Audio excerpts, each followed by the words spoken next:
Hey guys, it's Dude. Welcome back to Tsukihime. You're with Misaki once again.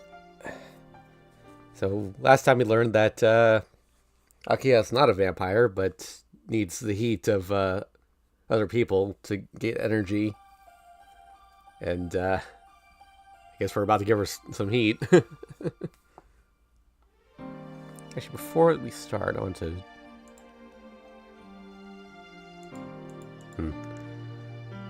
So apparently after you beat the game, if you click on the Type Moon logo down here, something happens, but I guess you have to, like, actually beat it, not just get an ending. Like some kind of, like, bonus thing. But, yeah. Oh, that's fun.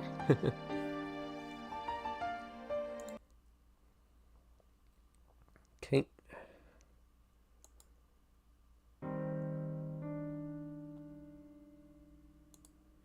Yeah, we were in the middle of this scene last time.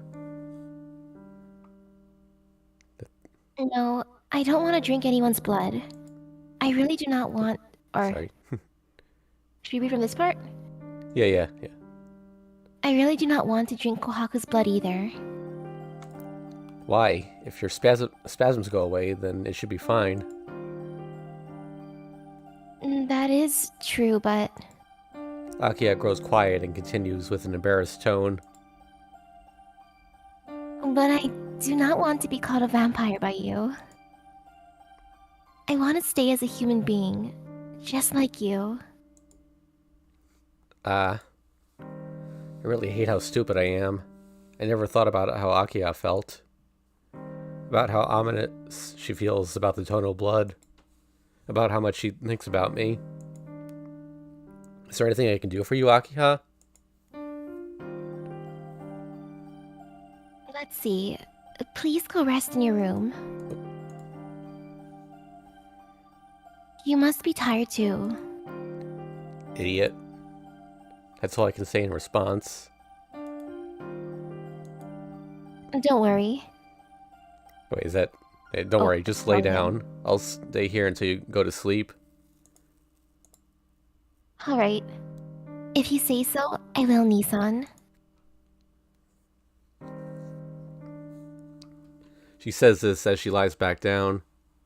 After time passes quietly by, she falls into a gentle slumber. Akiha's face looks very peaceful. I stay and continue to watch her.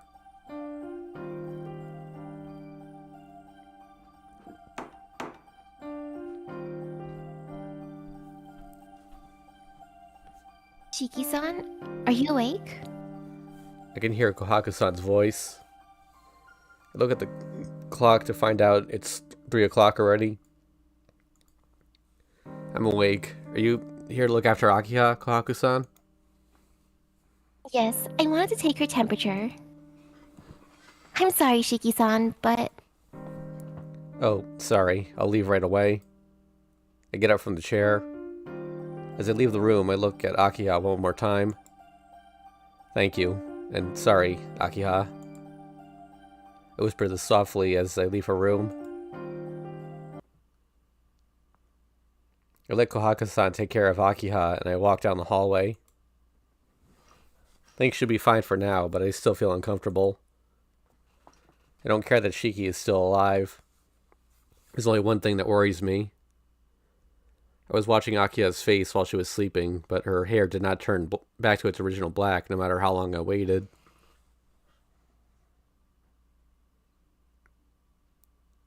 Telescope.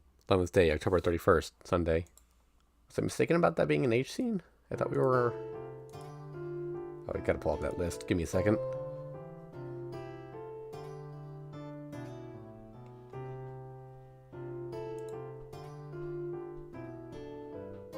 $374. Get the flowchart up.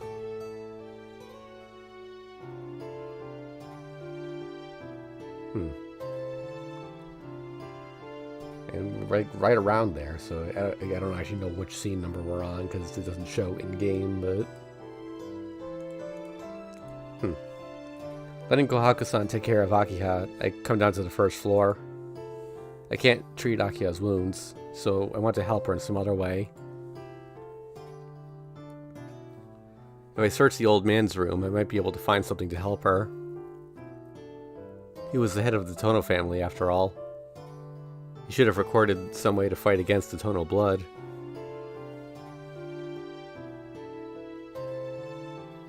Damn, I guess I can't find it that easily. I sit down and take a breath. The old man's library is really big, and it takes a lot of time to look through each book. Besides, most of them are just educational reports, and it looks like information on the Tono family isn't here. The only thing I found was this journal-like book that belonged to the old man. I see. This looks to be a record of the time after I was taken into the Arima household. I flip through the pages, and then I see Akiha's name, and I turn back. Let's see. Report on Akiha's spasms. What is this? I start reading it carefully. The old man looked at it this way. Akiha became one of the strong Tono blood right after I left. To live, Akiha needs more heat than a normal person. If you say that the heat Akiha needs is 10, food only gives her 6 or 7, and the extra heat she needs is the reason for her body's extra burden. The problem is why she needs that much heat to stay alive in the first place. Looks like it took the old man some time to figure it out. After a few years worth of pages, the answer is finally written down. Half of her life? I don't think I get what he means. It says that out of all the energy she has, she's using only half of it.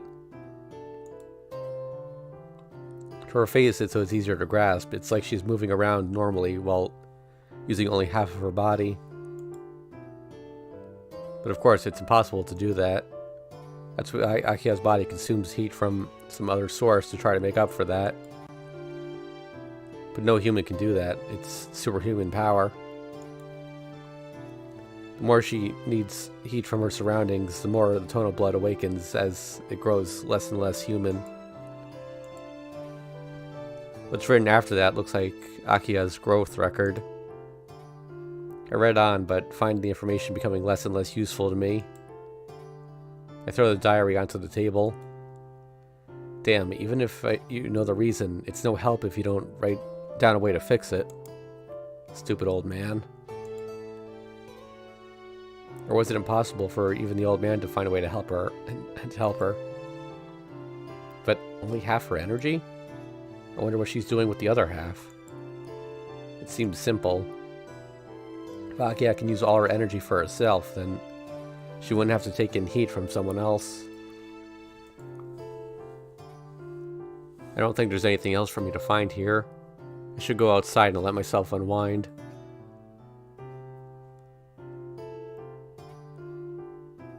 I'm worried about Akiha. When I look up, I realize I'm at the detached building. I didn't feel like going back to my room, so I naturally came here instead of the mansion. I go in. I sit down on the tatami and stare at the ceiling. I let out a deep breath. I feel relaxed in here. This was my room when I was a kid. This was the room Akiha came to when I was sick. I start to remember little by little. When I was adopted 10 years ago. When I lived in this room, and the day I spent playing with Akiha, the days I spent playing with Akiha and Shiki. He was saying Nan Yan, yeah. Oh, Nanai. Written as 7 nights in Japanese. Guess it's my real last name, but it doesn't really matter now. A kid named Nanai Shiki was eliminated 8 years ago. His last name, his real name, even his memories. Can't even remember my parents' faces. I don't want to remember those things anyway. I see, this knife is not the old man's, but really my... I take the knife out of my pocket. The Naya is written on the handle. In that regard, this was really my true father's. Tono Makihisa had some emotions after all. He should have eliminated everything that would lead me to Nanaya Shiki, but he still left me this knife. And then something drips onto my hand. What? I feel my cheeks. Why? I'm not happy or sad, but that's weird.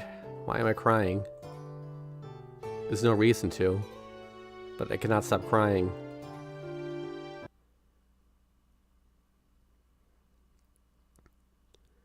I wonder how long it's been. Night should have gone by. It must be almost sunrise. It's Sunday today, huh? Well, even if it was a weekday, I would have skipped school and stayed with Akiha. Because it's Sunday, it's more convenient. Kohaku-san said I should stay in bed. She should stay in bed. How depressing. I don't know how many weeks it will take for Akiha to heal. What can I do until she gets better? I don't even have to think about it. I must find and kill him once and for all. He's not human anymore. No, even if he is, even if people tell me I'm a murderer, I can't let Shiki stay alive. Someone comes into the building. Could it be Kohaku-san? I hear small, light footsteps getting closer until finally the sliding door opens. I can't believe it. It's Akiha. Akiha, are you alright? Yes, my wounds have healed now. Healed? No way. That wound wasn't anything that would heal in a night. Besides, Kohaku-san said it would take weeks to heal. To heal that fast is not human. Ah. Then I finally realize it. No, I wish I didn't. But Akiha's hair is still red. It's exactly what you think it is, Nissan. My wound is healed. A wound which wouldn't heal this quickly for a normal person. Akiha's hair is red in the morning sunlight. But I have no interest in that. What are you saying, Akiha? If your wound's healed, that should be good enough. I hate the tone of blood, but if it helps out like this, then it's a good thing. You don't have to force yourself. I didn't come here to be a bother to you. I came to tell you a few things while I'm still sane. What? She said while she's sane. Listen to me, Nissan. I've been lying to you for so long now. There's no way for me to make up for that, but I have to at least tell you the truth. I cannot disappear like this. Akiha's eyes shine as if she's about to cry. If she looks at me that way, there's no way I could stop her. Alright, I'll listen, but Akiha, I'll stay as Tonoshiki no matter what you tell me. Maybe you don't have to tell me at all. All the same, do you still want to tell me about it? Nissan, you... No? Shiki likes to talk a lot, and he told me most of it while you were unconscious. But if you want to tell me about it, I'll listen. If you tell me yourself, I think it would help me understand. Akiha looks aghast for a moment, and then she bites her lip and looks at me. Nissan, you were adopted 10 years ago from the Nanaya family. I don't know why father adopted you, but he introduced you to us as a new family member. Akiha squints as if pained and continues on. I've heard that the Nanaya family was the total opposite of our kind. There are those like the Tono family with mixed blood, and then there are those who oppose them. Nissan, you wouldn't like it if there were lions and tigers in your school, right? We humans tend to eliminate people who are different from us, or anyone who is superior to us. I think that first line was actually Shiki's, but... Oh, oops. Yeah, oh well. It's pretty easy to understand why, if you think about it. It's not that they eliminate the different people because they hate them. Instead, it is because if these different people were in our society, it would endanger the lives of normal people. So there will always be those who eliminate the non-humans. The Nanaya family was special among those who stood against non-humans. They didn't use magic, but instead relied purely on their own abilities. The Tono family became special by introducing inhuman blood into their bloodline. The Nanaya family became special through willpower and determination. Tono and Nanaya were enemies, but we were actually close in a way, just by our nature.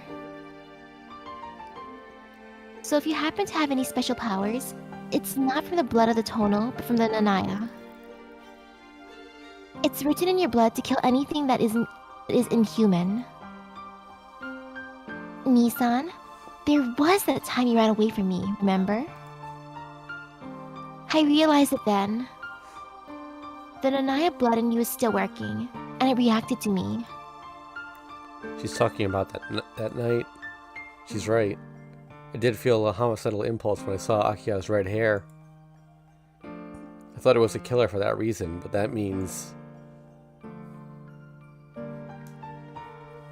Yes, you only feel that way towards abnormal people like me and Shiki. But that's why you were like death to us. Even though the people of Nanaya have stopped their work, I think it was still a threat just to have their blood around. Why? Suddenly my heart is beating very loud. I have a very bad feeling about this. I cannot let Akiha go on. No, it's more that I don't want to hear it from her. It's alright. You don't have to go on. It's already over, so there's no point. It has nothing to do with me or you. But Nissan... I don't care about the Nanaya family. I don't know them. If you're the head of the Tono family, you should only worry about the Tono family. Akiha bows her head and gives a reluctant nod. Then, let's talk about us. Nissan and I, and Shiki, we were raised as true siblings. You and Shiki got along so well, I was kind of jealous of you guys. But everything went wrong when that happened to Shiki.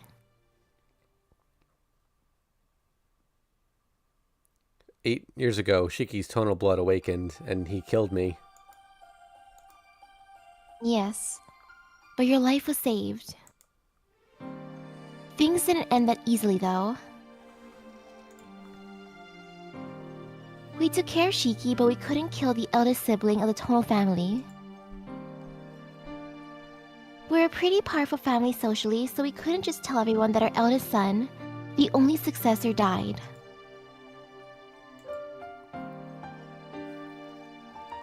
So father came up with it. Let Nissan be Tono Shiki, and let Shiki be the adopted son who died in an accident. Akiha speaks those words as if hoping they will damn Tono Mikihasa. Makihasa. I can't speak today for some reason. So that's it. Shiki and I reversed roles. The one that was killed lived on, and the one who did the killing died. That's the relationship between Shiki and I. I'm sorry. Nissan, the boy named Shiki no longer exists. He died 8 years ago. It wasn't just the end of his life, but the end of his existence. His name, past, household, and even his memories. There's nothing left anywhere. 8 years ago, when you took the place of Tono Shiki, father got rid of everything. That's why you were taken to the Arimas. To the outside world, Tono's eldest son had to be alive. But since there is no Tono blood in you, you couldn't be the successor. Father explained that your body was weakened by the accident, so he sent you to the Arimas. I didn't agree. I even held a grudge against Father for letting you go for a stupid reason like that. I guess it's because I told him that I wanted you back so many times, but Father finally came out and told me that you were adopted. And he told me never to let you come close to our house. Father didn't take into account what kind of cruel things he was doing to you, and he lied to me shamelessly until the day he died. Akiha's story ended there. Might be because she hid these facts from me for so long, but Akiha's story sounded more like a confession. That's the whole story. So now you know. You know you're not really my brother. You're not part of this rotten family. About to cry. Akiha's voice sounds like she's about to cry. I'm sorry, Akiha. I wasn't your real brother, but I still acted like it, and I caused trouble for you. What? Me? Son? But I'm already part of this family. I might not be your brother, but can I still stay here? I don't want to leave you ever again.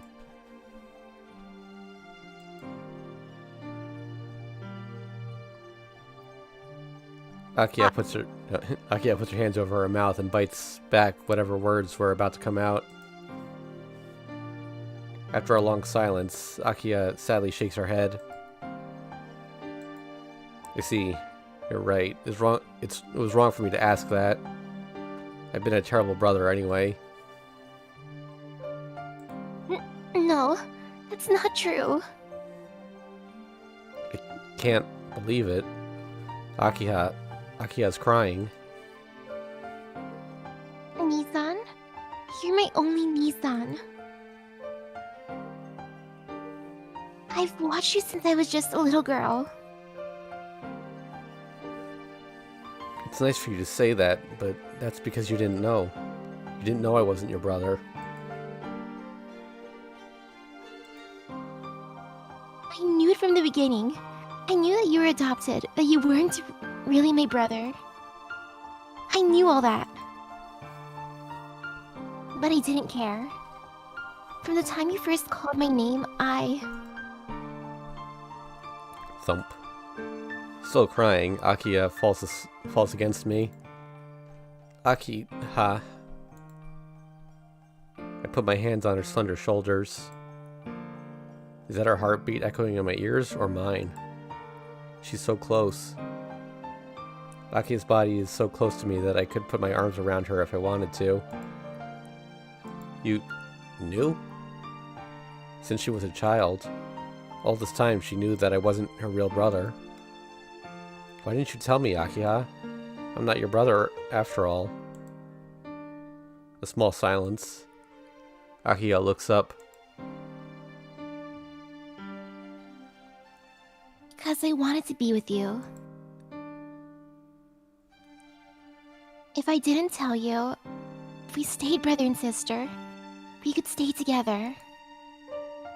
Since I'm not human, since I'm too different from you, we can't stay together? Akiha clenches her eyes shut and hits me in the chest. But if we were brother and sister, I thought we could still be together. No matter how much you hated me, no matter how much you ignored me, it would be okay if we could just stay together. Smack.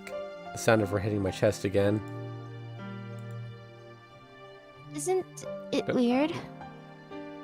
I was born into such a powerful family, but I wasn't allowed to ask for anything. Since I'm different, since I'm not like everyone else, I was going to be trapped inside this mansion and live without knowing anyone from outside. That's what I was ready for, but you destroyed it all. As if trying to drive out everything she kept inside all these years, Akiha hits my chest again and again. If Nissan didn't show up, I could have lived like that my whole life. I became weak and became a liar. I lied to you and I lied to myself. I thought if I kept on lying about us being brother and sister, then I wouldn't want anything else. Hearing this stabs my heart with pain.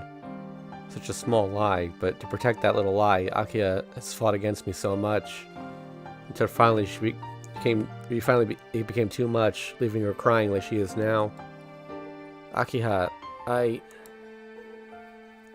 You were my only Nissan for all this time. I could never accept anyone else as my Nissan, let alone love anybody else. I can't do anything about this feeling. Smack. Akiha hits my chest once more and grows quiet. A long silence. Sorry. Murmurs Akiha, momentarily breaking the silence. My heart stutters at that single word. Akiha was alone with her pain all this time. She was in pain because she knew everything. That I was adopted, that I was raised as Tonoshiki, everything. She's now once again that young, black-haired girl who was always crying and apologizing to me when I was a kid. Come to think of it, Akiha was always apologizing to me. A small, nearly infinitesimal happiness for Akiha, but she still made up an elaborate story to protect it. That story itself was the barrier pushing her back, but it was also her one source of happiness. Akiha, No, I'm sorry. I've been selfish. This is the last time, so you don't have to worry. Akiha pushes away from me. She's not crying anymore.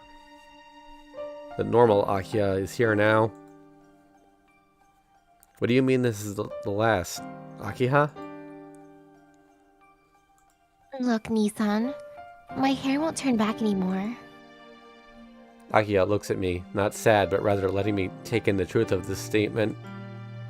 Her hair remains that dull, bloody red.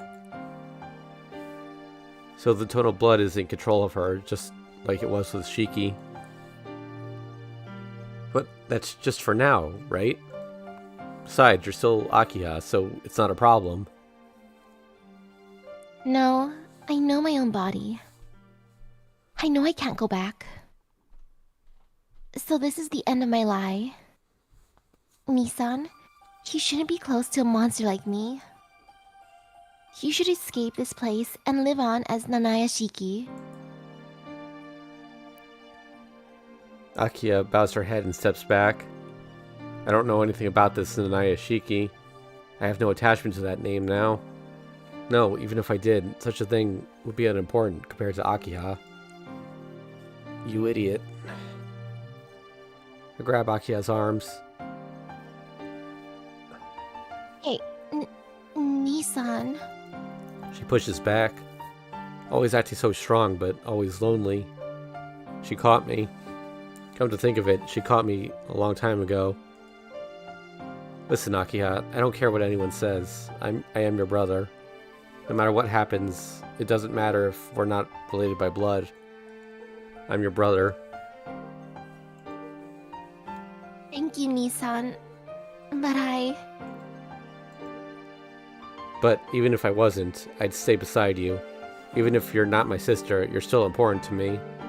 I won't let anyone else hurt you. I pull her into my arms.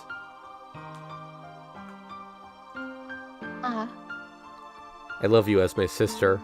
I hold her tightly. But I love you as a woman even more. Isn't that reason enough to stay with you? Her breath catches in her throat. Everything stops. I can hear her heartbeat. Our bodies warm up all the way down to our fingertips. And then, as if there was never any doubt, we kiss.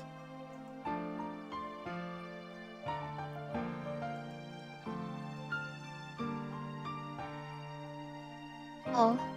She refuses a bit at first.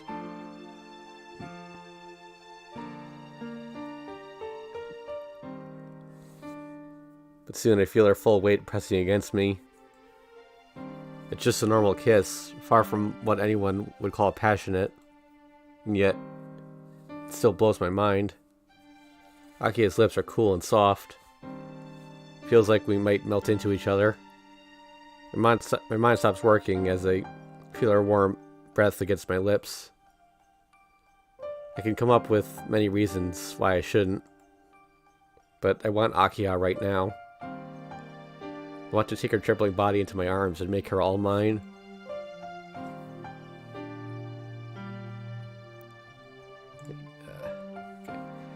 After a long time, our lips part. Akiha still rests her body against mine.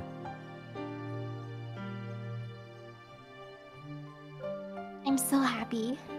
Her voice is so soft, I almost miss it. It was just a kiss, but she really does look happy.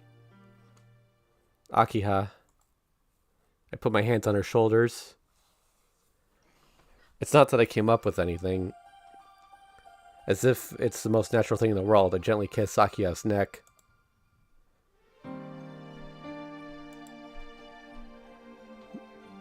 Her body shakes.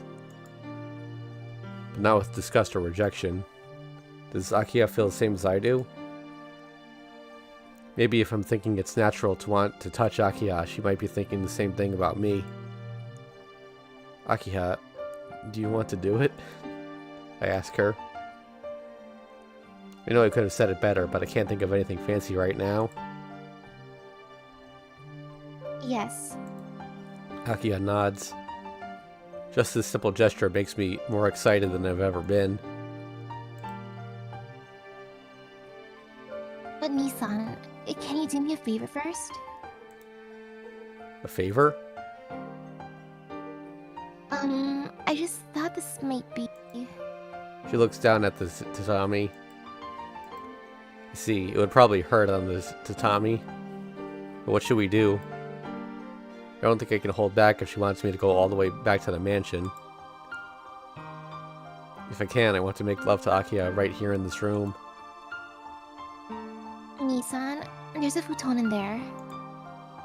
Akiha points to the closet. Oh wait. It's clean. We use it when I get blood from Kohaku.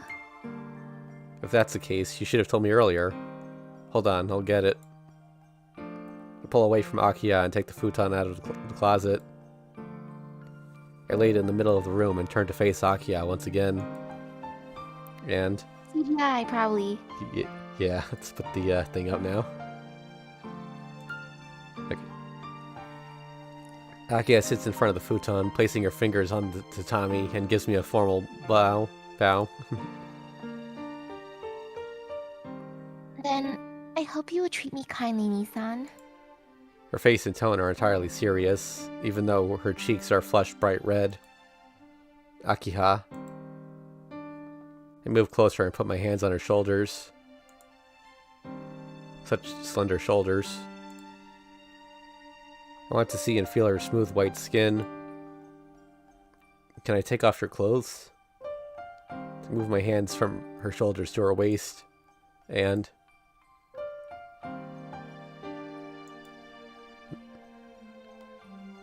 Akiha shakes herself and looks up at me. No, I can do it myself. Her voice is shaking. She's probably embarrassed about showing herself to someone else.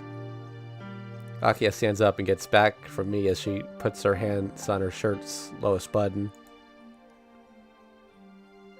Nissan,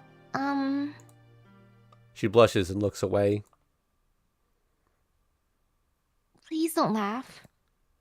Her voice is no more than a whisper as she slowly pulls her shirt off her shoulders. Oh, okay. This is a safe image, so I'll show it for everyone. Now in her underwear, Akiha looks away in embarrassment. I don't know why. She told me not to laugh, but Akiha's body is more beautiful than anything I've ever seen. You have nothing to be embarrassed about. Akiha, you're beautiful. I say honestly. This seems to embarrass her even more, and she tenses from head to toe. Akiha? You don't want to do it with your brother after all?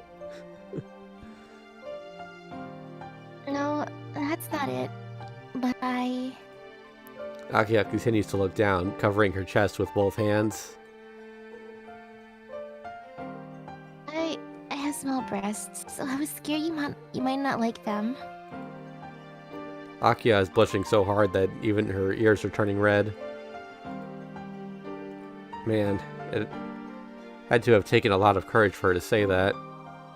And yet she managed to force her words out, looking to me expectantly for a reply. I see, you have small breasts, huh? I say this as brightly as I can. Akiha does not answer, but keeps hiding her breasts with her hands. I really can't tell like this, though. You'd have to lower your hands and take your underwear off before I could really judge for myself. Take my underwear off? Are you telling me to get naked, Nissan? Well, we can't do it unless we get naked, right? Here, I'll take my clothes off first. Would that make it easier?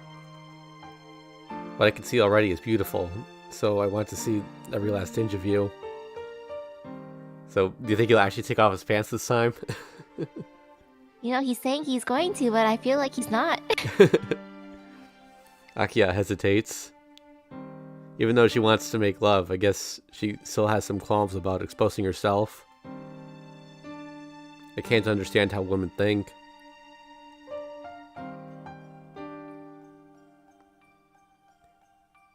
Well, I guess it's not impossible to do it like that, but would it really be so bad to show me your body? No, it's just embarrassing. And, it's not that I don't want to. She answers awkwardly. Her voice is so weak that I can't help but tease her. Well, I don't really mind if you want it that way, but there's a couple of problems. If we do it like that, your underwear will get dirty, and Kohaku-san will definitely be able to tell what happened. Oh. I guess Akiha didn't think that far ahead. I don't want to have any second thoughts about this, but we're still brother and sister to most people, so if Kohaku-san finds out, it would be kind of awkward, don't you think? Yes. Then what should we do, Nissan? Akiha shifts nervously from one foot to the other. I can tell she wants to make love right now, rather than risk having Kohaku-san find out. Well, we should work on trying to keep this a secret, so we should both get undressed. That's what you said in the first place, Nissan. Of course, I told you you're beautiful. There's nothing to be ashamed of. Besides, I really don't care about Kohaku-san. I just want to see your body. But if you don't want to, we'll just go back to the mansion. Go back. Akiha looks down and lets out a deep sigh. Jeez, sometimes you act like a spoiled brat, Nissan. I am spoiled in a way. I may say what I want, but there hasn't been many things I've wanted. So I guess this is the first time I've ever wanted something this bad. Akiha doesn't say anything. She quietly slips her fingers into the top of her panties. Oh. Okay, she is nude. Can't really show much of this, but I can at least show her face, I guess. One second.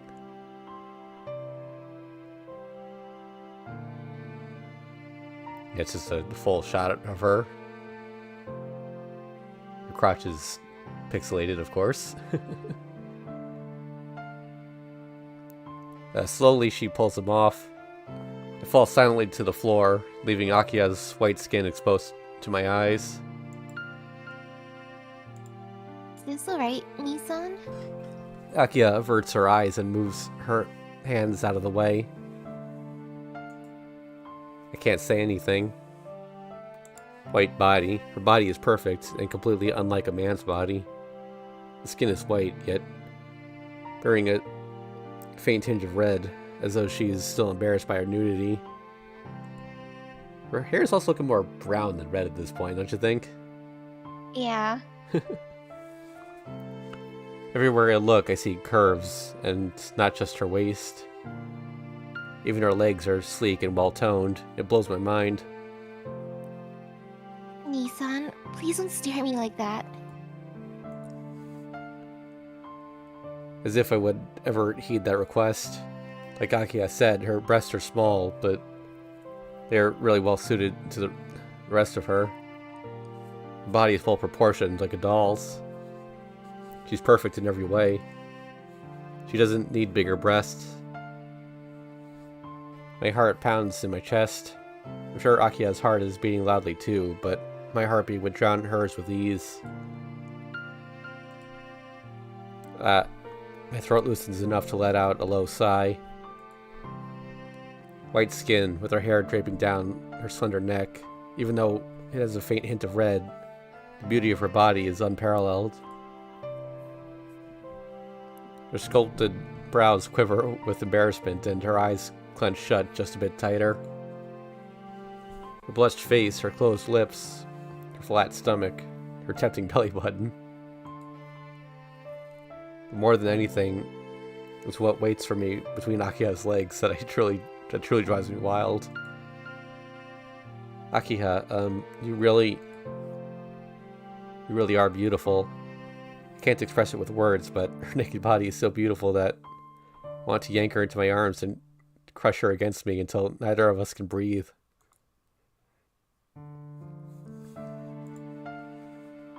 Oh. Akiha blushes and puts her hand over her mouth. It's a different kind of blush than the ones before. What is it, Akiha? Instead of answering, Akiha simply stares. I follow her gaze, and Akiha is staring at my naked body. Not just me, but she's looking at my manhood, which has grown hard from looking at her perfect body. Oh. I feel uncomfortable. It's not that I'm embarrassed, but it's really awkward to have her see me this hard already. Akiha slowly comes closer, never taking her eyes off my hardness. My towering rod is grotesque and menacing compared to the beauty of her body. Well, Akiha, this is, You know, I was just a bit surprised, since this is the first time I've ever seen a man's, you know. Akiha stares at me in utter fascination. When I think that this is Nissan's, it makes me think it's kind of cute. What am I saying? Akiha mumbles as if talking to herself, and the sound of her voice erodes my restraint. Akiha.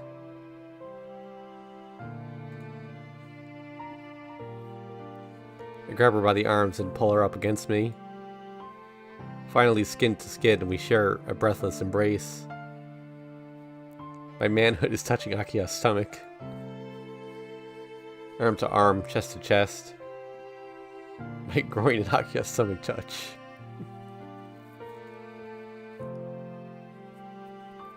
Akiha's body moves. The shaft reacts to Akiha's body heat, growing harder still. Akiha. I hold her even tighter. The sensation of my rod pressing against her stomach makes me feel hazy and drugged. Nissan, your body is so hot. We're only holding each other, but Akiha is already breathing hard. Just as I'm getting excited from this position, Akiha also seems to be turned on by feeling my hardness against her stomach. Akiha, I'm going to make love to you now. Akiha nods. Oh, but Nissan, this is my first time, so... Embarrassed, she mumbles. She says she doesn't know what to do. It's my first time too, don't worry. I'll back off if it hurts too much. So let me lead for now. Akiha mumbles in agreement. I can feel her body getting hotter. We sit on the futon, still holding each other, and I slowly begin exploring her body. I move behind her and gently bite her ear. Putting it between my lips, I carefully saw my teeth back and forth. Kind of foreplay before the foreplay. And just with that, Akiha's voice stops in her throat. Akiha? Insert moaning sounds.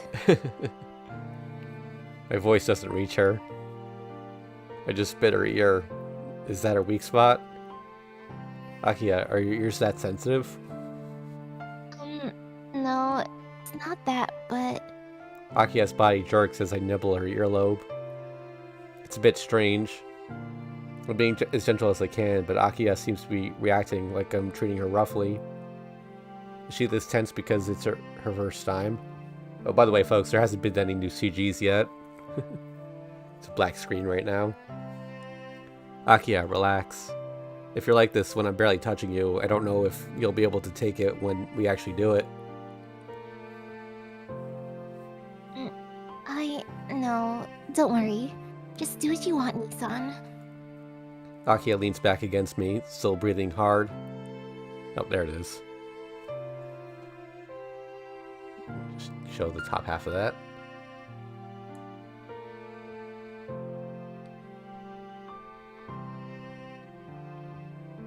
And it's unknown if Shiki's still wearing his pants. Yeah, we can't see it from this angle. He's holding her breast.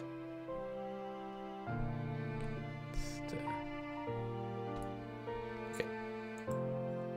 Her back arches violently.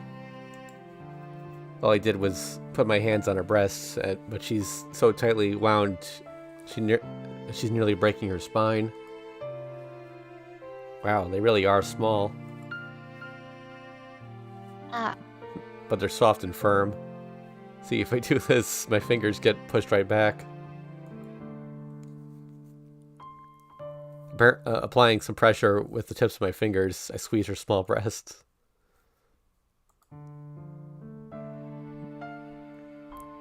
Akiha cries out. Her skin molds around my fingers. Her breasts are incredibly firm.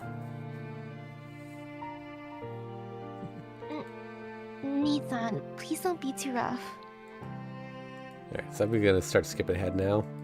It's getting a little repetitive. Oh, leaning over her shoulder, I slowly wrung my tongue across her breast.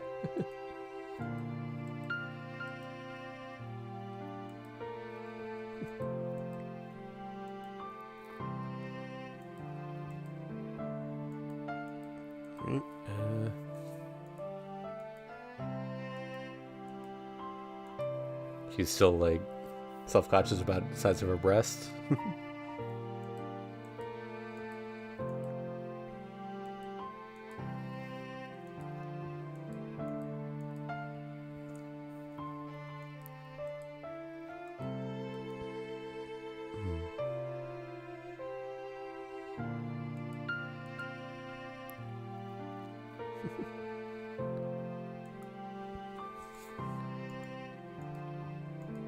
So in this timeline, Shiki really loves small breasts, it seems.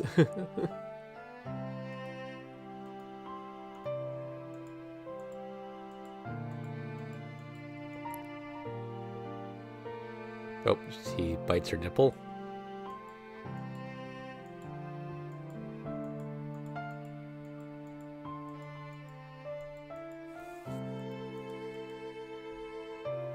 Her body is so hot it's almost volcanic.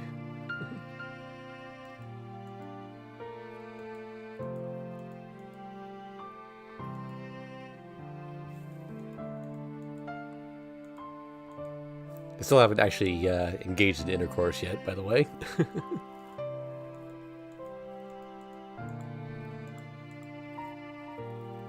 He licks her back.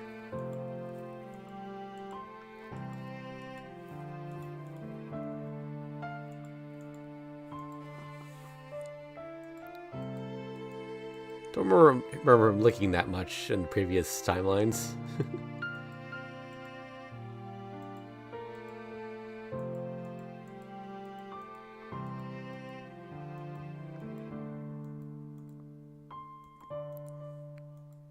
He's wondering if she's always this sensitive.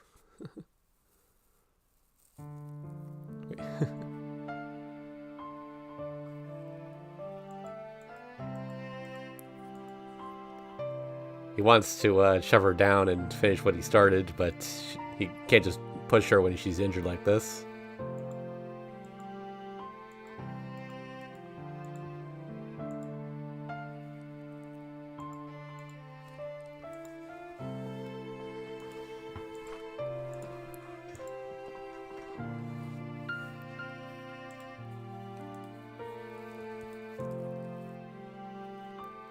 She wants him to go ahead.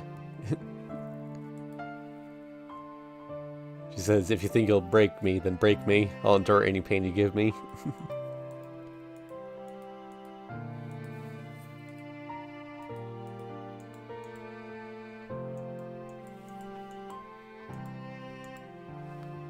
Okay, he can't hold himself back anymore. He lunges forward.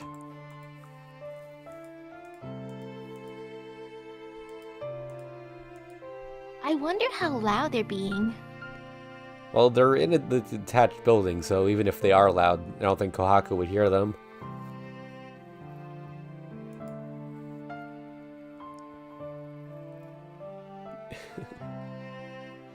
You're already wet enough down here. I guess I don't have to do anything else to get you ready.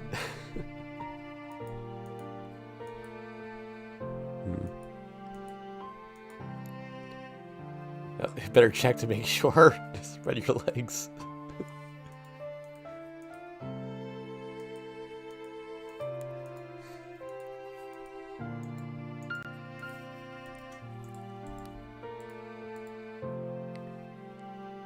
He takes a deep, satisfying whiff.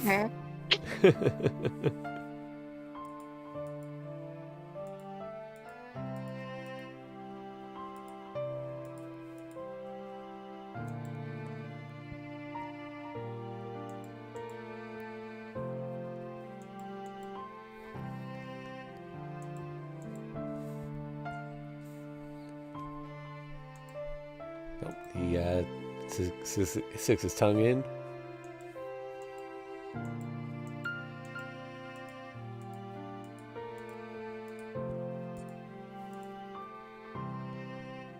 I laugh of the juices slowly oozing out of her.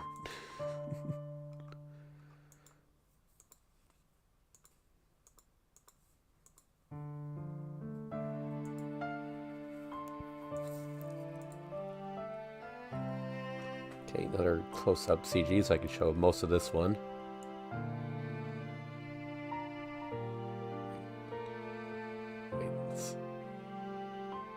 Okay.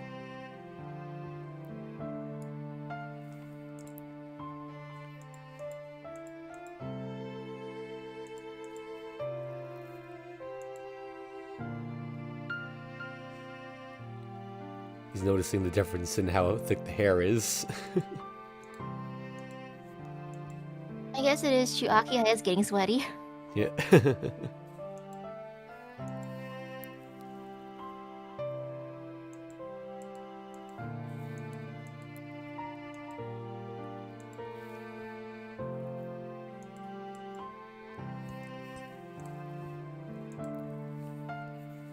He's gonna put it in now.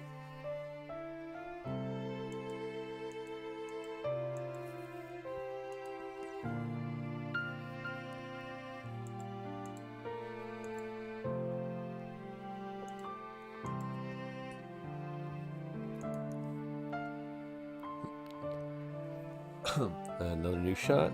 Can't show much to this one, but at least show her face, I guess.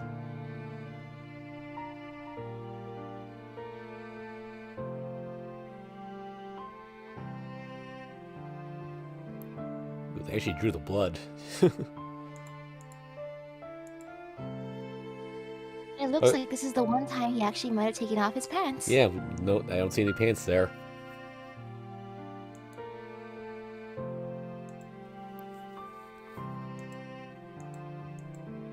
By the way, do you think the other Shiki's watching? Since he seems to know where to hide in this room.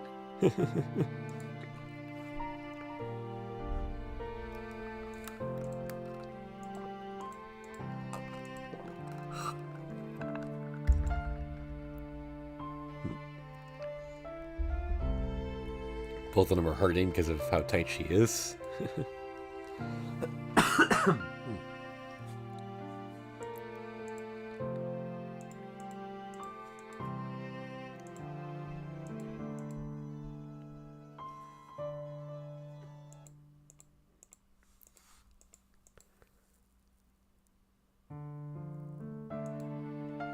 I clench my ass and try to push the rest of the way in.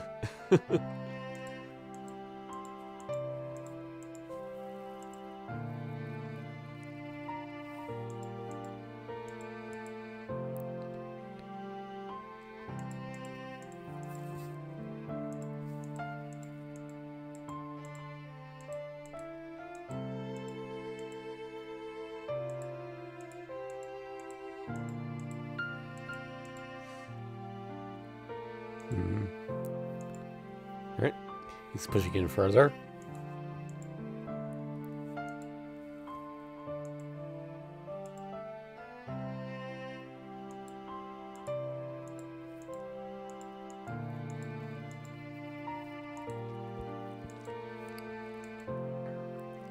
Oh,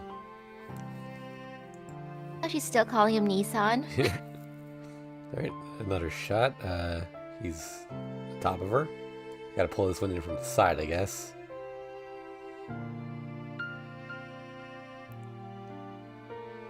Slowly. Okay.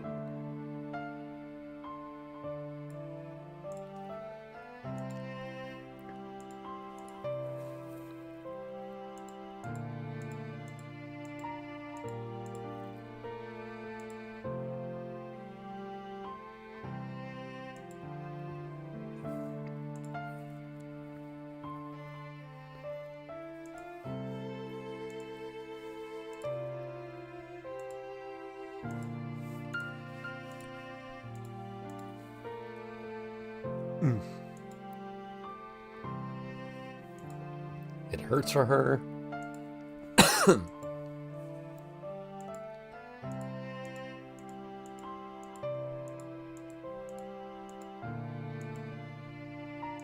She's crying. But he keeps don't going. care. It's like, what? She's saying stop and she's crying? Nah, nah, nah.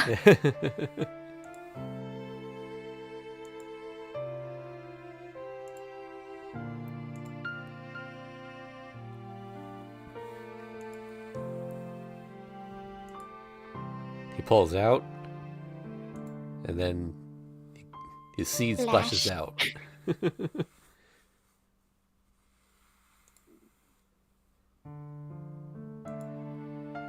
And they were talking about not wanting to make a mess for Kohaku to find out, but look what they're doing.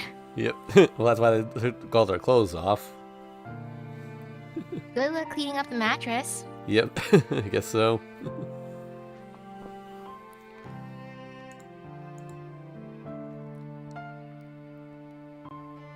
Akiha's arching spine finally relaxes. She slumps weakly on the futon. Her red hair spreads all over the tatami, looking like a fatally wounded but achingly beautiful animal. Though I'm not as bad as Akiha, I still have trouble getting my breath to calm. Akiha lies still in the futon, still flushed, and with tears still glistening in her eyes. Oh, CG. I can show most of this one.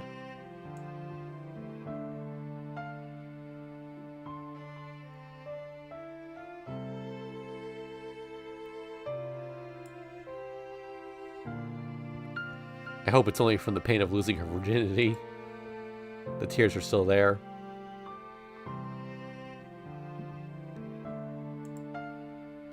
Yeah, let's keep going. Her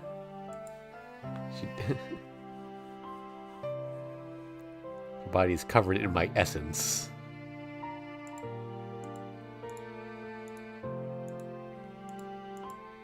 You were saying how she wasn't making an effort to clean up, but how would they even clean up? Well, as long as no one goes over it with a black light, they'll never know.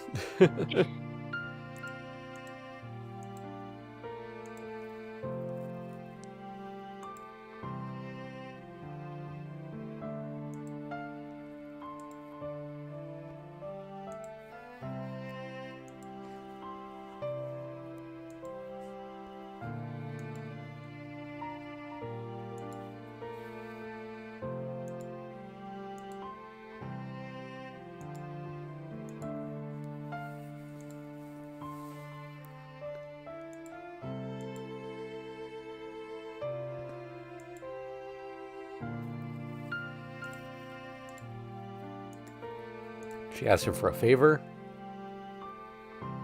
Oh, okay, so here's actually plot important stuff. Yeah, okay, I'll do anything I can. Thank you. Then please promise me this.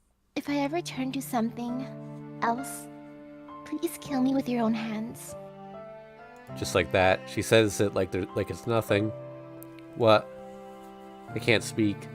I don't see why she has to bring that up right now. What do you mean? Do you think I'd make that kind of promise? Yes, because you're the most important person in my life. It's natural to have the one you love most next to you when you die, isn't it? Or are you planning to skip out on my funeral too, Nissan? What? That has nothing to do with what we're talking about. It's no different, Nissan. My hair might not go back, but that's not a big problem. What I'm afraid of is that I'll go insane like Shiki. Father became mentally ill at the age of 40. So if I live on, I might become like that too. That wouldn't happen. And even if it does, it's a long time from now. Besides, if it does happen, I'll... Thank you. But anybody with the tonal blood in their veins will die when it happens. When the tonal blood grows too strong, you kill yourself. That's how it's been all along. If you've completely changed, you can't go back unless you die. Everyone who has changed has gone insane. I wouldn't even know myself, and I'd cause pain to anything I laid my eyes on. What's scary about it is you can't even kill yourself when you get like that. So, Nissan, I have to ask the person I love the most. Because I trust you more than anyone. Because I only have you, I can only let you take care of me. I don't want to cause suffering to someone I don't know while I'm out of my mind. If I did that, the old tonal Akiha would be completely destroyed.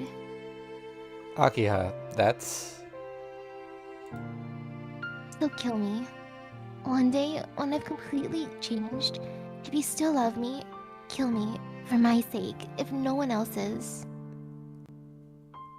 Before I do something I'd regret, so that I can stay myself even then. While I'm still just your sister. I grit my teeth. That's why she's been crying. Not because she's happy about us being together right now, but because one day she knows that one day in the future this happiness is going to be nothing but a memory.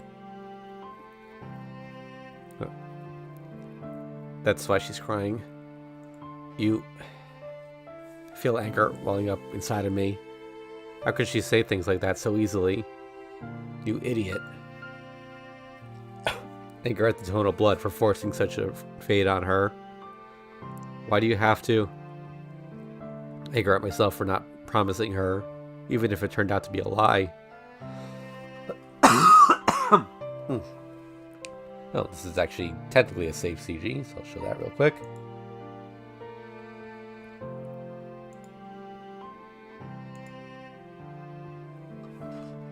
I kiss her hard. Our third kiss is not one of love. It's a wild kiss to quiet her down. Akiha. Unlike the previous kiss, it is deep and passionate. Akiha is a bit hesitant at first, but finally extends her tongue, letting it brush against mine. Our tongues dance as our saliva mixes and flows together. The feeling of her snake-like tongue makes rational thought impossible. It feels like our tongues are melting into each other. I think it's going to go back into overly descriptive stuff.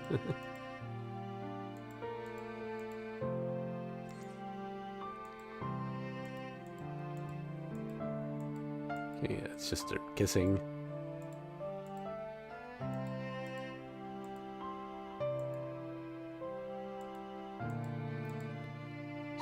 He doesn't want to talk anymore. He's just mad. He lifts her up.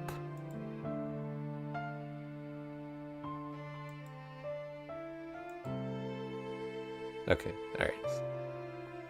Guess we can start here. That's what he's mad about. A lot of things, like your pessimistic attitude, not being able to laugh it off, everything. But what really pisses me off is that you were thinking about dying when I was trying so hard to please you.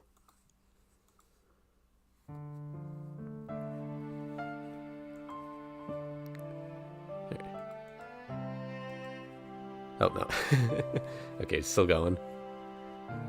He says it wasn't that good after all.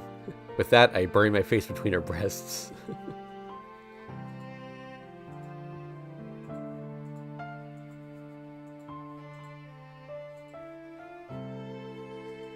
Let's see.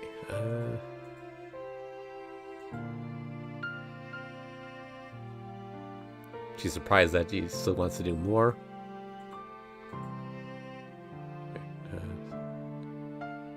He's gonna do it until she can't think of anything else. He's not gonna be gentle like last time. He wasn't being gentle. Yeah. Thank you.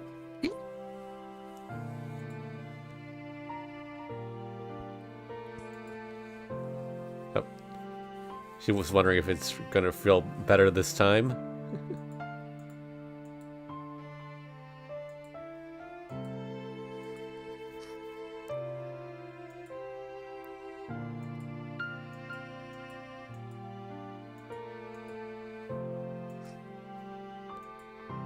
How did you know this, Shiki? In this timeline, you're still a virgin, I'm pretty sure. He says it only hurts in the beginning, then it feels good.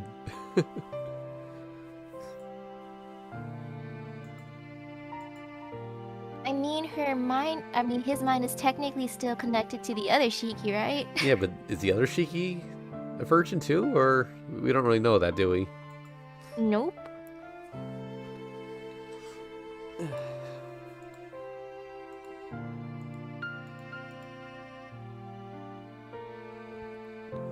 So I'll do anything you want me to, but lay off that crap you were talking about earlier. I want to be with you as long as I live. Right. Continuing. Ooh, that's quite a position. Can't show much of this one, but I'll show what I can.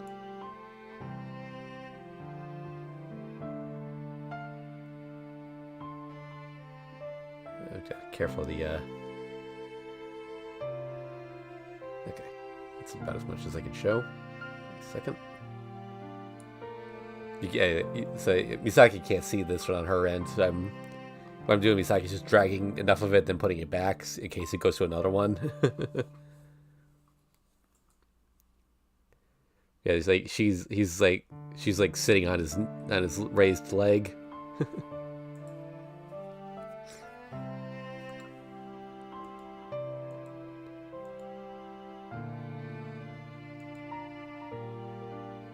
I don't know if he's resting his leg on something or not, but like that requires some strength.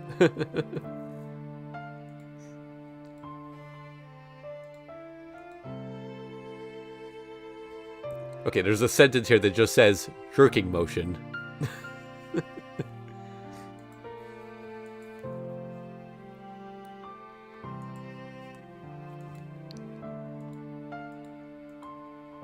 Alright, it does hurt.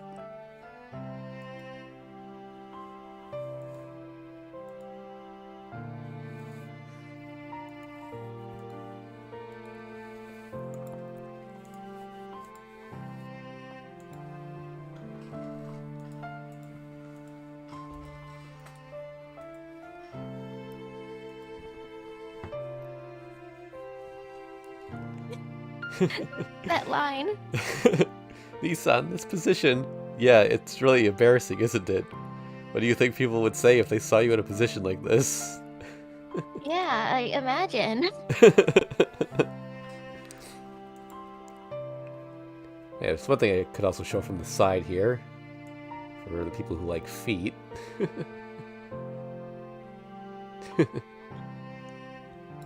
Okay.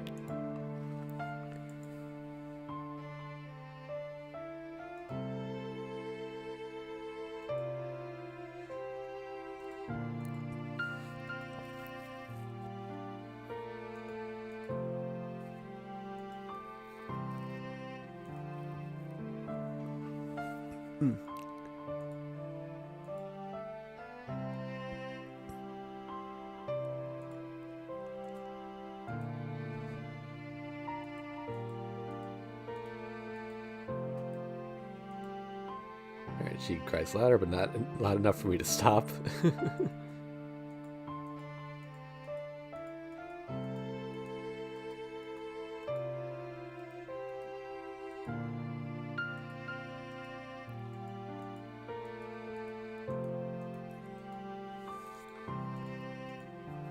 It hurts, but it feels good.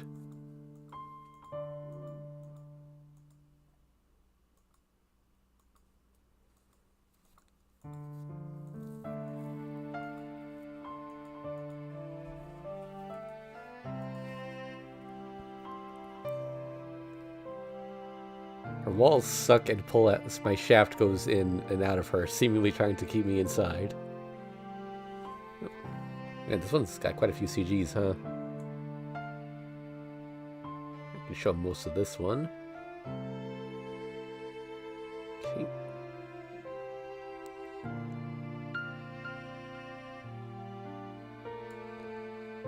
Akiha is just forever crying. Yeah.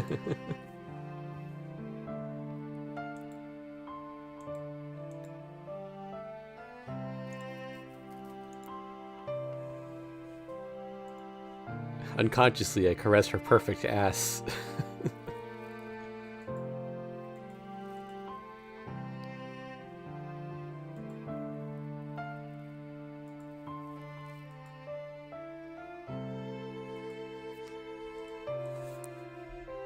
Puts his middle finger up her butt.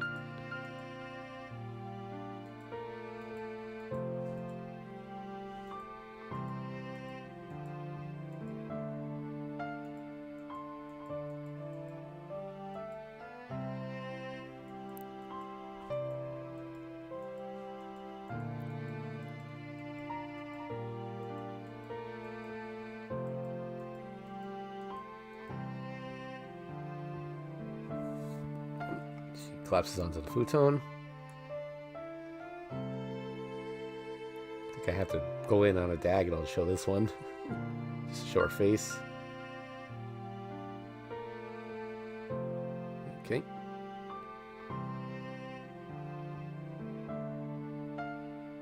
This time the tear's on a different eye. Yep.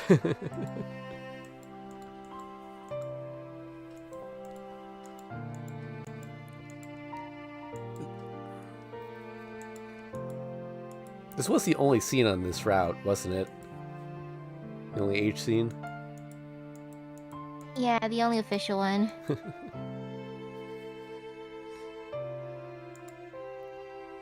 think we had this one earlier, so don't need to show that one again.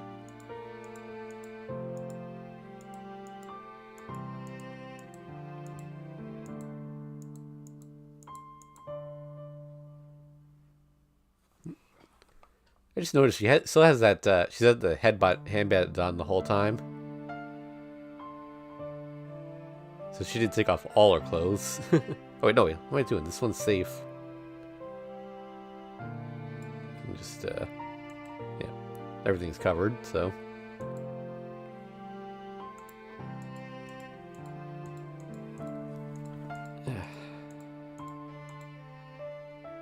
Oh, he's coming.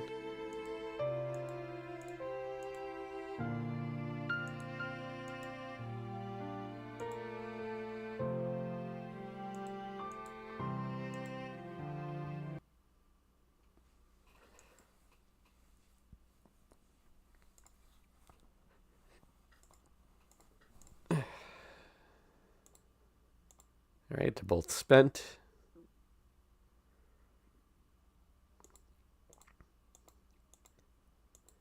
Yes, it was good this time. She nods.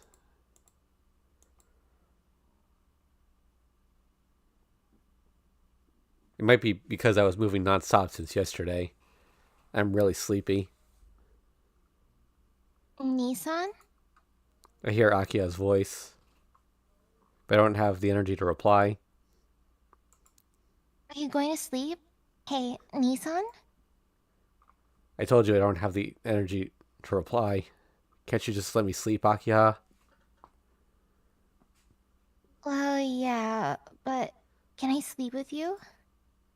I don't mind, but don't you want to wash up? I would think you'd want to take a shower or something. You want me to go wash myself? Alright, I'll go. Wait here. This bathroom still works. Akia's body moves away from mine as I fall into a deep sleep.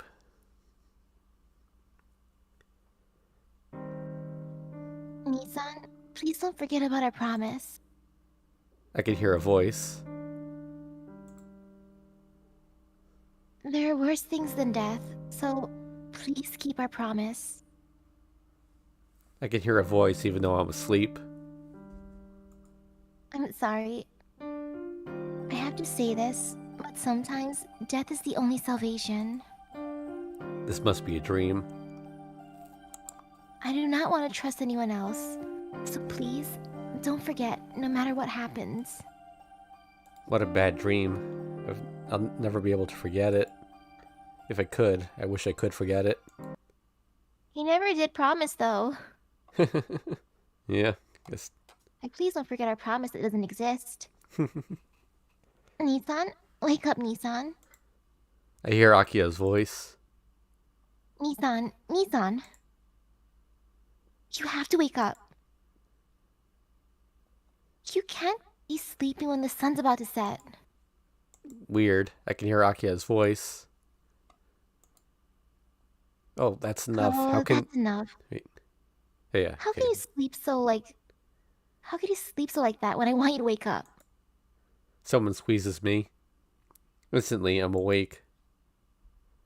Is she wearing clothes? Ouch. Wake up with a sharp pain in my arm. Then... Okay, we're good now. Take the screen off. Oh, good morning, Akiha. Akiha looks mad, and I can tell she has something to say. From the shape of the red mark on my arm, the pain I felt was her pinching me. Akiha, that really hurts. What'd you do? Nothing. You wouldn't wake up, so I gave you a little pinch. You didn't have to do that. I would have woken up if you had just said to. Akiha is staring at me in disbelief. Really? He was right. You don't remember anything when someone tries to wake you up. What, did you try to wake me up just now, Akiha? Yeah, I called your name a bunch of times, and you don't even remember, do you? Yeah, I'm sorry, but I don't remember. I understand. Next time, I'll get right to hitting you. If you don't want that to happen, try to wake up on time. I guess I left her alone too long while I was sleeping. Seeing how mad she is, I guess she's been up for more than an hour. Jeez, I can't help it. I was tired from everything that happened yesterday. I was attacked by you at school. Wait. Oh, I was attacked by you at school, and when I came home, I had to fight Shiki. Then I had to look after you, and then, you know, that. I should be sleeping all day after all that. That... Nissan. Seeming to recall what we did, Akiha blushes. She's so cute. Seeing that blush makes me want to tease her even more.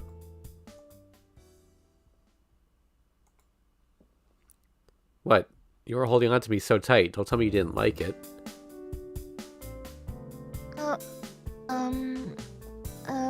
Well... She mumbles while looking down at the floor. It's alright. If you don't like it, I won't force you to do it.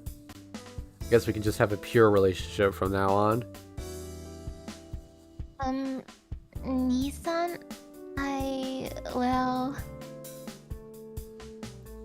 What? I don't understand what you're trying to say. Crap, I can't hold a straight face. Just looking at her makes me want to burst out laughing. But it's not that I dislike it, but... Oh, I see. So you don't really like it then? Okay, I'll restrain myself from now on. Oh, but I guess I do like it, but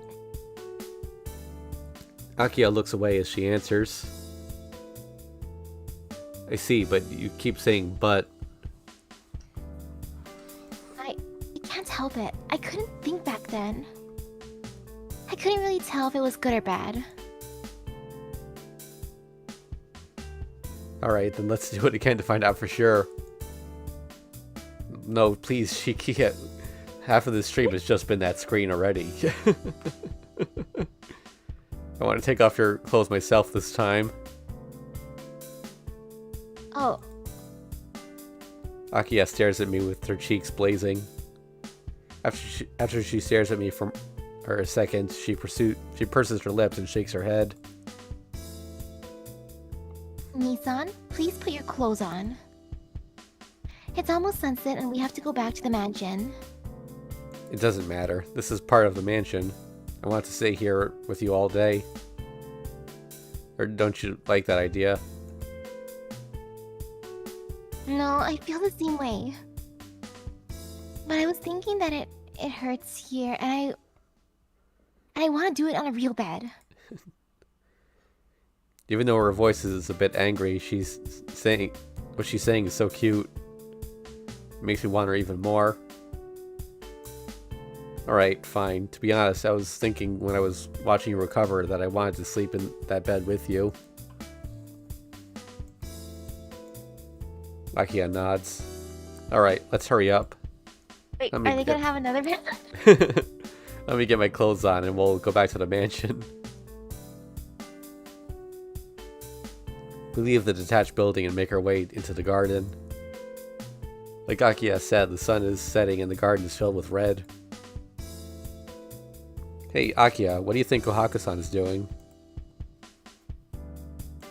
Well, Kohaku might have figured it out. She's usually a little oblivious, but sometimes she's really cunning.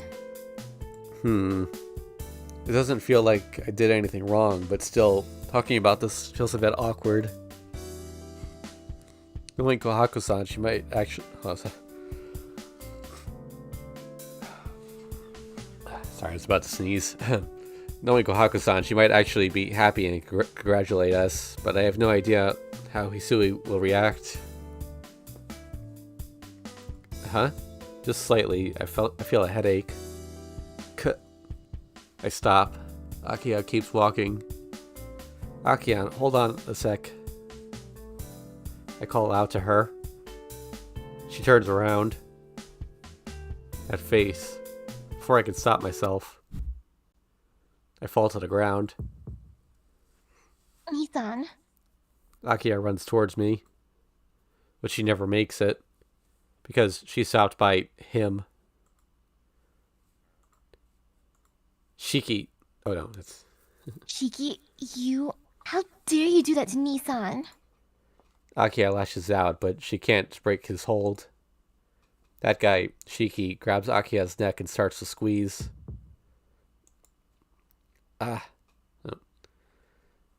After several frantic seconds, Akiha's head nods forward.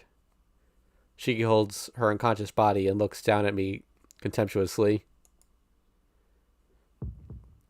You did it. You really took everything from me. If curses were So real... he was watching. Yeah, I guess so. He was nice enough not to interrupt, though. If curses were real, they would probably sound just like that. Shiki looks down at me, his teeth gritting. Better save here, by the way. Shiki, why are you so upset? You're... Oh well. I can't move. My energy seems to be escaping through my back. There's only a little pain. Pain and the certainty that I might die here. I can feel my shirt slowly being soaked with my own blood. In my back. A knife is planted like some kind of alien wing. Shiki. Don't misunderstand, Shiki. Akiha doesn't really love you. She loves her brother. Yeah, for that I may have to thank you. Isn't that right, Akiha? Please forgive me for being such a weakling. I never realized how much you loved me. If I was smarter, you wouldn't have had your purity taken away by such a pathetic loser. Well, he did confirm it. Shiki puts her face near Akiha. Since she's unconscious, she can't resist. Yes, it doesn't matter if we're brother and sister. I love you more than anything. Shiki walks towards me, still holding it onto Akiha. This time I'll make sure to kill you so you won't come back, Shiki. Akiha has this strain on her body because she's keeping you alive. Strain on her body? Oh, you didn't know?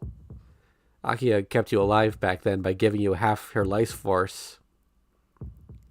Haven't you ever wondered about it? No human can survive with a hole that big in their chest. 8 years ago that day, Akiha regenerated by giving you half her life. Regenerated you by giving you half her life. She's supplementing the life I took away from you with part of her own. There's no way you could have survived if it wasn't for that. Sharing her life? That's why Akiha can't manage her own body. She suffered all this time for you. As long as you're alive, she'll keep on suffering. I will alleviate that suffering now.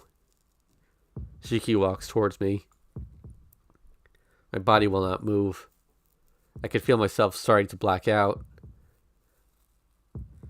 Half of her life. I hear the sound of a sword sinking into the ground. Shiki screams. The reason for Akiha's spasms in the old man's diary. Oh, I think it's Seal. I'll treat you right away. Hold on.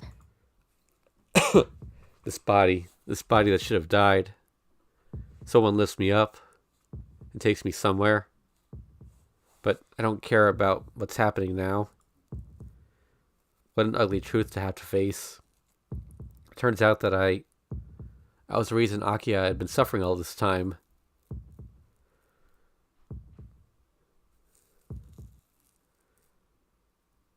A finale. 12th day, November 1st. I'm assuming that it was like CL who saved him, right? Yeah. So that was really fast. I mean, she was watching too the whole time. She might have just been observing the house, maybe not seeing what's actually happening inside. I mean, she was super close. They're in the middle of the forest. I mean, it's still within the mansion walls. Like, she could probably get from one side to the other of that within a few seconds with her speed. It's called the finale, but there's still several choices left. Alright.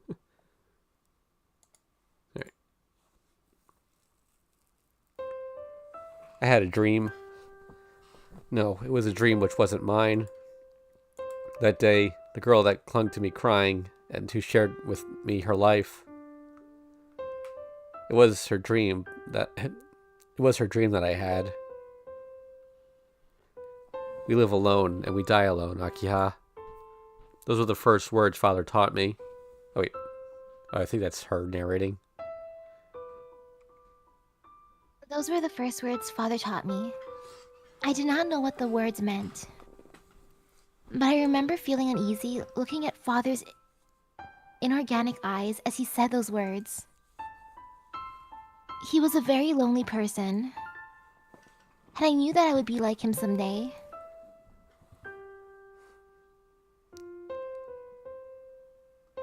Born into the Tono family, I had an older brother. But I could not get along with him. My parents told me he was my brother, but he seemed to me like something else. Having the Tono blood means having the blood of non-humans. That might be why he looked different to me, but for me, he did not appear like either. I could not truly accept my brother. Oof, poor Shiki. And when I turned 6, a strange boy joined our life as another brother. At first, I did not like the boy's name, as it sounded exactly like my brother's. The boy was a few years younger than my brother, but he was mature and kind to everybody. Even though I was restricted by my family's creed, the boy took me around to play like it was completely normal. As I followed him silently, I started to take interest in my new brother. He was loud, unsettling, and a bit rough, but somehow I knew this person would protect me no matter what. As the daughter of the Tono family, I lived separately from my brother and the boy. Father says I'm not able to live a normal life due to the special blood of the Tono family. I managed to endure strict studies by accepting my fate. Father is not doing this because he does not like me. I tell myself that he scolds me really harshly only because he loves me. My mind is getting worn out. The mind I had was cut down as it started to become smaller and smaller. But I felt that I could endure it. Because I have a bit of free time I can use to play outside with everyone after my studies. 3 of us started to play together. My brother and the boy got along really well. I usually follow them silently. My brother seems to know that the boy was different from us. I also know that time flies by when I play around with normal people like them. Since I knew, I wanted to value this time. Wishing that when I mature and become alone in this prison-like mansion, I would not be lonely and refrain from crying because I have these happy memories. The memories were numerous. There were really special times within the special days I had. There was a night I went far away with the boy. On a dark night, the 2 of us in the field, surrounded by trees. It was really a dreamlike experience for me. Every day was warm like a parade. But it all ended abruptly. A hot summer day, I saw my brother in the courtyard and walked towards him. He was panting painfully as he was crouching on the ground. I had a really bad feeling about it. I could hear the cicadas and the ground seemed to tilt. Feeling myself starting to get dizzy, I called out to my brother.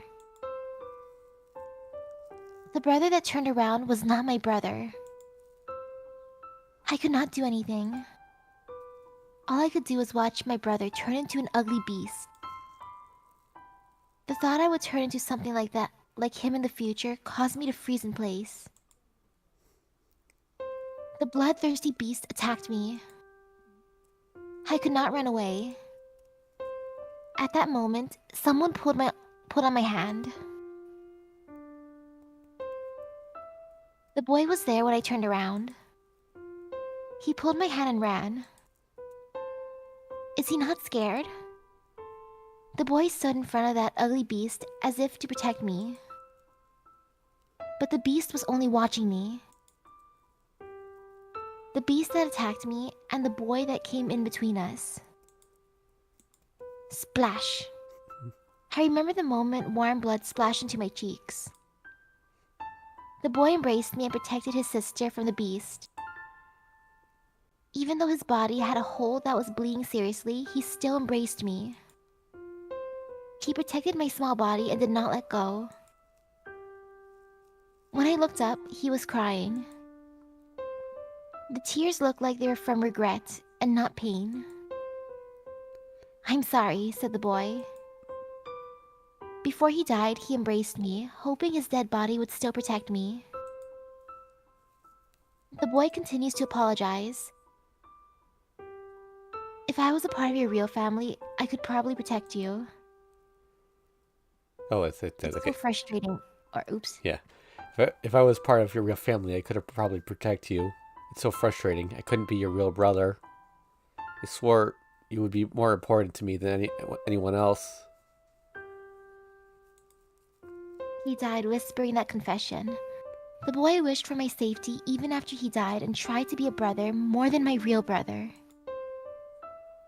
Those words were enough. I cannot wish for anything more. I understood. I cried knowing that this person will never betray me. Even though it was imprudent, I embraced him back and cried from happiness. I was happy that I could think this was the only person for me, no matter what happened. I do not know what happened after that.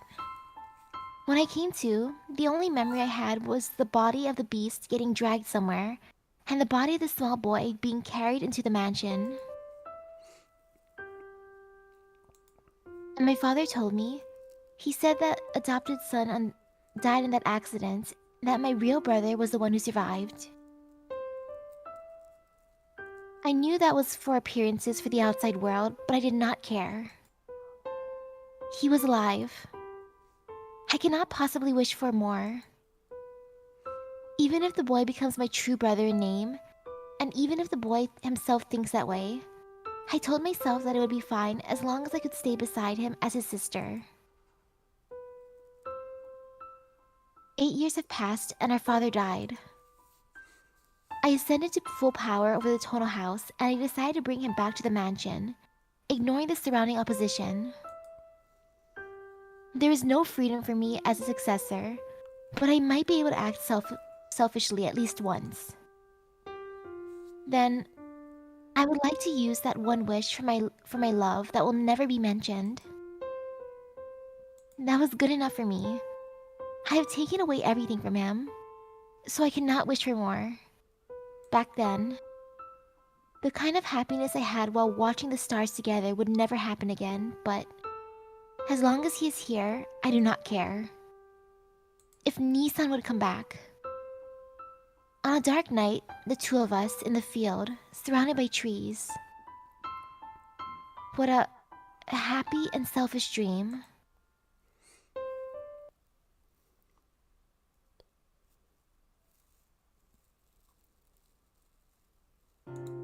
Pain. Awake to the pain in my chest, not where it's Ciel's place.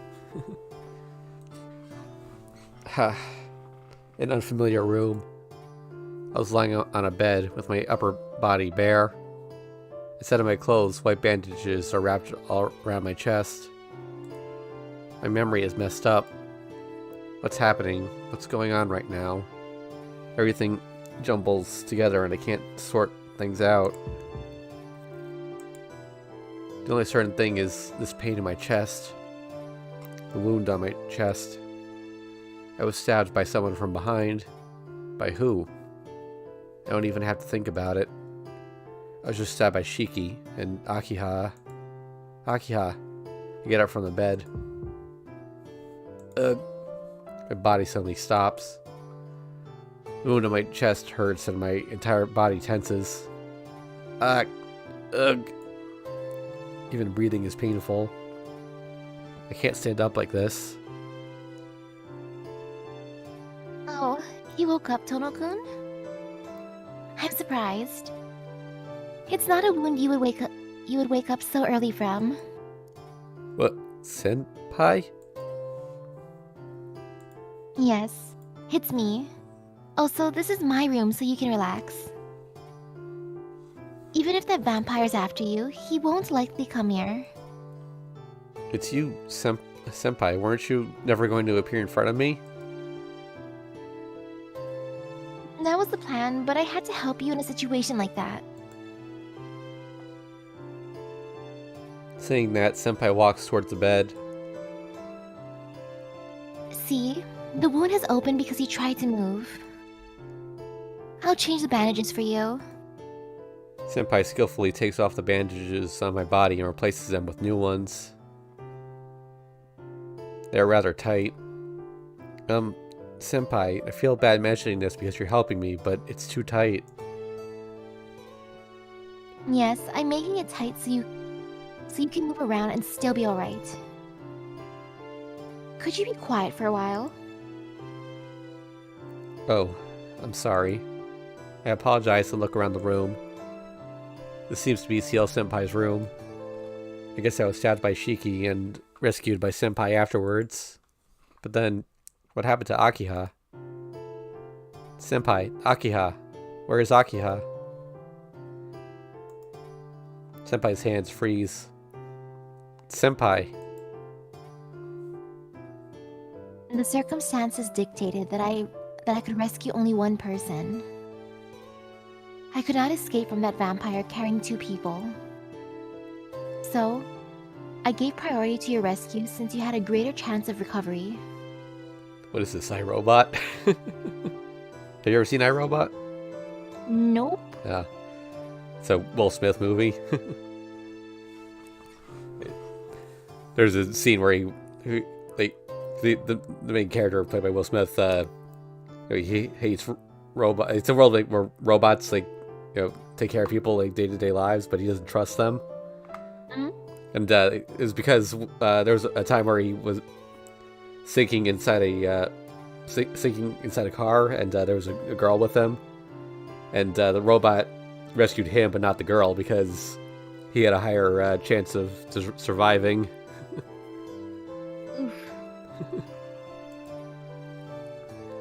Akiha, are you saying you deserted Akiha, Senpai? Yes. Her life cannot be saved anyway. I cannot endanger your life to save hers if that is the case.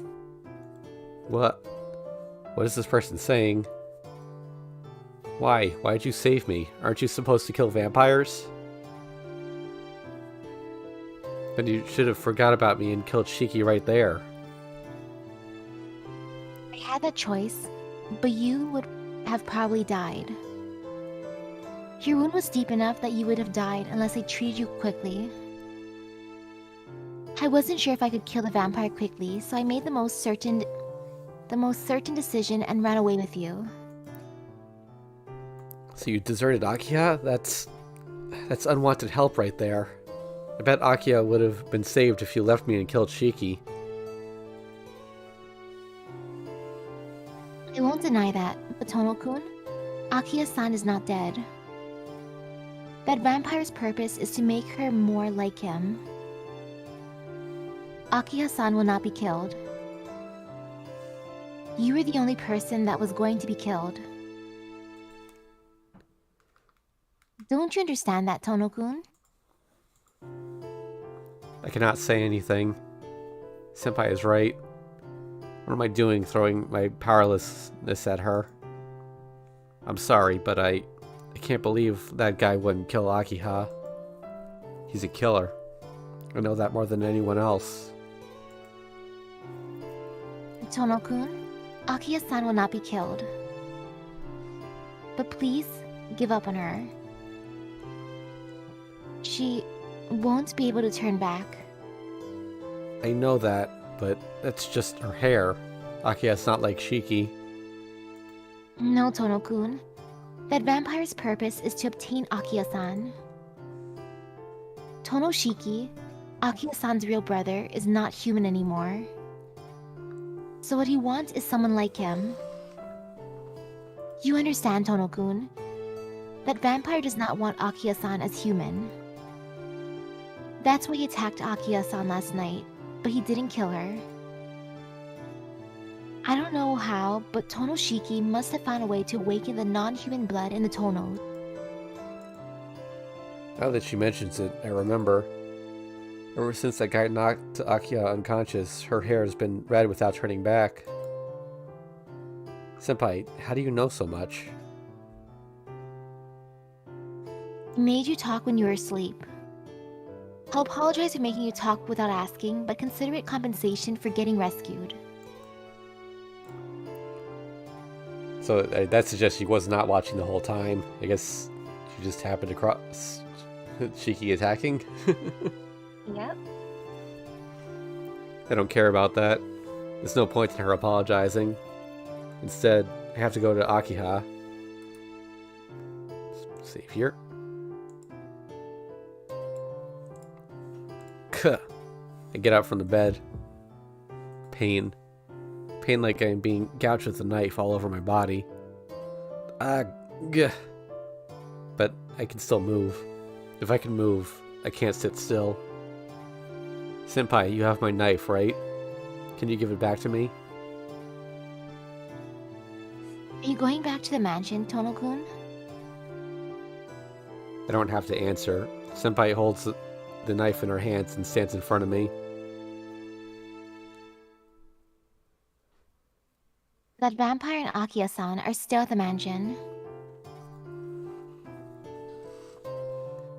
But it has been over 6 hours since then. It's probably too late by now. I said, it doesn't matter, Senpai. I don't care what Akiha is like. I've decided I'm going to be with her. A long time ago, I swore that I would be a real brother, like real family. I say that and feel like crying. It happened a long time ago. I promise I myself forgot. A family which did not act like a family. But still, it worked hard to become a family member. Only her. She cared for me more than the rest of her real family. I knew it was a lie from the beginning. But we tried to protect that lie. Really, I wish I never knew. What a fragile and faraway dream it was.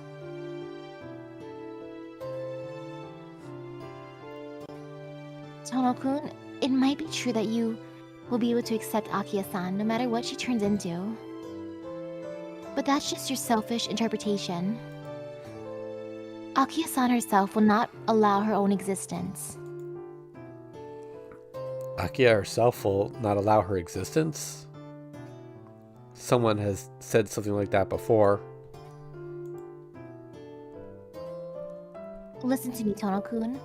Akiha-san will lose her mind and when she becomes one of the Tono. Her reason that lost to her instinct will go away and she will repeat senseless murders like Tonoshiki. Murders that she does not want.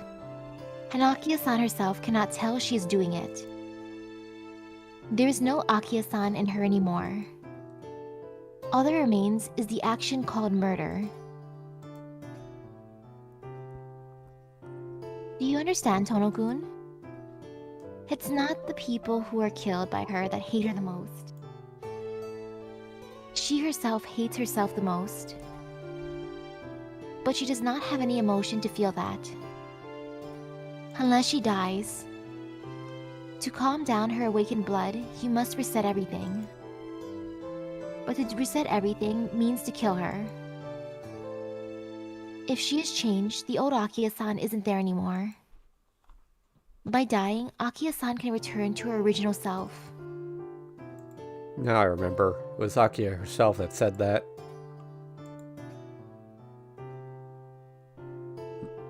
Please kill me. She said that while crying. I cannot say anything. I thought my blood would boil. What? I know it's painful, but please give up. How selfish.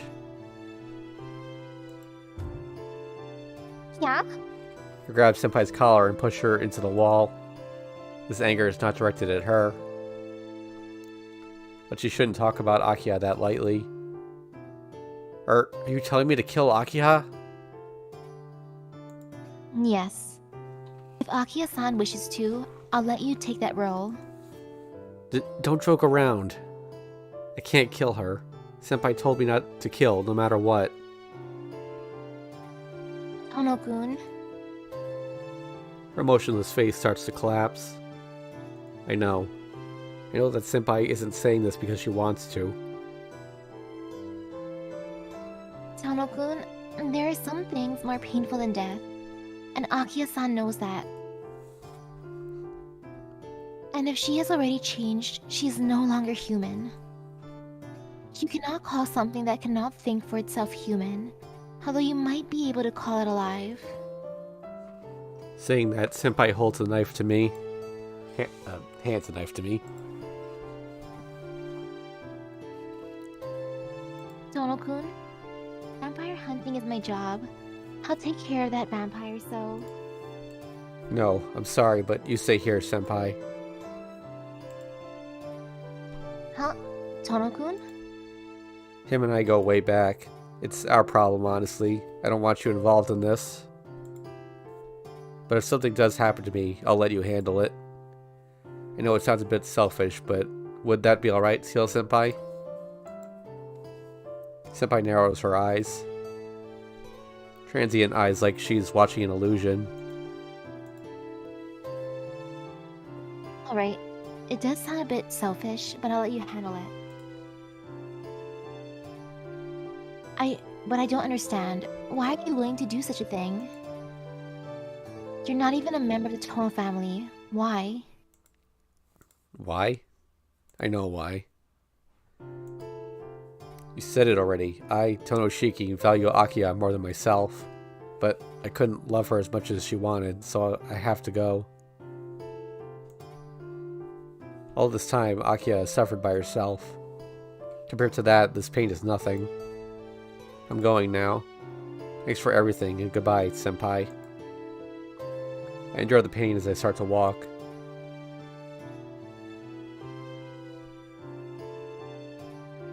Yes, goodbye, Tono-kun. As I walk away, I hear senpai say that to me.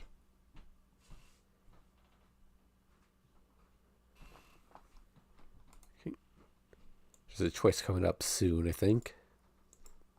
I reach the mansion. I have a headache. My vision is blurry like everything was shrouded in mist. My vision is distorted. I can't breathe properly. Just breathing makes me dizzy. Each step I take feels like a few hundred meters. My body, it's so exhausted, I'm practically numb. I drag my legs. My body has reached its limit and doesn't move like I want it to. My mind thinks negatively, telling me I can't do anything with such a body. But my burning blood denies all those ideas. My loud heartbeat. Only my pulse is high. Under the moon, my concentration is sharpened. I just came here naturally. There's no mistake. My heart beats loudly. My throat burns. My body is exhausted and uses all its energy to stay alive. It's suicidal to fight like this. But I feel no fear. My fingers are paralyzed by the weight of my knife. My nerves feel frayed. What a familiar sensation. I remember this feeling. I felt it so many times already. The feeling he had when he killed in the dream, and a long time ago, I think I had this feeling too. Gah. It won't last long. I head into the detached building. Strangely enough, I did not feel anything when I saw it.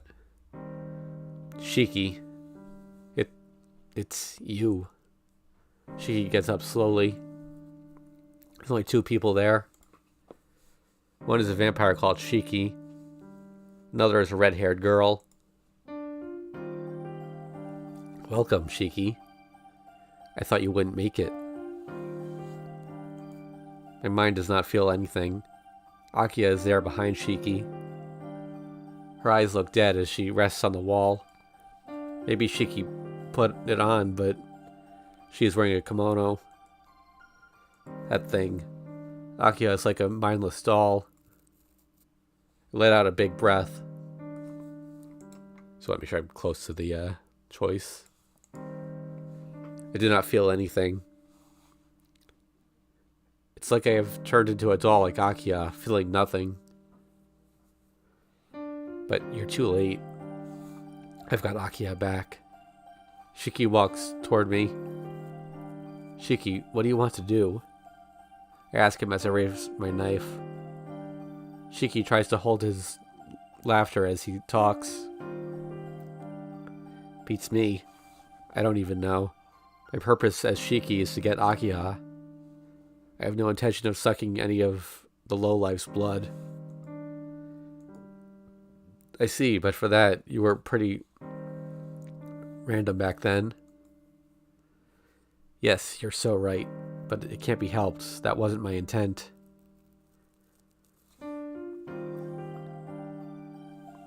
It tells me, Shiki, to kill, deprive, and destroy all. I'm just following that. I don't know why. That's awful. I don't remember much, but you weren't like that before, Shiki.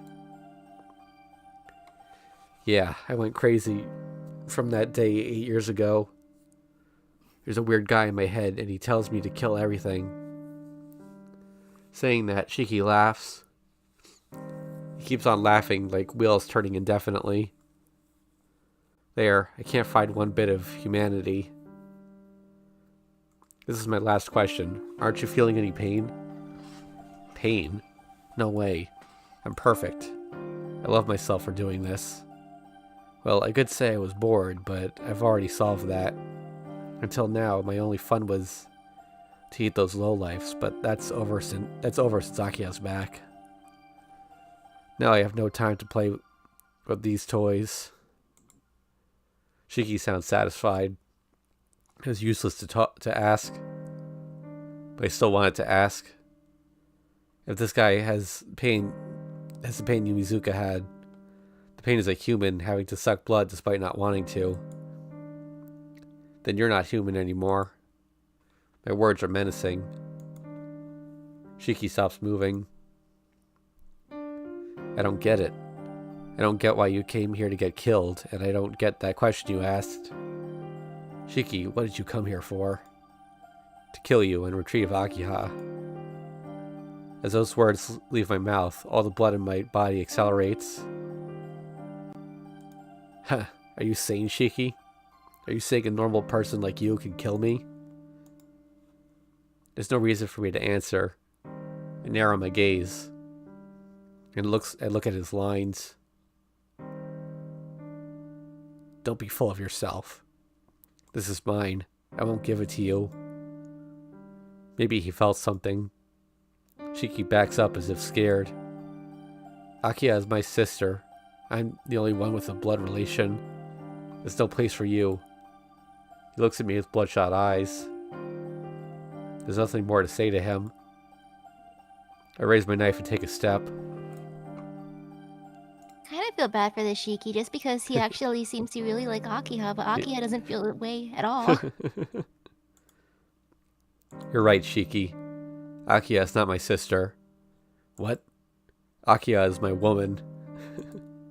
You. I take another step. Losing himself in my words, Shiki attacks me straight on. That becomes a signal for our last death match. I can't take much time. My body's at its limit, and I want to get Akiha out of here as fast as I can. So there's only one thing to do. I have to dodge Shiki's arm and cut the line on his chest. My body will be able to move this once. I will be able to avoid it. He attacks me. Shiki's range and my range are about the same. We try to kill each other fairly in our range. No, that was just my illusion. Ha! Shiki lets out a funny scream as he swings it. I stop it with my knife. There's no time to think about other things. My knife and whatever Shiki is holding clang together with a high-pitched shriek. Damn, I thought I cut you in half along with your knife, but that thing is pretty strong for an antique, Shiki. Shiki swings it above his head. My whole body shakes. What Shiki is holding is a thing like a sword that must be 10 times longer than my knife. So, a sword? I don't understand. He was certainly barehanded up until now. When did he get that? But there won't be a second time. The red sword swings down. Even if he swings it, it's only going to get stuck in the walls or the ceiling due to its length. I avoid it instantly. The red sword Shiki was holding came down without getting stuck anywhere. During that swing, the sword was indeed in the ceiling, but it came arching down like a hot knife through warm butter. somewhere. The sound of dripping blood. Persistent. Shiki holds up his sword once again.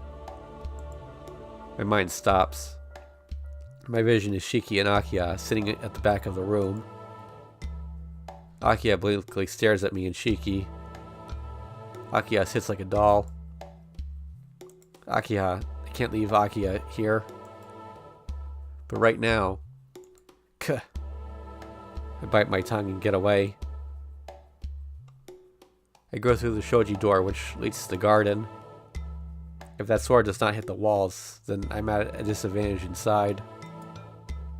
Outside, the forest. In this dark night, in these woods, there should be some advantage for me. Arg. I suddenly feel dizzy. My feet stumble as I almost fall. The wound in my back reopens and blood pours forth. No time for that. Ugh. I let out a breath. Stumbling, I lean against a tree. I can't pass out here. I hear the sound of someone moving through grass.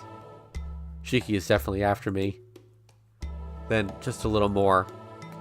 I need to go at least someplace where I can hide and attack him from behind.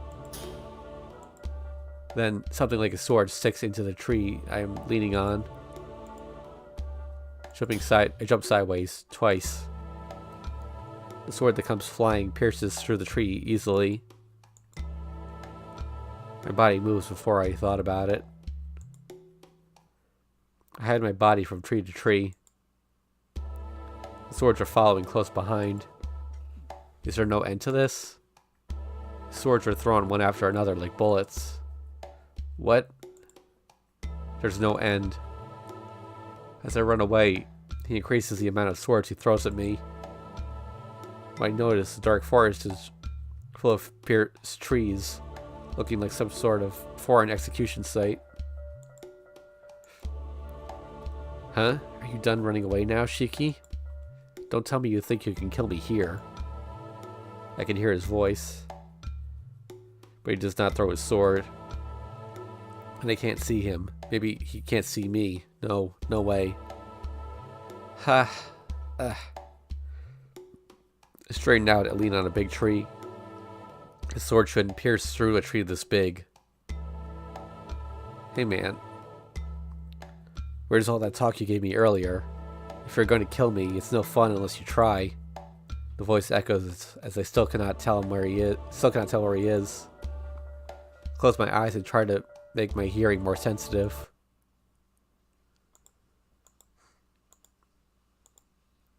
I can't hear his breathing or feel his presence. Of course, I don't have a beast-like sense like he does. I hear a dripping noise. What is it? I don't think there's any water around here. Geez, you are a big chicken.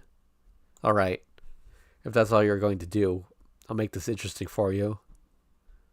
You can hide there all you want. I can hear his voice, but I still can't tell where he is.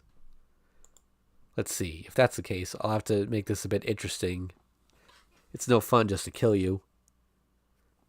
It's easy to scare you right now, but I bet Akiha won't be happy about that. That dripping sound. It's closer this time. The sound is from the tree right in front of me. When I look, I see it's the sound of liquid dripping down the sword that's pierced in the tree. Yes, I should crush your hands and feet and make you a toy for Akiha. Akiha likes to play with dolls, and it would suit her. It doesn't seem to be sap. Some kind of liquid is dripping down that thin sword. When I look at it harder, it seems like more like ice melting into water. Oh yeah, I haven't told you this yet, but Akiha right now is a bit out of my hands. I guess I was too happy and I overdid it. It's good she's back, but it's a problem when she bites anyone she sees, right? The liquid drips down. A red sword is more like a blade itself than a sword. A simple weapon, just a blade. This is the weapon Shiki was throwing. A red, thin, long blade. But why is that dripping... What is that dripping... Why is that dripping red liquid? Red. Red. Red? I see. I'll pass on making you Akiha's toy. I'm sure it'll be a great present if I give you to her with tons of swords sticking in you. But I think Akiha will bite on you before she plays with you. I can't let Akiha eat such a poor meal. Shut up. Red. That person. Red. There's something important. Red. I have to realize it. Wait a minute. Yes, that's a good idea. To let Akiha be a cannibal just like me. Blood. I see. It's blood. That's blood. That's why there's so many swords around here. There are hundreds of swords stuck in trees. Disjointed hands and feet scattered around. Dark night. Class moon. The bloody forest.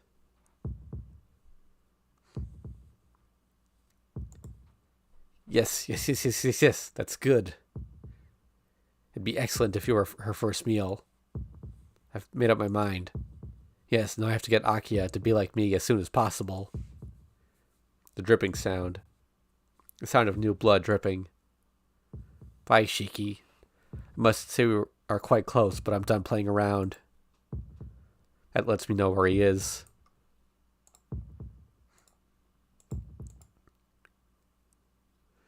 I get away from the tree I'm leaning on.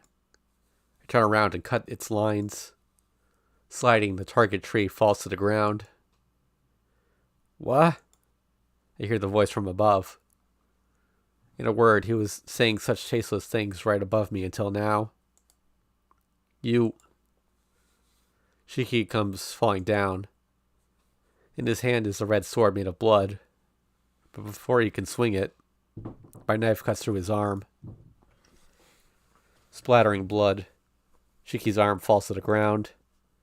The blood pouring out of his sliced arm makes a black stain on the ground. That's the same for me, as I am below him. Red blood, like human blood, splashes on my chest. Ha! Ugh! Shiki falls to the ground and jumps back like a monkey. Ha! Ha ha ha! Shiki looks at me. Oh, I guess you can do it if you try. I'm relieved, Shiki. It's unlike you to be killed so easily like that. I try to say something and I stop. I have no room for that. Kill, kill, kill, kill. If you have energy to move your mouth, use it to eliminate that creature.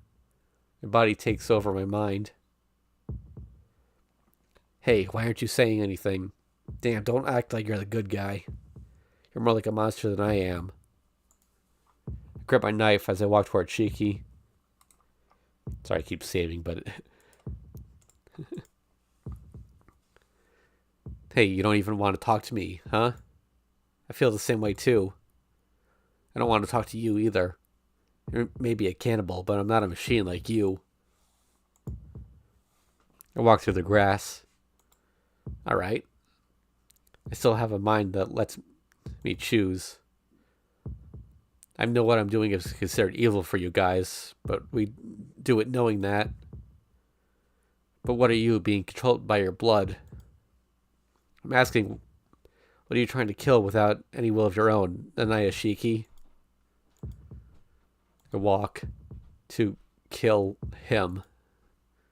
Shit, do you know how you look right now? You're not a living thing. You're like a machine, a doll that kills anything not human.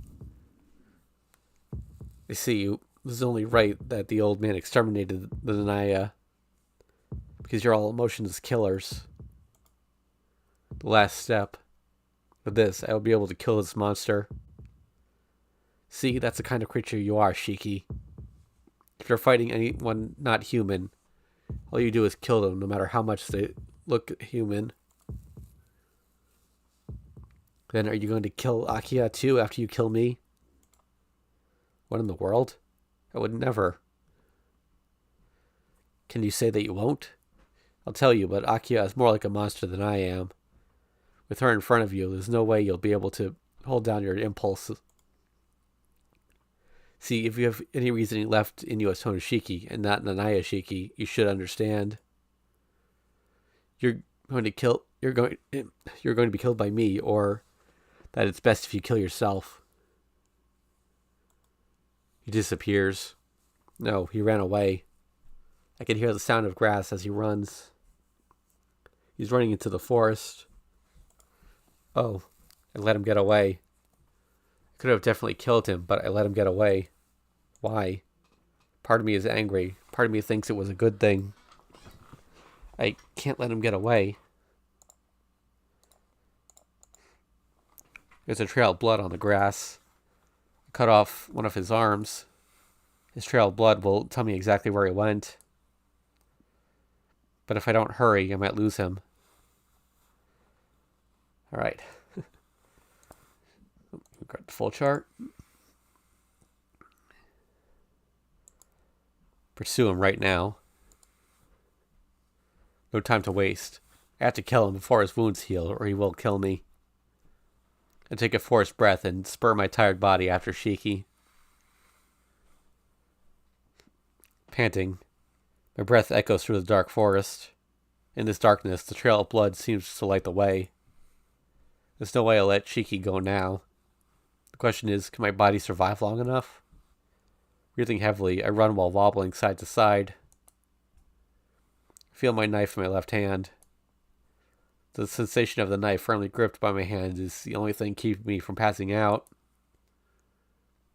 Is he going to the courtyard? It looks like a trail of blood leads to the courtyard. 8 years ago, the place where Nanaya Shiki was killed by Tono Shiki. Come to think of it, there's no better place to finish our match. Alright, Shiki, I'll kill you. Everything turns red. Gah. Ugh. Blood accompanies my breath out of my body. Blood spews out of my heart. I start to pass out and fall to the ground. What? I don't understand. I just feel pain and burning everywhere. What the? I look at my back. There I see numerous swords stuck like wings. They stick through me and up towards the sky. That means this wound is fatal. Why? I don't understand. It's not that these swords came flying at me. It just suddenly seemed to sprout from inside me. The sound of dripping blood. It drips down the swords of my body. The blood is not mine. Oh, that blood back then.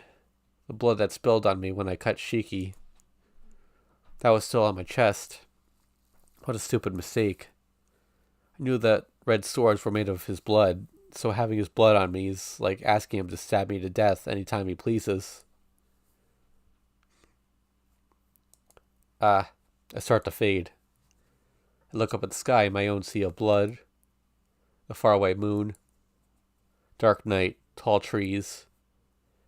I'm facing the same meaningless death as once before.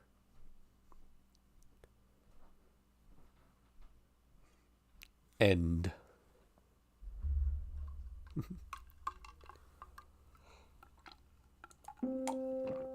Teach me, CL-sensei. Bonjour. The hint corner for Tono-kun, who has ended up in this dead end with only a bit left to go. It is time for Teach Me, CL-sensei. The 5th period is about battles with vampires.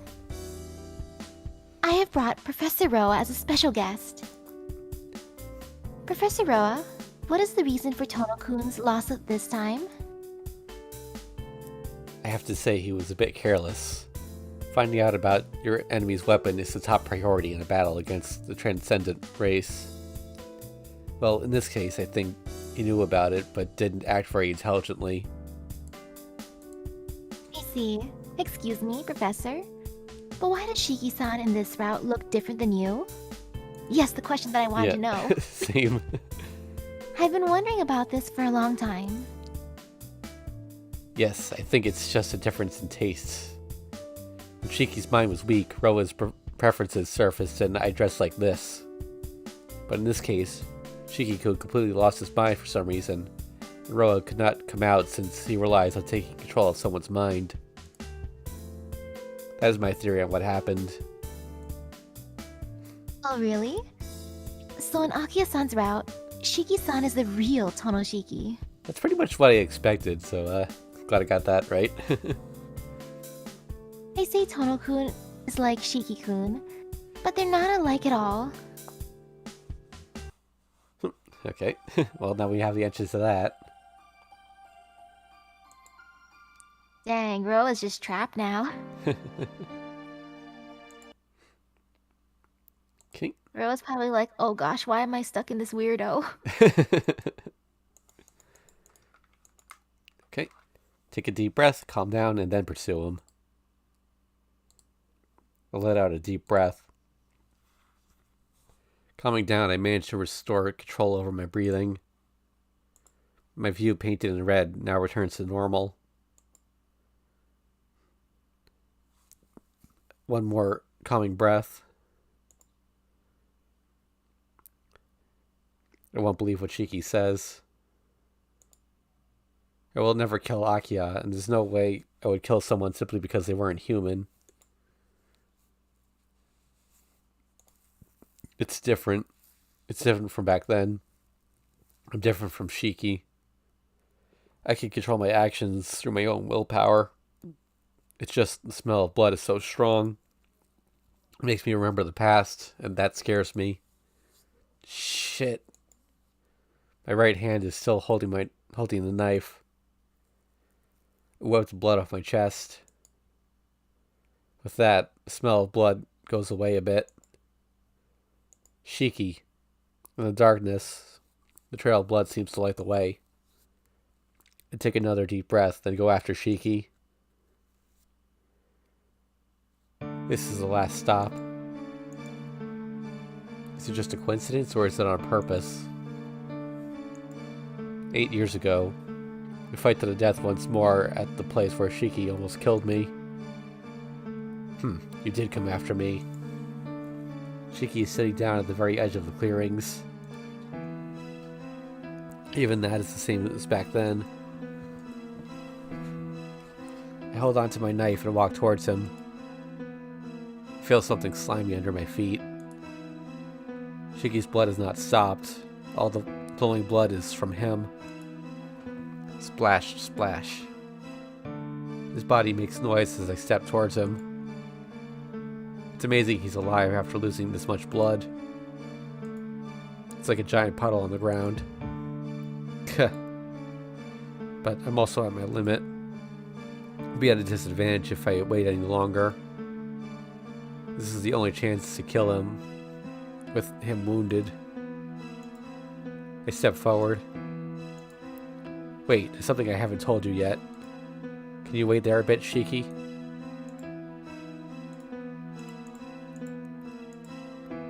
Don't look at me like that. This should benefit you too, because it's about Akiha. There might be a way to turn her back. What? At that moment, my still functioning reason stops my feet, but my body's telling me to go and kill him right now. I won't let his words trick me. I won't fall for that trick. My body stops working properly when I listen to him. If there's a way to turn back Akiha, I'll find it myself. No way will Shiki, the one who turned Akiha that way, tell me. Huh, I guess you won't fall for it. Alright then. It's all about killing each other from now on. Let's see who's the better killer. Shiki laughs, still down on the ground. I don't answer and instead walk straight to him. About 10 more meters to go. I will be able to jump at him within a few seconds. Heh. Don't tell me you think you're good just because you cut one of my arms off, Shiki. 1 meter. I'll teach you one last thing. You know everyone in the Tono family has different powers, right? I guess Akiha is good at taking heat from her surroundings. Well, it's kind of like that. Influencing the outside world, like an interference ability. 2 meters. seems the ability to interfere with the outside world has been scarce even in the Tono family. You can say that Akiha's ability is rare. Since she has such large potential, it doesn't wake up easily. Anytime I try to wake it up, it's like throwing a rock into the ocean. The best way to use her full ability is to have someone take over her mind and control her. 3 meters. Well, let's put Akiha off to the side. It's more important to talk about me right now. 4 meters. Shiki, I'm like the old man. I have no method to interfere with the outside world. Vampire ability isn't my original ability. This is more like a bonus that I got later. My real ability is immortality. 5 meters. Well, there are limits to my immortality since I can't heal my own wounds. Isn't it weird that this ability is called immortality? But it's true that dying is hard for me. My body changes its context so that it can survive whatever state it is in at that moment. Humans die when they lose a large portion of their body, right? That's because humans need a human shape with all the necessary parts to live as a human. If they can't find a substitute for their lost part, they die. Well, it might be more correct to say that they cannot continue to live. 6 meters. But in my case, it's the opposite. I don't supplement my lost parts. Instead, I continue to live even if I lose an arm or all my blood. My body changes its internal organs so that I can live without the parts I lost. See, can't you say that this is immortality? I would probably live even if my head only remained. Well, there's no way I'd want to be like that. 7 meters. One more step. Then I am within reach. You're about to kill me, huh? Well, what I want to say is this. I have the ability not to influence the outside world, but rather my inner body. Do you get it? Even if it seems like a useless part of your body to you, for me, this is it. Now I'll stab. Suddenly, from my ankles to my head, I'm stabbed by numerous swords that popped out of the ground. I can change it to an important weapon like this. You need to pay more attention. There's no way I would scatter this much blood for no reason. I understand. How stupid of me. I followed his trail of blood and walked onto the mountain of needles. I don't have the ability like you or Akiha to hurt others directly, so I have to rely on little tricks like these. But if this someone in my head becomes clearer, I might be able to use this ability as a vampire.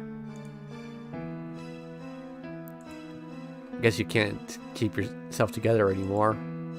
Then this is it. You can leave the rest to me and you can go back to your grave, Shiki. I hear laughter. It echoes through my head as my mind falls into the darkness. End. Shiki got stabbed again. Yep. Teach me, CL-sensei. Bonjour. The hint corner for Tono-kun, who has ended up in this dead end with only a bit left to go. It is time for Teach Me, CL-sensei. The 5th period is about battles with vampires. I have brought Professor Roa as a special guest. So this is going to be the same one? Professor Roa, what is the reason for Tono-kun's loss this time? I have to say he was a bit careless. Yeah, I think it's the same exact dialogue. Yep. Aw.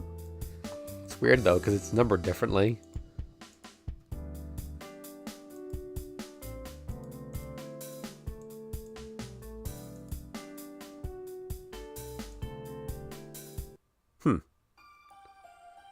Is it? I mean, yeah, these two, they have different ID numbers in the flowchart. Weird.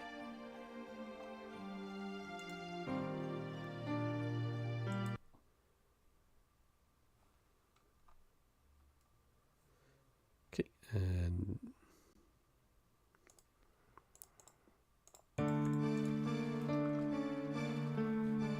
Stop.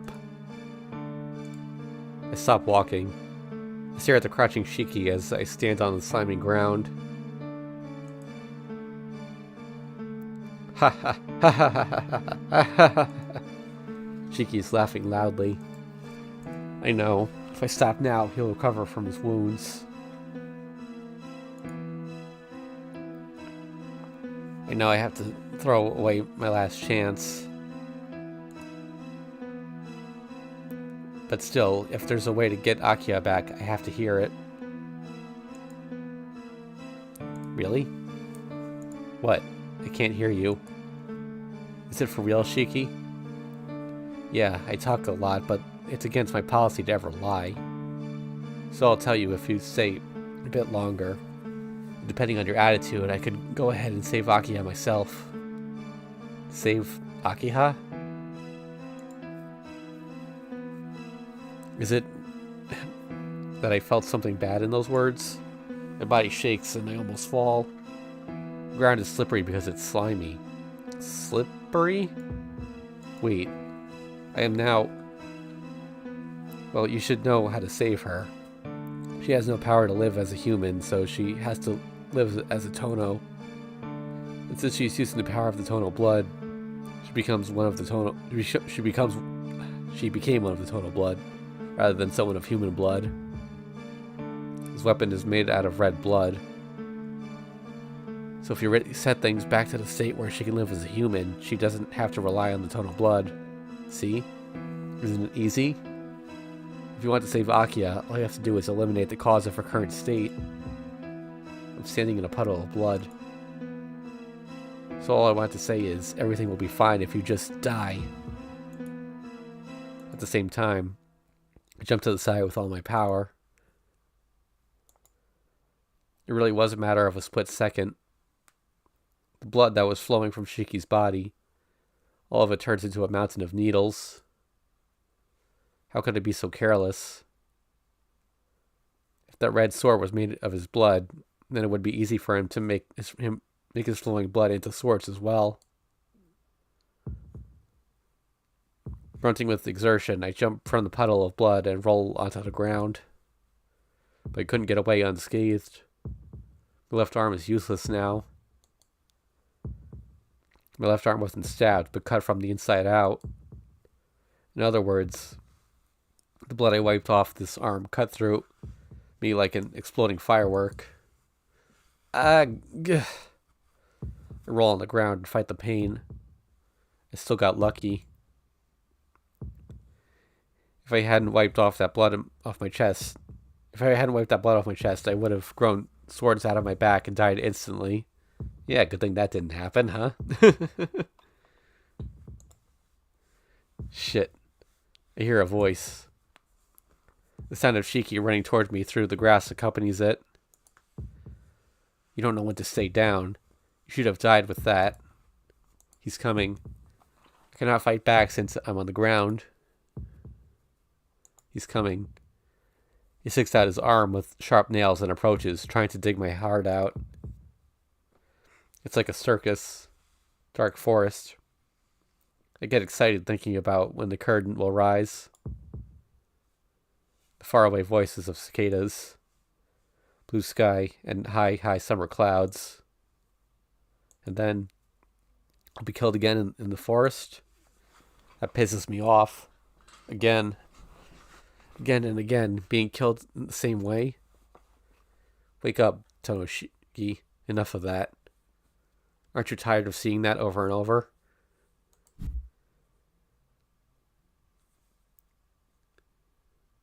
What? The voice comes from Shiki. Shiki's arm is not in my chest, but on the ground. It's nothing, really. My body has learned to react after having been killed so many times in the same way. Tonoshiki simply avoided the enemy's arm and then cut across the line on the enemy's torso. Are you kidding me? With a sound, Shiki's body slides to one side. Shiki desperately supports it as he gets away. Why? Hey, Shiki, this is wrong. This cut, won't it stick back? With a cramped smile on his face, Shiki staggers back. His upper body and lower body slowly separate. Shiki looks like a circus clown trying to desperately hold onto his body. Ouch. It hurts. I don't like it. I'm going to pass out. I can't stop bleeding. My body is separating. It hurts. It hurts. It hurts. It hurts. It hurts. It hurt. Saying that, Shiki falls to the ground. His legs are still standing. Only his upper body falls to the ground, like some kind of joke. He's still alive. He's still alive after becoming like a weird spider with only his upper body left. Gah. I pushed my body and managed to stand up. He's still alive. Then I have to kill him.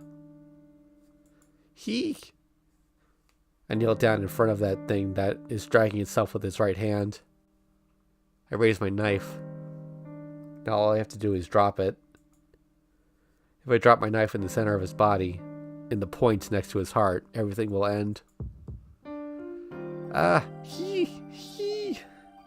Will end everything.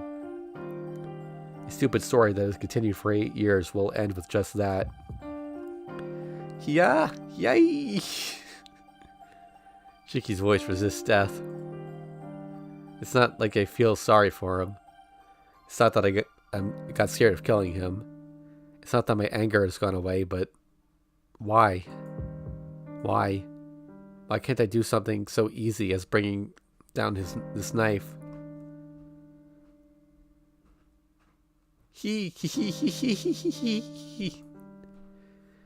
Laughing, that thing disappears into the bushes.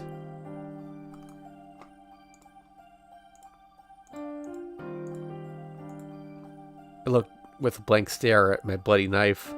I did not kill him. Or is that I could not kill him? I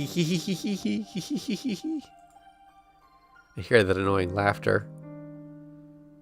It seems like he's going towards that detached building where Akiha has left. I get up. How stupid of me. I should have known that he would have gone to Akiha. I start to move my weak legs and hear from the detached building. The trail of blood goes straight to the detached building. Around the red trail are remnants of organ-like pieces. With an injury like that, Shiki would have died anyway without me finishing him off back there. But he's using his last energy to get to Akiha. I support my weak body and run. I reach the detached building after following the red trail of blood. The blood goes directly into the building. I made it in time. Nothing is different inside the room. Akiha sits by the wall with a blank stare. On the tatami floor is a trail of blood, and there... crawling. A man with only his upper body, dragging himself desperately on the ground. Akiha. Dragging on. Leaving a trail like a slug, Shiki crawls toward Akiha by the wall. Help me, Akiha. Shiki reaches out his hands asking for help. His bloody fingers reach out to Akiha. I won't let him. I have to go over there and finish him off. What? The explanation of surprise comes from both me and Shiki. Who? Oh, I think that might be Akiha. Oh, it's like, yeah. Shiki screams as his heart is ripped out.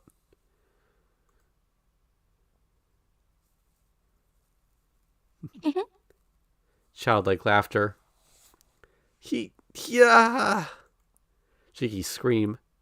Blood sputters all over. Waves of red blood color the tatami floor and the walls.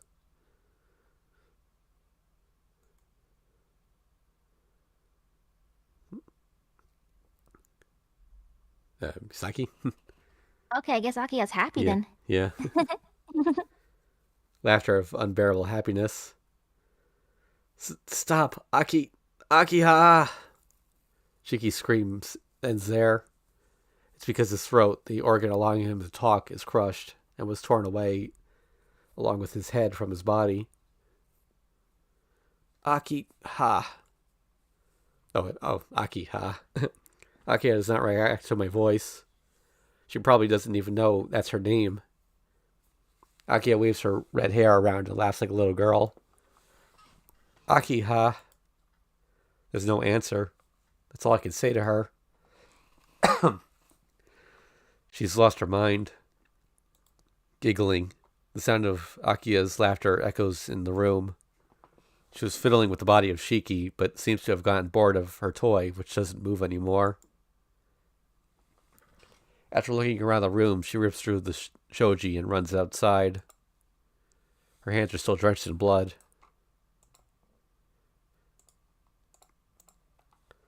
Well, I can't tell her to wait. I know that everything is too late. That childlike Akiha. She is now an innocent creature, not knowing good or evil. Just a living creature that can only kill. Please kill me.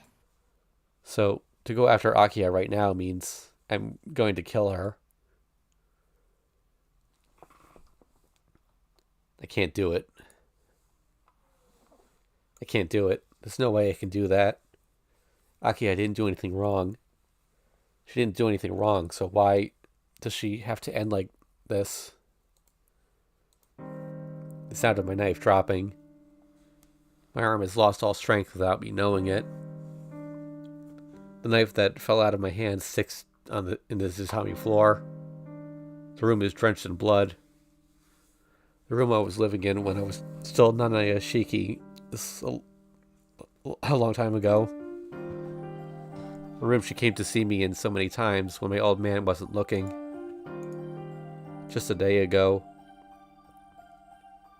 I felt everything about each other here. Could it be another flashback? Yeah, let me put that up just in case. I'm glad it was that CG first. Had Akiha already accepted this outcome back then? All I could do was refuse. Even though Akiha told me everything, I tried to push it away.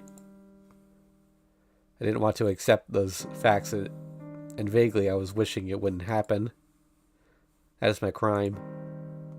I told Akiha I loved her, yet I couldn't protect her. Okay, I think we're good now. Akiha. I have to compensate for the crime I've committed. I can only protect Akiha from now on, no matter what happens. Even if Akiha has become a creature that only kills people, even if she could only recognize me as another creature. Starting now, probably until I die, I will live for Akiha and tie her to this world. That is the way to end the show for Tonoshiki, who could not save anything.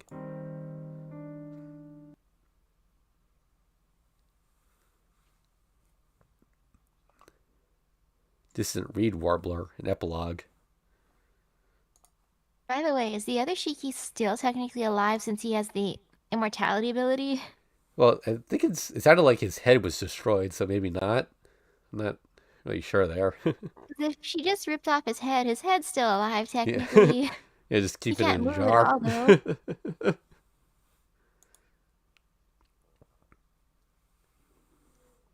I open my eyes. Endless blue soaks my sleeping mind. Slightly warm sunlight and slightly cool breeze. A world with only the smell of grass and the sound of trees. Might be that this mansion's forest is in a different season. It's almost winter, but the place feels like autumn. I look up at the blue sky as I lie on the ground. The sun is already way up in the sky. I guess I fell asleep. Guess it was my fault for lying down here on the grass after breakfast. Well, I don't have anything to do anyway. Doing this here, falling asleep deeply, even forgetting my name, can't be that bad. Bottomless blue. The clean sky is far away. Thinking like a child, I keep on watching the sky. far sky like in a dream. The view is so beautiful, I can't even let out a sigh of amazement.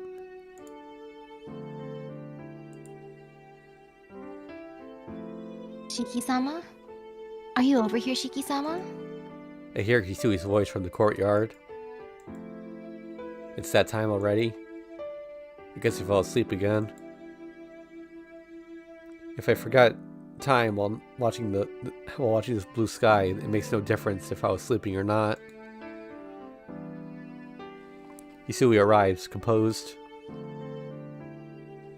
Shiki-sama, Akiha-sama is calling you. Alright. I guess I was asleep. Sorry for being so troublesome, Hisui. Not at all. It is nothing of the sort. Hisui looks down as if she wants to say something. I know what Hisui wants to say, but even if she did, I wouldn't be able to give her an answer. I'll get going. Can you tell Kohaku-san in about an hour or so? I turn my back to Hisui and head to the detached building where Akiha is waiting.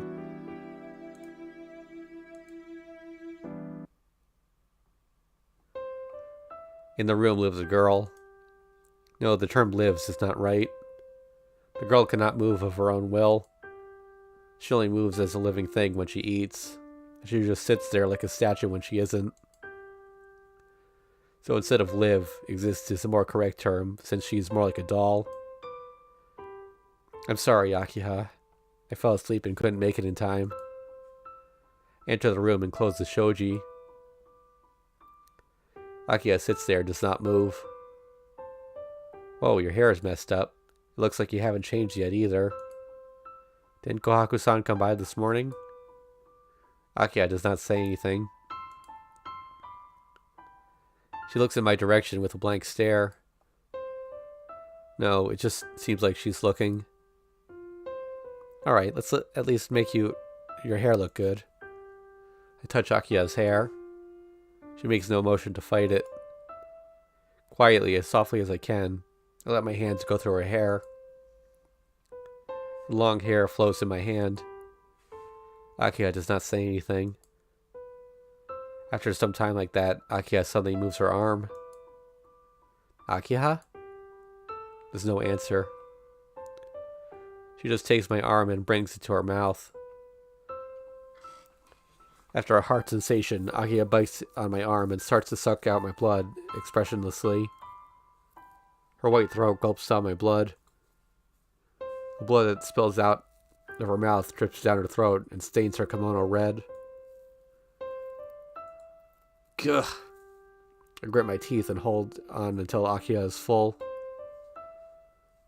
There's no proper quantity for Akiha. She stops only when she's full, and I can't predict when that is. So all I can do is wait like this for her to be full. I feel dizzy, but I don't pull back. Hisui was against this until the very last minute. I decided to give Akiha my own blood ever since she could only take in human blood. It wasn't a sense of responsibility. If Akiha could only survive by taking a blood, I wanted to limit the amount of victims, and most of all, I did not want Akiha to drink anyone's blood except mine. I guess Akiha really likes my blood. She has never gone outside since then, but it is really dangerous for my body. I don't have much blood to start with, and I am not healthy enough to keep feeding Akiha blood. I faint most of the time when I come here once a day to feed her. Although I'm getting blood from transfusion, it takes my body a while to get used to other people's blood. My body is getting weaker by the day. I guess the reason for Hisui trying to say something every time she sees my face is to tell me I should care more about myself. But such a thing, it's many times easier since I feel this pain. I can feel this pain, unlike Akiha. Akiha lowers her arm. I guess she's happy now as she lets go of my arm. And she goes back to being a doll once more. I cleared the dripping blood off her face and changed her dirty kimono. Akiha does not fight back. She just accepts everything I do. There, Akiha's proud look is nowhere to be seen. I'd be lying if I said this isn't hard for me. But still, my feeling of happiness is greater. Akiha is alive. She's alive and she's here right now. Then someday, Akiha might return to the Akiha she once was. Alright. See you, Akiha. I'll come back tomorrow, so listen to Kohaku-san at night. I say the same phrase as yesterday. No, the same phrase as always, as I held Akiha's hands. Slender fingers, small hands. I cover them with mine. The warmth, the fact that she's alive. It almost makes me cry. I suppress that feeling and smile. I want to laugh so that I won't have room for any sadness. It's easy to feel sad about the situation I'm in. Even if Akiha doesn't understand, I have to keep smiling in front of her. One day, if Akiha ever finds herself again, I don't want her to remember how I was sad. I want her to think that this was nothing, that this was one of the happy times too. So I have to keep smiling. Even if Akiha doesn't understand right now, so that Akiha wouldn't regret the past when she finds herself again. I keep on waiting, holding her hands. Even if Akiha's eyes are not staring at anything, I'll keep smiling until the end of the world. So that one day, when Akiha wakes up, I will be able to greet her like it was another normal day and say, hi.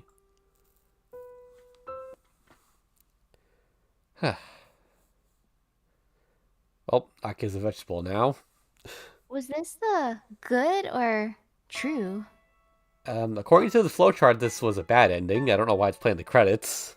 Okay, because I was under the impression that it was a good or true, and I'm like, that Yeah. doesn't seem good at all. And if that's true, that's sad. Yeah. Since he gets blood transfusions, I was wondering, like, can't he just give her the blood bag like a, juice pack? And maybe she wouldn't understand how to consume it that way. Like, here, Akiha, let me just stick a straw in here, just Yeah. drink. Or here, I put in a bowl for you.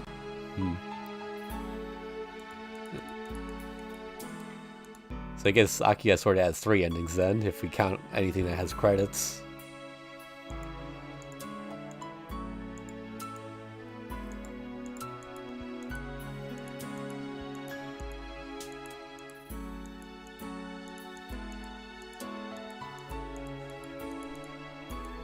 Let's see. Oh, wait, control. There we go.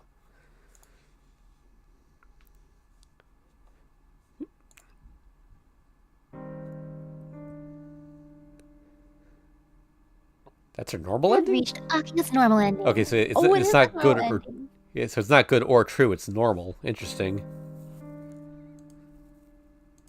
Well done. Each heroine, with one exception, has 2 different kinds of endings. Usually, they are called true ending and good ending, but Akiha-san's are called normal ending and true ending. Wait, then what the heck is the flowchart? Hold on a second.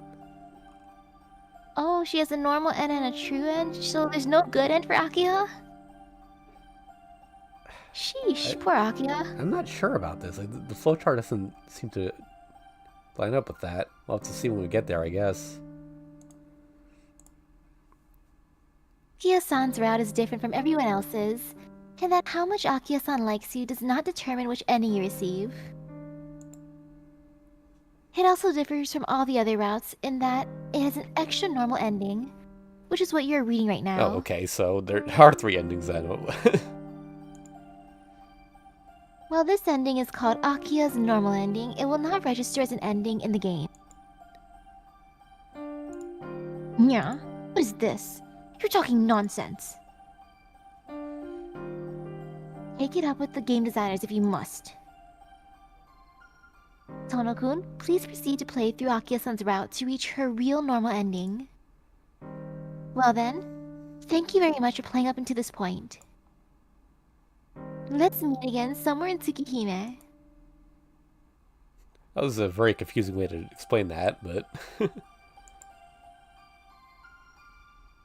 Alright, let's try that again.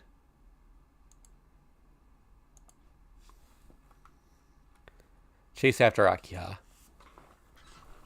I cannot come up with an answer, but I do know that I can't leave Akiha alone. I kill the flood of emotions. Without thinking, I go after Akiha.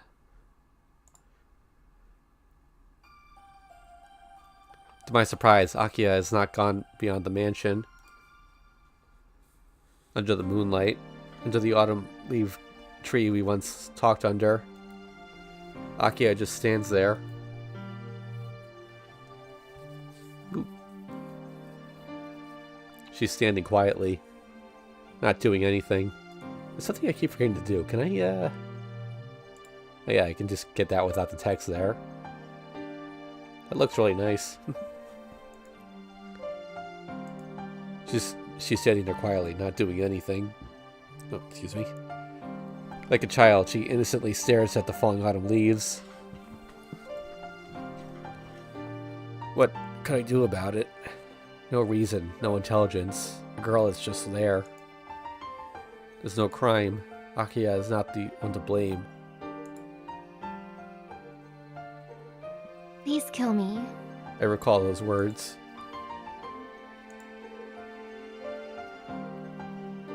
Please kill me with your hands.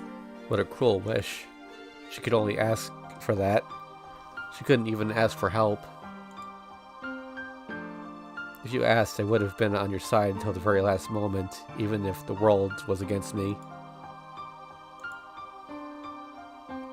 Please keep our promise. What a severe treatment. I did leave her for 8 years, but I never thought I'd be retaliated against in such a way. Akiha said not knowing who you are and going around killing people out of instinct is more frightening than death. Senpai said, if you become something that just kills because of instinct, sometimes death is the only salvation.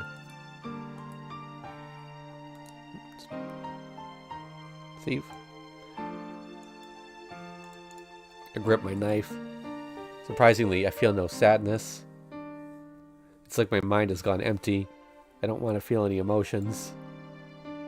Akiha. I step on the dead autumn leaves as I walk towards her. Akiha notices me and greets me with a smile. At least. I grip hard onto my knife. Akiha laughs. She laughs happily as she greets the person that will kill her. My mind weakens. But I have to start walking. Death can be salvation. I walk. Oh, I guess that was her line, but... Akiha does salvation. not... Yeah, Akiha does not run away, but waits for me happily. Please kill me. The autumn leaves fall. Oh, that was your last wish. Akiha is laughing. There's no more distance to cross. All I have to do is stick out this arm.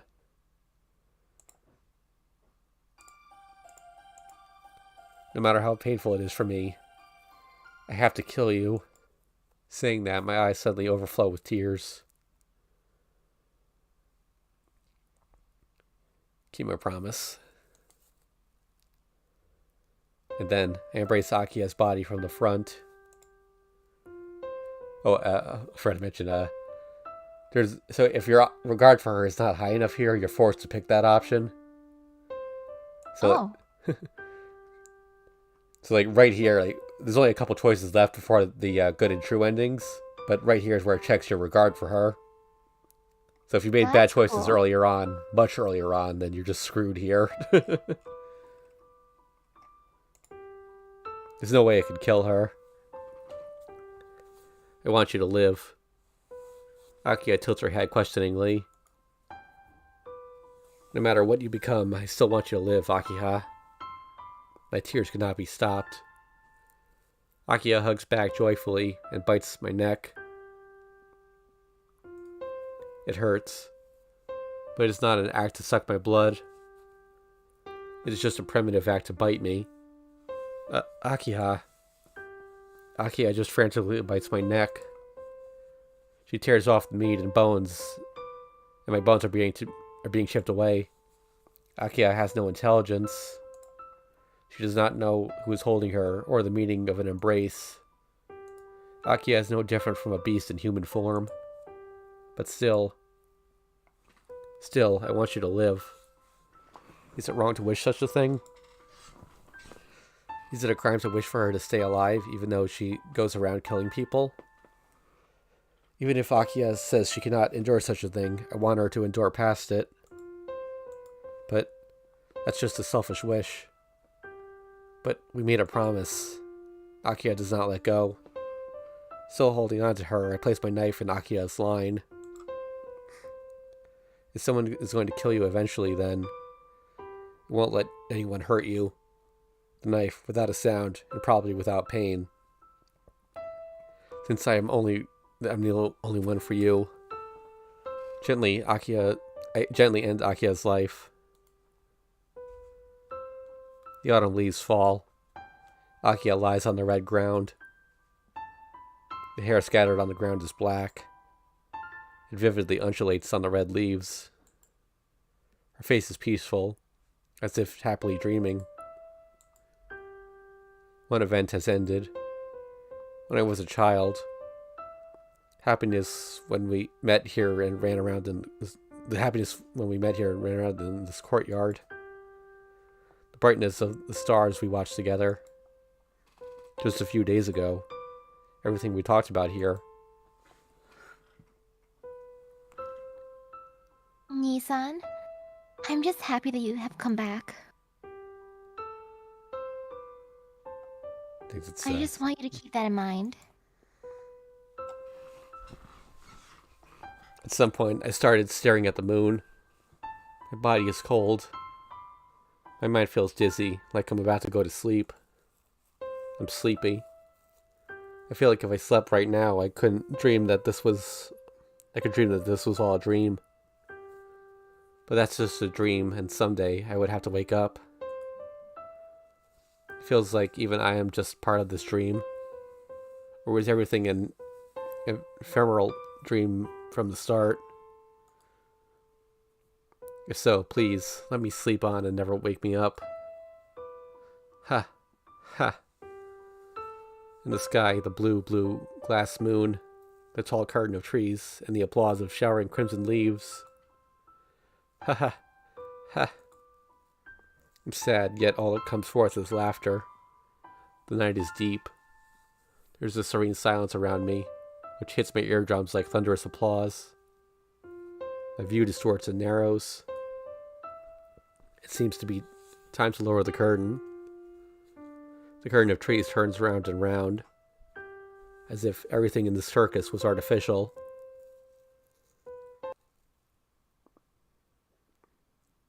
End. That's the other normal end? No, this is another bad end. We're not quite at the split yet, but...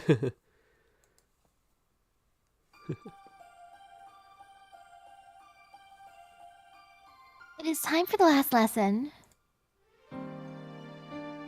The 7th period is about to end of this one particular person. No one can truly understand the feelings of Tono-kun, who kept his promise. There is nothing for me to advise. But if Tono-kun wishes for a different outcome, please go back a bit and choose a different course of action. But if Akiha doesn't like you enough, you don't even get a choice. In that case, please go back a couple of days and deepen your bond with Akiha-san. If you do that, a different fate should await you.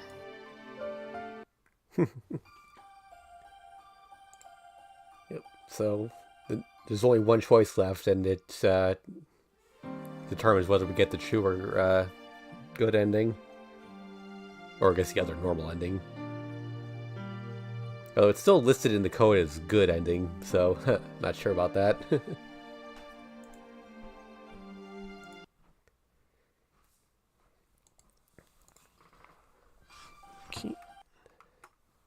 I can't do that. And then I embrace Akiha's body from the front. There's no way it could kill her. I want you to live. Akiha tilts her head questioningly. No matter what you become, I still want you to live, Akiha. My tears cannot be stopped. Akiha hugs back joyfully and bites my neck. It hurts. It's not an act to suck my blood. It's just a... Oh wait, it's the same dialogue. Still, I want you to live. Is it wrong to wish such a thing? Is it a crime to wish for her to stay alive, even though she goes around killing people? Even if Akiha says she cannot endure such a thing, I want her to endure past it. Even if... To think that the crime is born by...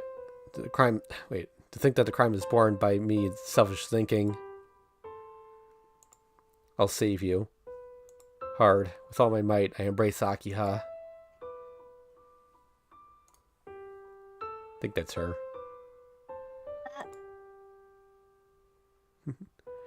I embrace the wildly moving Akiha. Crunch. She breaks my shoulder bone by biting through it. Akiha. Even though one of my shoulder bones is broken, I embrace Akiha with one arm. Or, not sure who that is. Akiha rages wildly. I embrace her for a long time. Is it because this might be our last embrace? I've never been held by someone so dearly, trying to remember everything. Their heartbeat, their warmth. Yeah. Maybe since she found out I am not going to do anything, Akiha stops fighting. I don't know how long we were like this in the falling autumn leaves, but Akiha has fallen asleep in my arms. I rest Akiha's body on the ground as gently as I can. Akiha's hair is still red. If Shiki's words are true, then there's no way for her to return to black except for that one method. I swore I would save her no matter what happened. It's really easy to save her. Reason why Akiha is living as one of the tonal blood. If the human she's sharing her life with disappears, she can go back to the original Tono Akiha. But that means the death of Tono Shiki.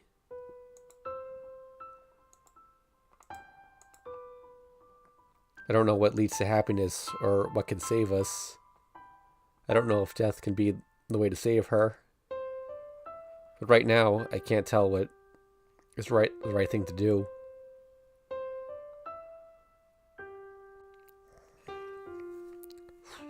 Which one should we do first? Let's just give her back to life. Yeah. She's already suffering. Give Akiha back this life. I don't think death can be a way to save anyone. It is an answer I've carried with me since my life was saved 8 years ago. No matter how painful it is or how hard it is, I feel happy just being alive. So if I live up to my belief, I cannot kill myself. It's not like Akiha had died either. If she's alive, she might get well again one day if I take care of her. I know that to give away your life that easily means you have an illusion that death is honorable. But still, I want Akiha to be happy. I just want Akiha to be much happier than I am. Besides, I was dead 8 years ago, and Akiha has given me this dream this whole time. This is just about giving back what used to be hers. There's nothing to be sad about, and there's nothing to lose. It's an end where everything goes back to where it came from. The autumn leaves fall. Akiha lies on the red ground. Her hair on the ground is red.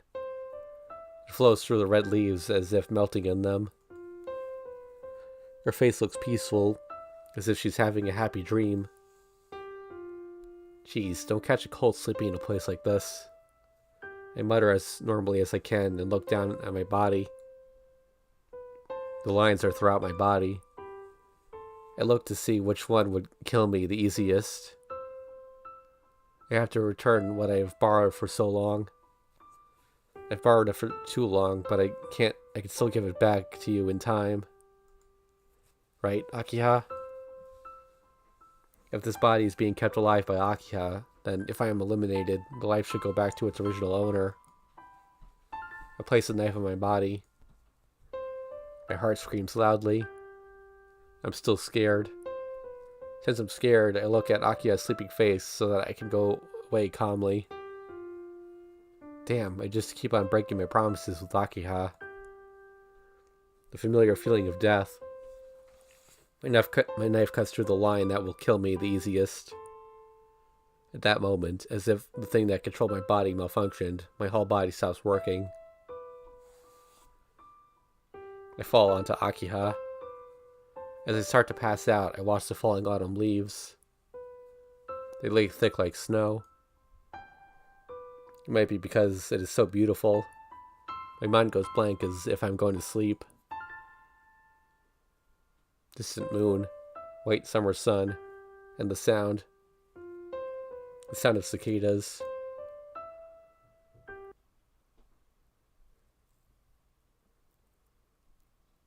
Chirp, chirp, chirp. Warm afternoon nap, an epilogue.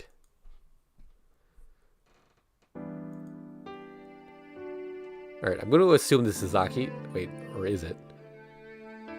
Warm sunlight. I feel the bright sunlight coming in from the window and I open my eyes slowly. I start to wake up. The sky outside the window is a clear blue, and it tells me that today is going to be a beautiful day. Might be because I slept in an unfamiliar bed, but my body feels a bit heavy. Oh wait, maybe not. I stretch out a bit and get up. Hear a knock on the door. Yo, this is definitely a dream sequence. He woke up without being woken up, so... Yeah. Yep, that's never gonna happen. Excuse me? Hisui comes in with a bow. Hisui shuts the door as if she had a lot of experience doing it.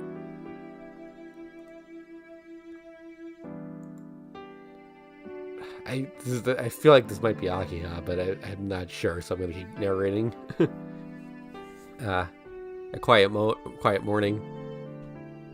Looking at her acting like that was natural, like it was natural for her to come into this room. I feel for a while that... Okay, this is definitely Akiha. I feel for a while that this is my own room. Yep. Good morning, Akiha-sama. Did you sleep well last night? Yes, I did.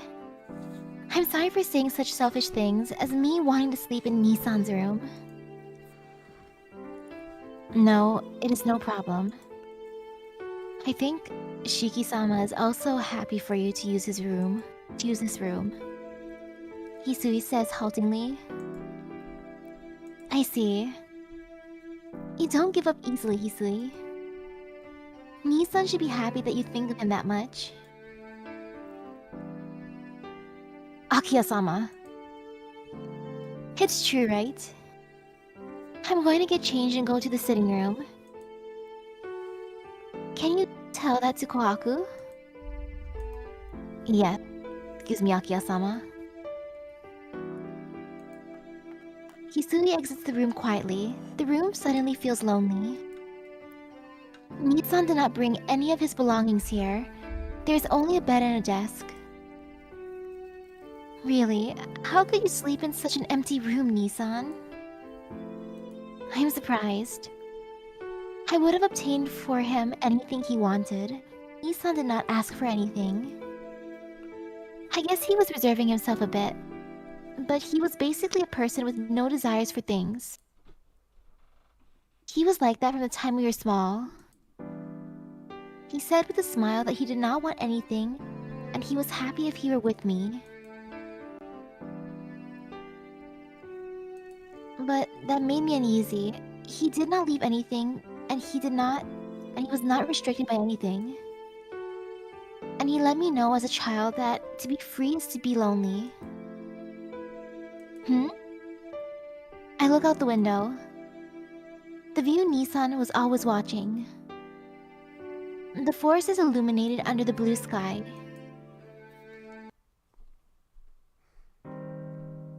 After that, I slowly woke.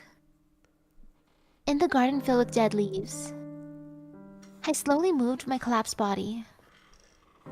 I was still alive. My hair was returned to black, and I did not feel the rage in my blood. I was feeling rather well, and that load I had always had in my body was lifted. I could almost say it disappeared. Yes, since I was a child. That load was there since I wished to save my brother, was gone. As if it never existed.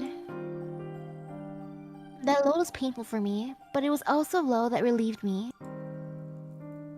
I always had only half of my energy, and I always felt a load, but I was happy. Because that load was Nissan, and I could feel Nissan as long as I felt that load. But that started to feel really light. I looked around the garden. I could not see Tonoshiki anywhere in that night, falling leaves. Then I understood why I was able to live. Why Tono Akiha returned to the original Tono Akiha.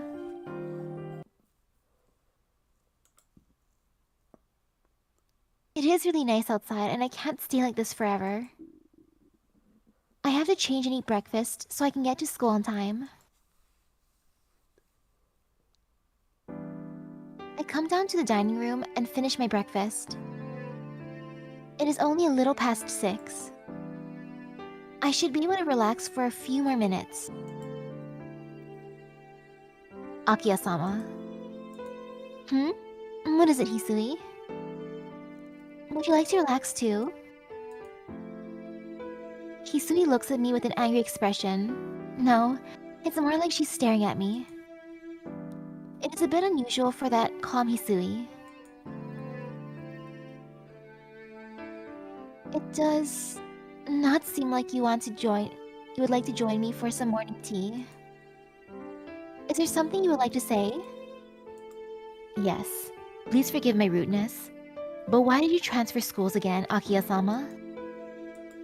I see. It's about that. The fact that I've transferred back to my original school must mean something to Hisui since she does not believe Nissan has died. Why do you ask? I transferred to that school since Nissan was there. Now since that reason is gone, it is only natural for me to go back. It does not look like Hisui is convinced. Or what is it? Are you saying I should have stayed in that school even though Nissan isn't there? Yes. It is not like Shiki-sama has died. If such a thing is done, Shiki-sama will feel sad. Impossible. How can someone who's not here anymore feel sad, Hisui? I get up from the sofa. It's still a bit early, but I should leave. Hisui, can you tell Kohaku to get ready? Oh, and I will probably live in the dormitory from now on, so I will leave you two in charge of the mansion. I will make it official within this week, so I will give you the details when I come home. Akiha-sama. Yet? What else do you have to say, Hisui? Akiha-sama, are you going to forget about Shiki-sama? No, but it's a waste of time thinking about someone who is not here anymore.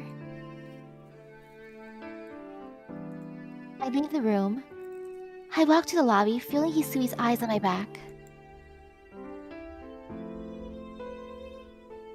Please take care on your way, Akiha-sama. Kohaku walks me to the gate and bows. I'm going. I'll be back this afternoon so we can talk then. Yes, but it's a bit regrettable since I will no longer be able to see you off anymore like this. Jeez, even you say that. This is just like before Nissan came. I only came back on the weekends back then. That's true, but now that Maki Hisa-sama's dead, there's no reason for you to come back here, Akiha-sama. You only come back during long vacations, right? Yes, I would think so. I nod and feel that I cannot hide anything from Kohaku. The only reason I came back to the mansion was because my father wanted me to. Now that father is dead, and I do not have any responsibility as a successor until I graduate, there is no reason for me to come back to this mansion.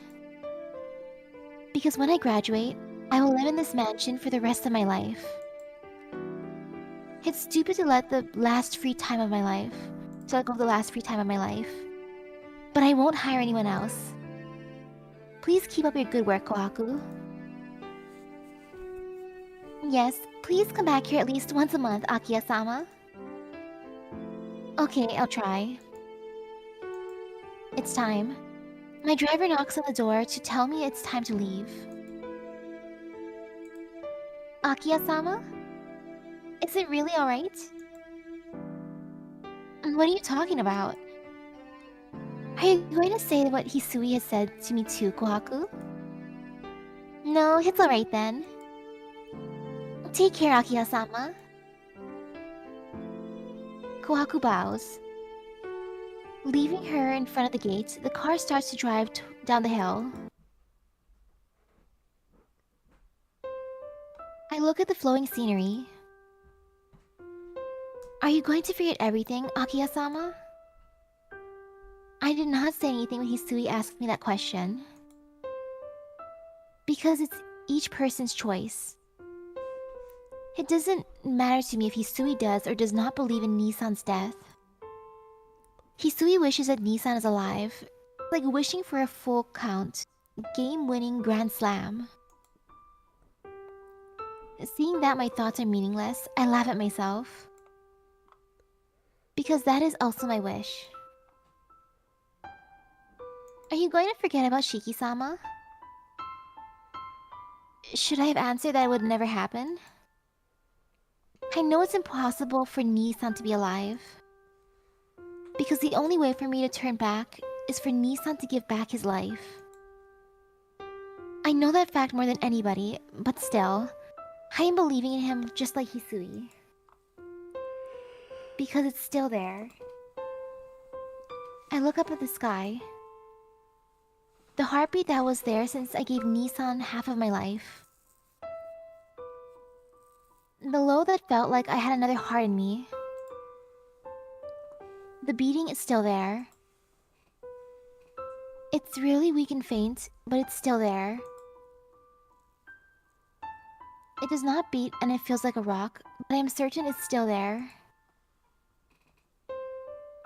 So while I'm disagreeing, I believe more than Kohaku or Hisui or anyone else in the world that Nissan is still alive. He's going to come back one day. I should go back to my normal life since there's no problems.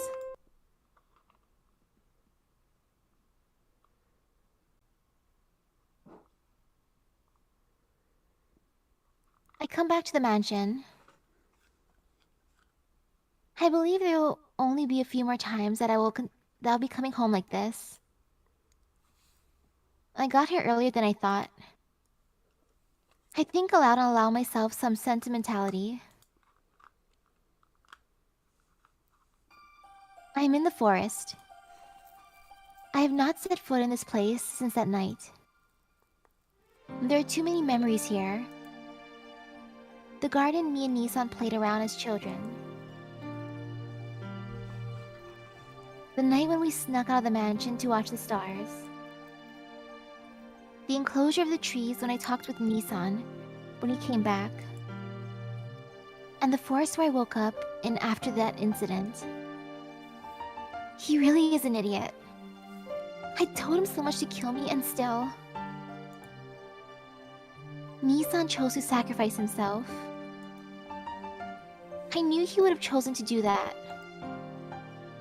And that is why I made him promise, but Nissan did not listen to a word of what I said.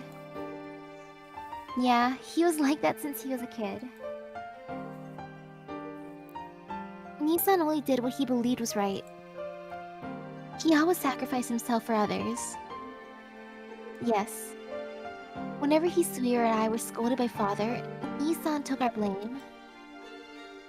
When I was about to be killed by Shiki, he saved me. And when I could not turn back, I didn't even ask him to, but...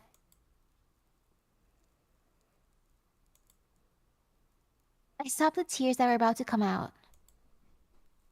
I am not sad. Rather, I am mad. I am really mad this time. He only thinks about himself and does not take into account how I feel. I really won't forgive him this time. Though when the person to say that is not here, to where should I release my emotions? Nissan is not here. There is no feeling that he's going to come back.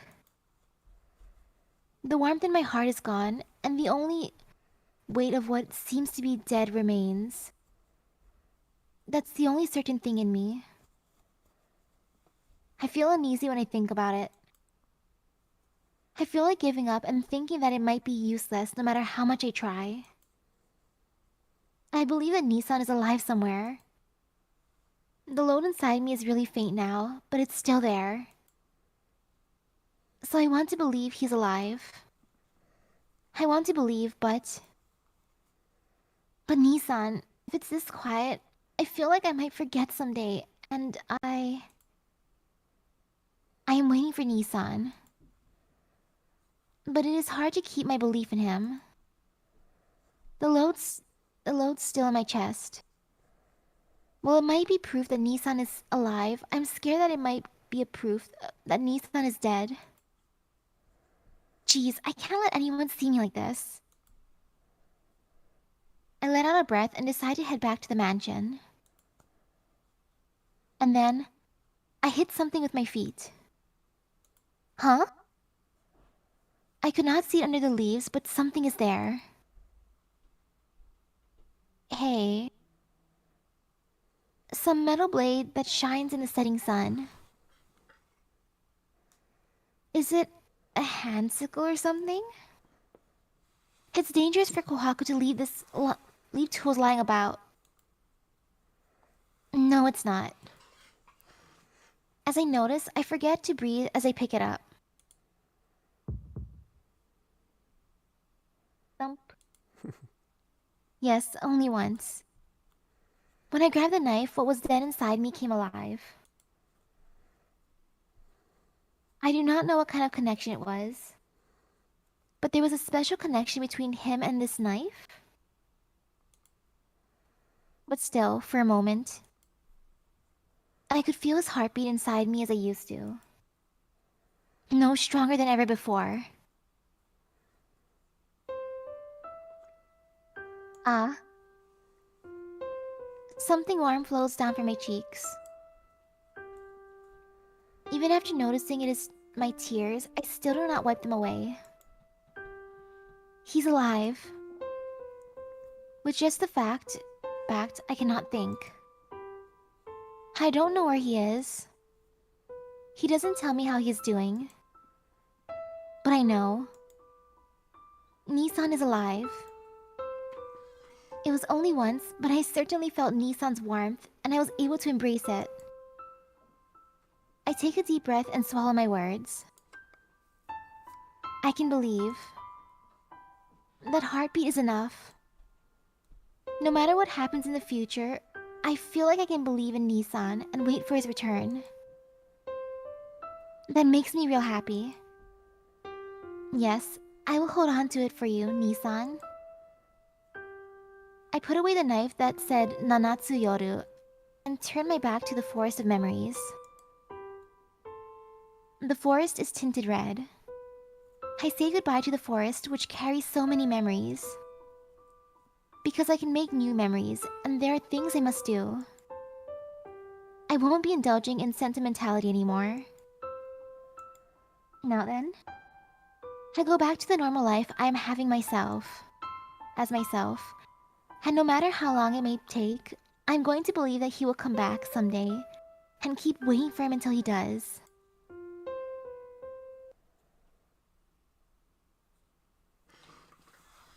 Fiend. You know what I was thinking? Mm-hmm. I'm pretty sure Shiki died because he cut his lines. But then maybe, just maybe, she felt a heartbeat because... Who knows? Maybe she's pregnant with his baby. I can tell. I can feel him inside of me. I think it's a faint heartbeat. But I feel like he's still here.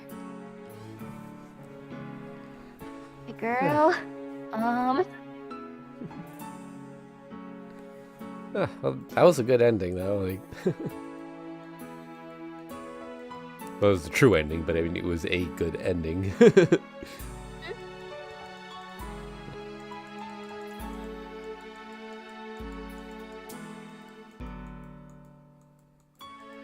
I would have been more surprised if she stayed at this school, since she doesn't even know how to get lunch. She'd be suffering. She'd be like, well, I don't know what to do every day.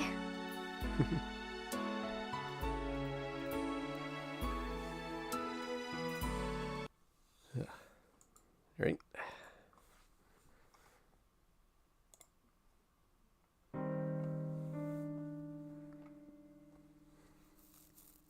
You have reached Akiha's true ending. Well done.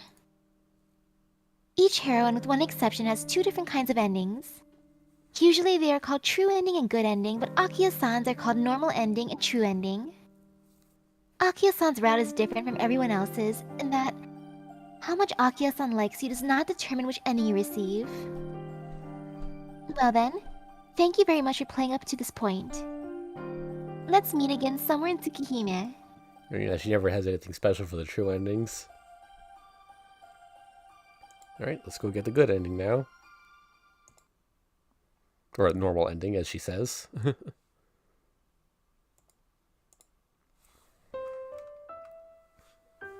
can't do that. Wrong. Yes, it's probably wrong. It's alright if I can really save Akiha by dying, but there's no proof of that. And besides, I don't think death can be a way to save someone. Even if Akiha is saved by my death, how would she feel afterwards? It's fine if she only feels sad about it, but it's wrong if she should feel guilty for the rest of her life.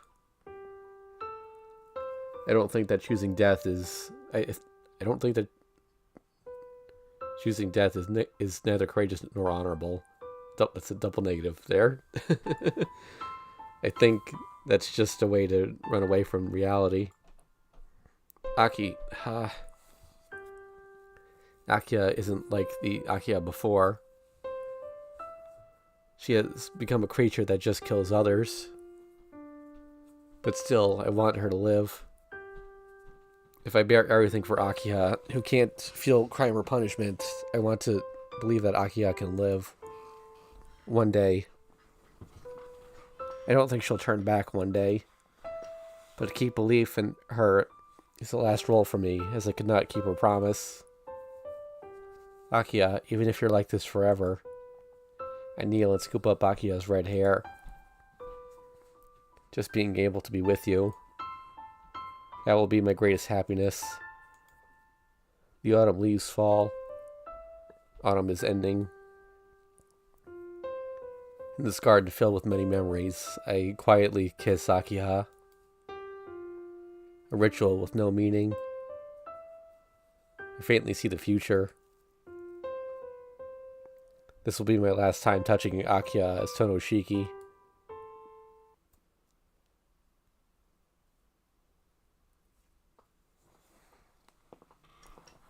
Distant reed warbler, an epilogue. I open my eyes. Endless blue soaks my sleeping mind. Slightly warm sunlight and slightly cool breeze. Rolled with only the smell of grass and the sound of trees. Okay, it's this dialogue, I think this is the same normal ending as before, but maybe the actual end will be different. this is the same dialogue as earlier. Maybe this time she snaps out of it at the end.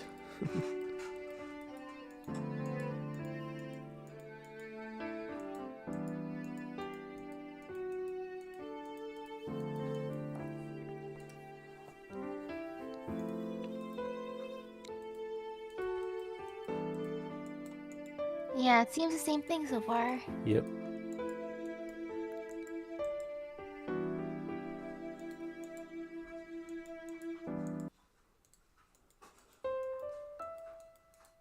Based on Akiha's ending so far, I'm like, Shiki should never go with her.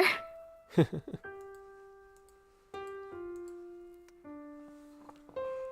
I can see how this is not a good ending. Yeah. Sorry, Akiha, you can never get your love. Yep. It's not meant to be. No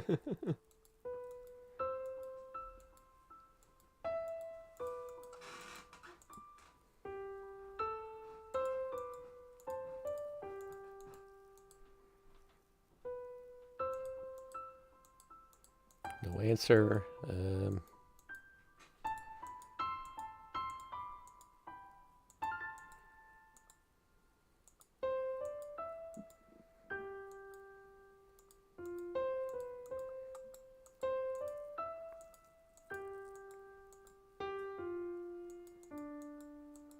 It has to be something different here, otherwise, what was the point of this, the third ending?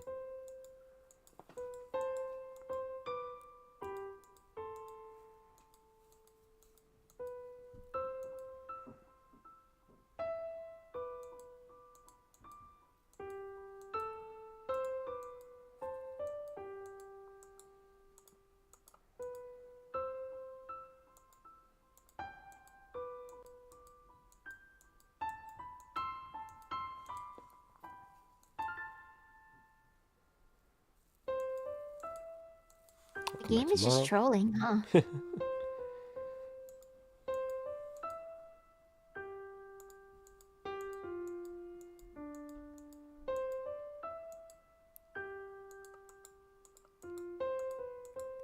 Okay.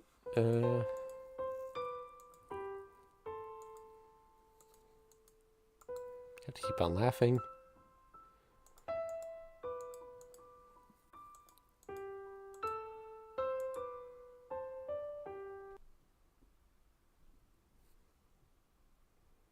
Really? It's exactly the same? It's the exact same. Weird. Yep, so there's only two outcomes for her. Either she's a vegetable or her love is dead.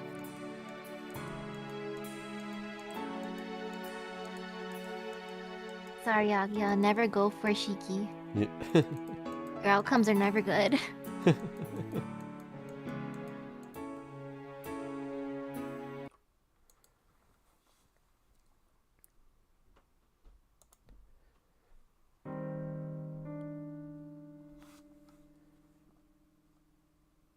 I wonder if it's the same one. Well, she mentioned last time that the other normal ending didn't count, so the dialogue should be different here. But it's the same Right now, it's the explanation. same thing about explaining. Nope, that's it. Nope. Wow. That is so weird. Yeah. So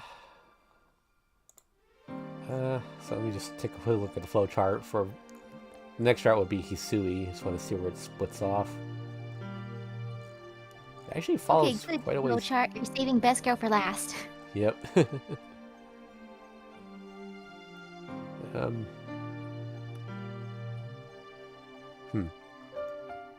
So I think we got a little time. You want to like just play out to where the route splits because you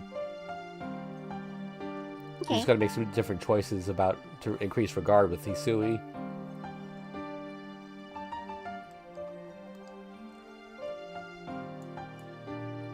Are you up for it or? Yep. That's Okay. fine. Let's go see how Hisui is. Okay, start from the beginning. Maybe he'll get her to smile. All right, I got to make sure I. All right, so skip that. Yep. Bye, CL. All right, gotta carefully analyze this. So I think we just want to raise Hisui's regard whenever possible, and then we'll get on that route. Where are we at here?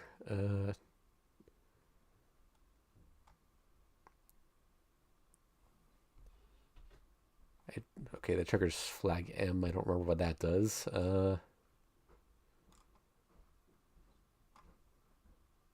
Wait, okay, here we go. Don't think that matters, but we'll just say lunch in class. Okay,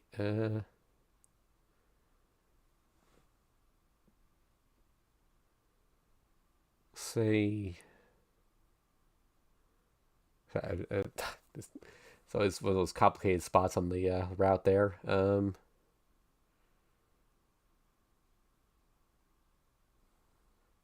Return to the mansion.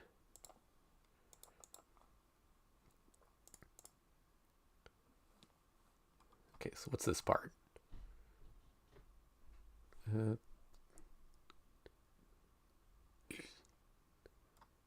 Okay, about a cheerful girl. Oh, I think we saw that on CL's route last time, where he was reminiscing about Hisui and Kohako when they were kids.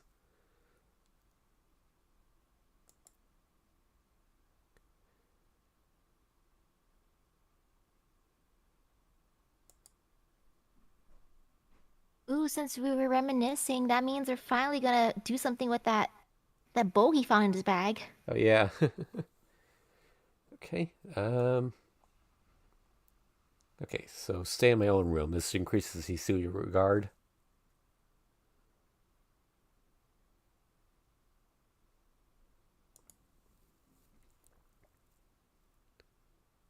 I guess we did that last time. Or wait, did we? Huh. All right, skip. Oh wait, no. The choice just lead. I don't know. Go check it out. Oh, go to sleep. The howling. Oh, okay. Ooh. Yeah, I'm not doing the howl today. So wait, if I'm looking at this, okay. Sorry, I'm just trying to analyze this flow chart. I didn't screw up and accidentally raise Akiha's too high, did I? No, it should. Hisui should be higher. Okay. It's still the same dialogue, even though it's technically a different scene.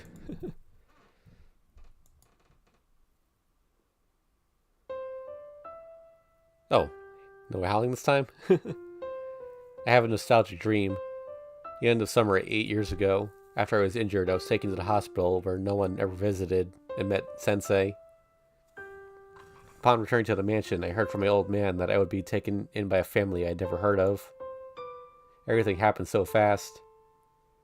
Right after the day I left the hospital, I ended up going to the Arima household.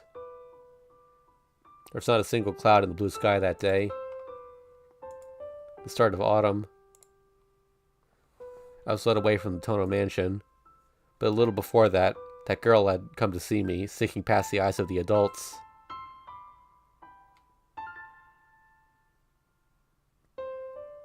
When you're about to leave, please come to the tree in the rear courtyard. After being told that, I snuck out from under my old man's eye and out to the rear courtyard. The sky was blue. Below that deep blue sky that seemed to extend forever, she waited for me. As far as I knew, this was the first time she had left the mansion to come outside. Take this. Saying that, she undid the ribbon that bound her hair and handed it to me. I guess it was her farewell gift to me, but as a child, I didn't even feel happy about it. After all, what kind of a 9-year-old boy would feel happy about receiving a ribbon? The kind that keeps it for all those years. That kind is my favorite, so give it back to me later, okay? But those were the words that saved me. Give it back, she said. Come back is what I heard from those words. Just that was good enough for me. That last day with no one ever see me off. For her, who I'd never even spoken to say that to me, it made me happy. But I could not say I'll definitely return it. As clever as I was at the time, I realized I would never be able to return to this mansion ever again. Those were the only words we exchanged. Something about her icy eyes was very sorrowful. It was time, so I began walking towards the doorway. The girl just stood there like a doll, watching me leave. A distant dream of what happened on one fine day, under the cloudless blue sky.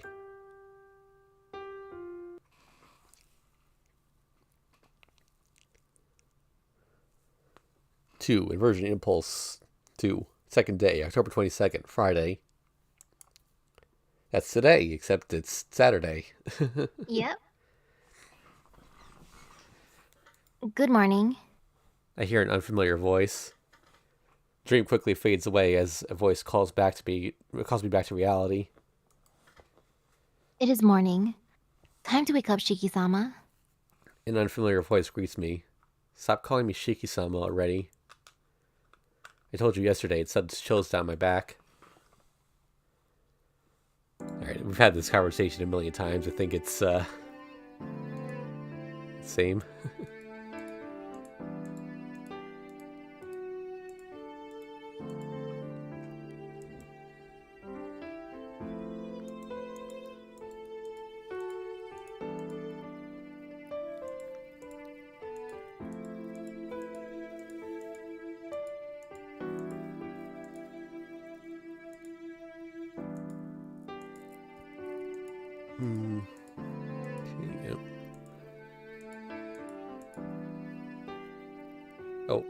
Hisui's eyes are like cold ice.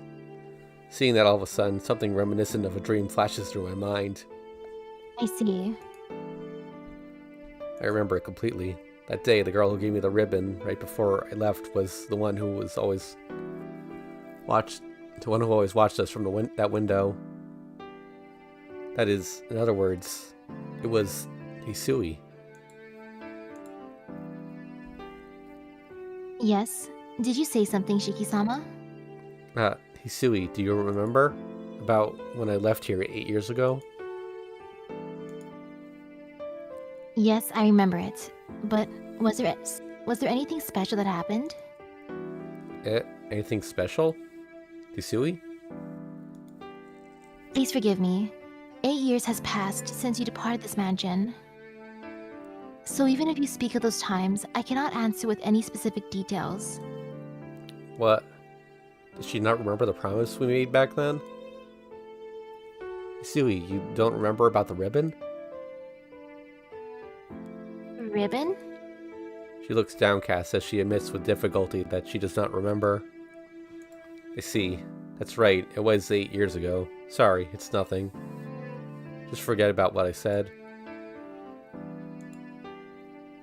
She doesn't remember the promise, but it isn't anything I can hold against her.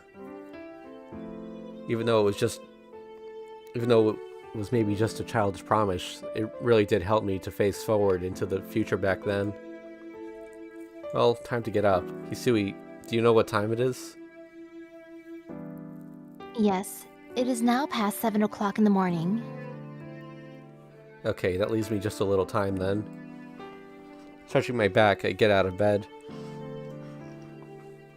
You say that, but you do not have much time. It takes about 30 minutes to go from the mansion to your school. You only have 20 minutes to eat breakfast and get ready. Yeah, that's right. This isn't the Arima's house. I'm filled with horror. I was so used to the Arima house being only 20 minutes away from school. But from here, I don't even know a shortcut. Your uniform is folded and awaits over there. Please come to the sitting room after you've changed. Damn it, if you're gonna wake me up earlier. Muttering She selfishly tried, to Cheeky. To myself, I reached for the uniform. It's folded neatly, and the shirt has even been ironed. Passing my wrist through the sleeves feels good. It's that fresh, brand new feeling. Akiha and Kohaku are relaxing in the sitting room. Probably, Man, Shiki, you're kind of a dum-dum, though. Like, if you look at Hisui and Kohaku, who's the only one who has, like, a hair ribbon? Yeah. Akiha is wearing the uniform of the Asagami Ladies Academy, a famous school for young girls. They're drinking tea together gracefully, as if breakfast ended a long time ago. So, but the thing is, though, like, you remember her eyes. Like, she's got blue eyes and Kohaku has yellow ones, so... What color eyes were the ones in the CG? It was sepia tone, so we have no idea. Yeah, since I forget, or I'm not sure if it showed it, but I remember it was a bow. I'm like, that looks like, I think it was blue if it showed it. I think it was the sepia tones, so intentionally we could not identify them. But yeah, it showed the bow. I'm like, Shiki, my dude, just look at the color bows they have. One has a bow around their neck, the other has one on their hair. Okay, so let's try and get where we are here.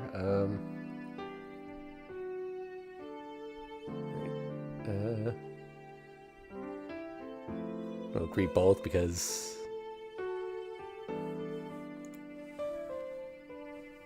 we're not on either of their routes. Good morning, you two. Good morning, Shiki-san.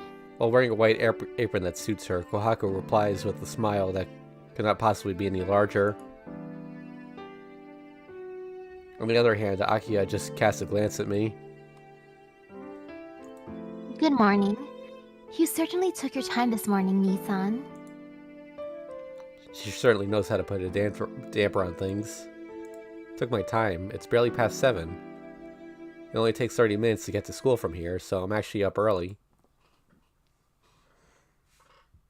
So you're saying you're going to finish breakfast in just 10 minutes? You're not some starving dog, so if you're going to eat breakfast, I'd like you to take your time. Akiha's words really do have thorns. Skip. Okay, what do we have here? Wait, where? Oh, I guess this one doesn't really matter. Okay, so skip.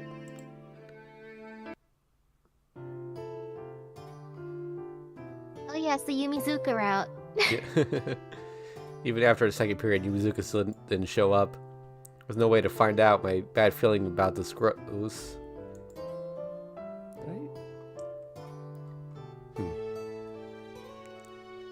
Okay, so it looks like because we're on the we're not on the Akiha routes, things do like diverge here slightly, then come back around. Okay, it's lunchtime. In spite of the morning's excitement, the classroom has returned to its everyday cheerfulness. It seems no one in class is really taking Yumizuka Satsuki's running away from home seriously. Tono, let's get lunch.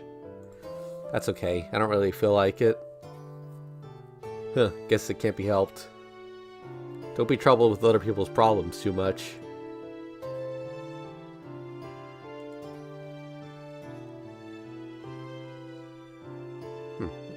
Sorry, that's weird. Other people's problems, huh? So we're gonna bypass a choice that would increase our regard with Hisui, but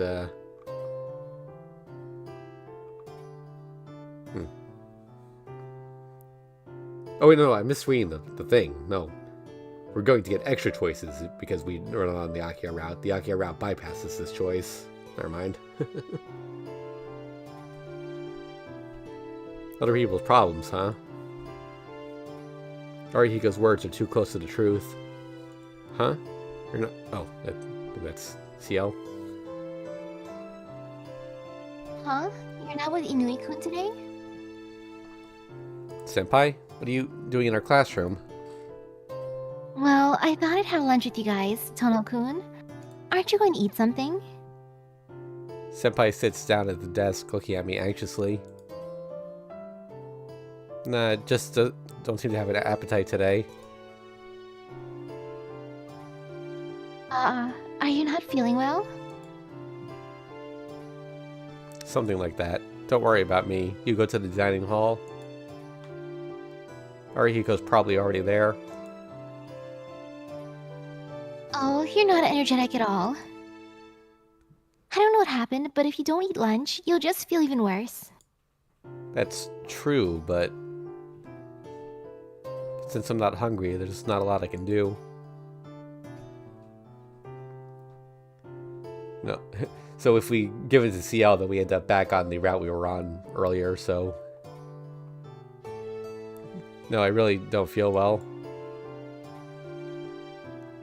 Sorry, I really don't feel too good right now. I'm going to the clinic, so please just have lunch with Arihiko. Senpai sighs. I don't know what is going on, but please do not push yourself, Tono-kun. I'm going to the clinic, so I won't push myself. Forcing a smile, I leave the classroom.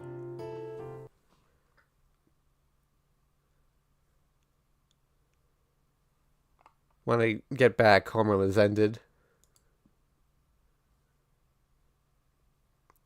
I'm the only one left in the classroom as everyone else has rushed off to club activities or their houses. Well, there's really no need for me to stay here. Putting things in my bag, I leave the classroom.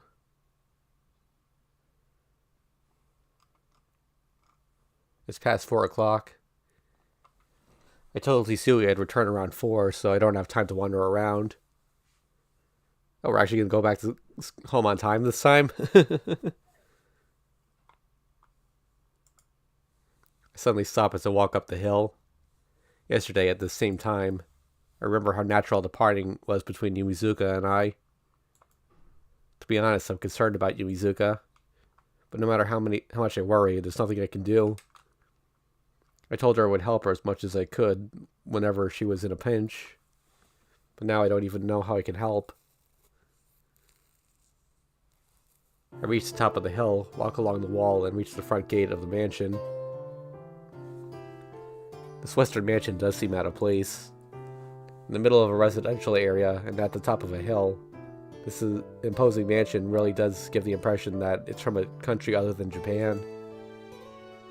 Besides, to top it all off, Welcome back, Shiki-sama. standing there in front of the gate is to welcome me as a maid. Hisui stands like a statue in front of the gate. Thanks, Hisui. Forgive me for asking, but have you been waiting for me here this whole time? No, not the whole time. I've only waited for half an hour. Is there something wrong? She speaks extremely matter-of-factly. Wait a minute, waiting for me like that is going overboard. I'm really happy that you waited to greet me, but you don't have to go that far. Wearing that and standing so conspicuously, I feel a little embarrassed. Plus it is autumn. It'll get pretty cold out soon. Yeah, no kidding, it's already 40 degrees here. Hisui is silent.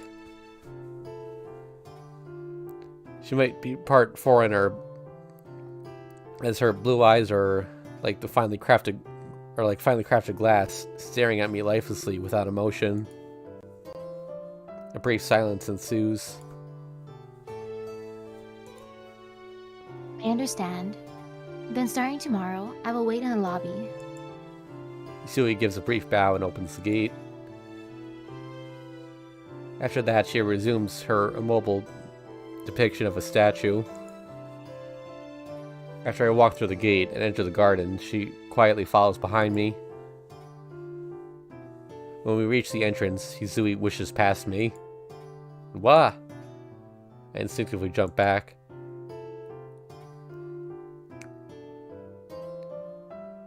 What is it, Shiki-sama? No, nothing. It's nothing.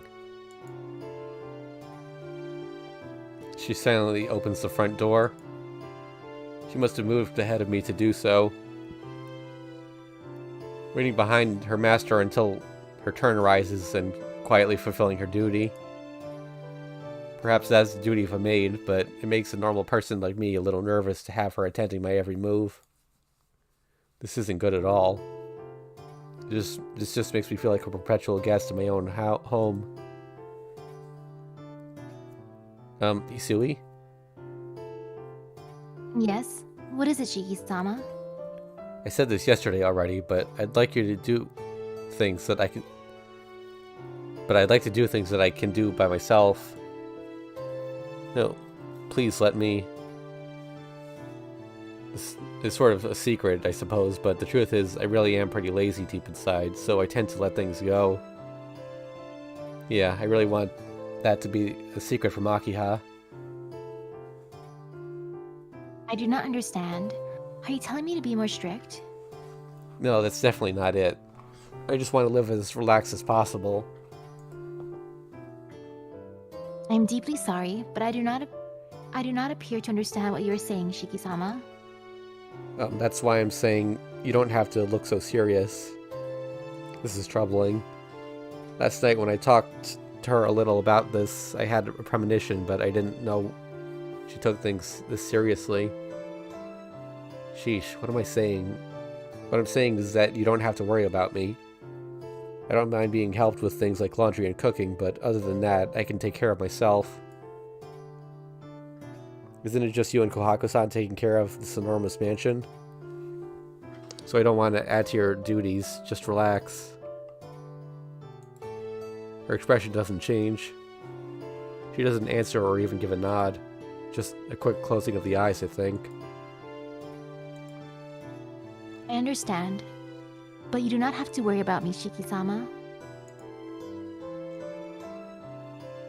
Arg, she doesn't understand at all. Hisui swiftly swishes to the side to make way for me. I sigh. I really am taken aback. All this devotion really does make me happy, but I think it'll be good if she was just half as cheerful as Kohaku-san. She has such a strict, beautiful atmosphere around her. Maybe if I just relax a little bit, that would be... Shiki-sama, are you not going to return to your room? There's a save coming up, a choice coming up soon. No, I was just thinking about something. I turned to the side and faced the stairs. Hisui looks rather longingly at the bag in my hand. I think she wants me to let her carry it. She already went through all this trouble just to greet me, and now she wants to carry my bag. I ignore her longing attitude as I quickly walk towards my room. Please take off your school clothes and place them here. I have to clean the mansion, so if you need anything, please call for me. Hisui, you clean the mansion? I wonder what Akiha and Kohaku-san are doing. Akiha-sama's in the salon, taking care of Makihisa-sama's business and inheritance matters. Netan would most likely be sweeping in the courtyard.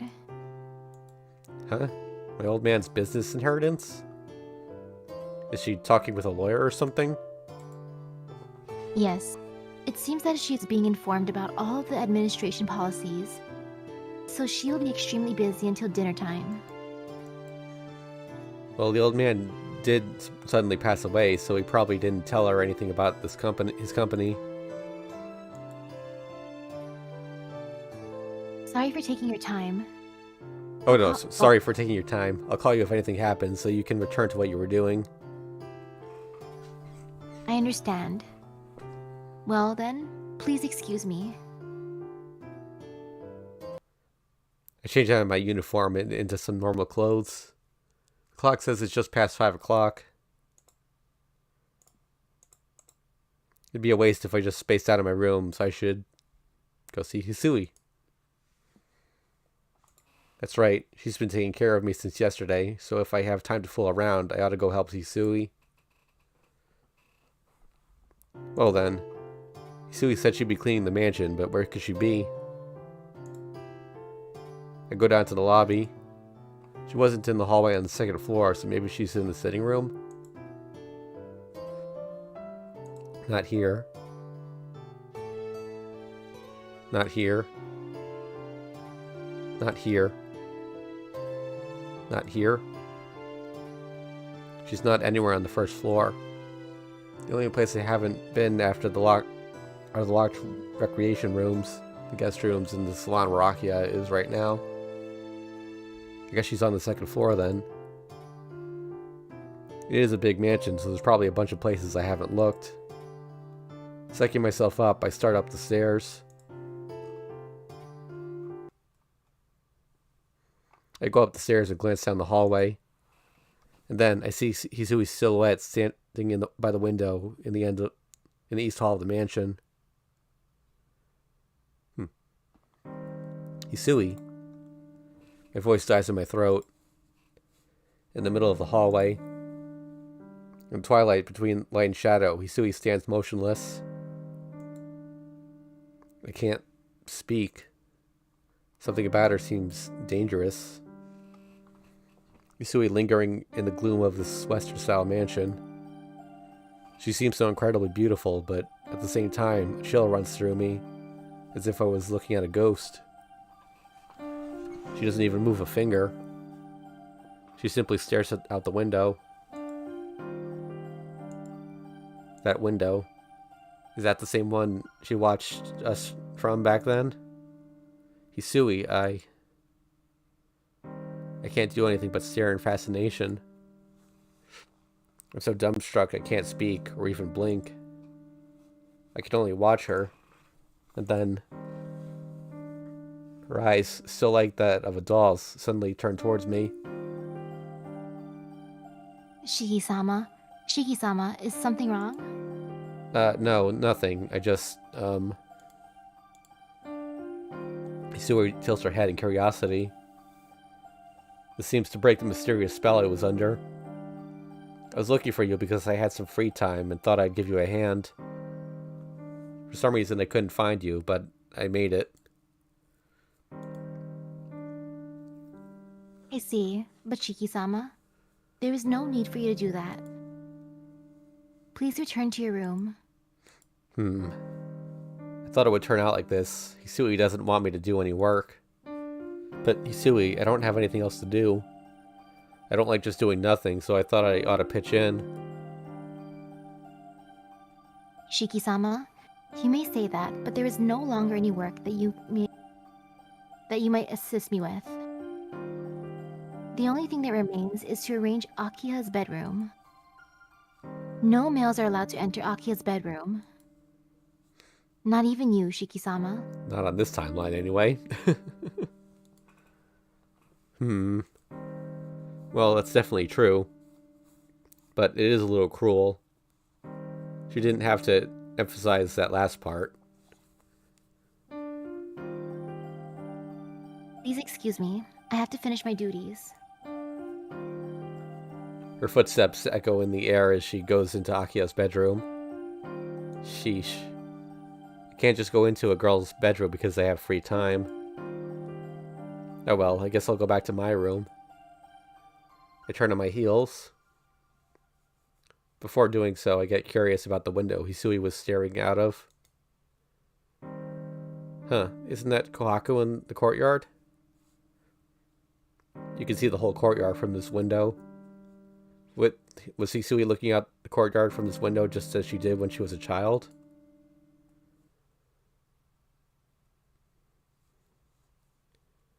It's after dinner, and we drink tea in the sitting room. Akiha sits across from me, and Hisui stands by the wall. There's no such thing as a TV in the room, and Akiha doesn't say much. Everything seems so high class. Shiki-san, can you come here for a moment? Kohaku's son's cheerful voice calls from the lobby. Nisan? Kohaku's calling you. Did you do anything to make her call for you? No, I don't remember anything. I'll be right back. I leave Akiha and Hisui behind and go to the lobby. Kohaku-san is pacing back and forth by the entrance. Kohaku-san, what are you doing?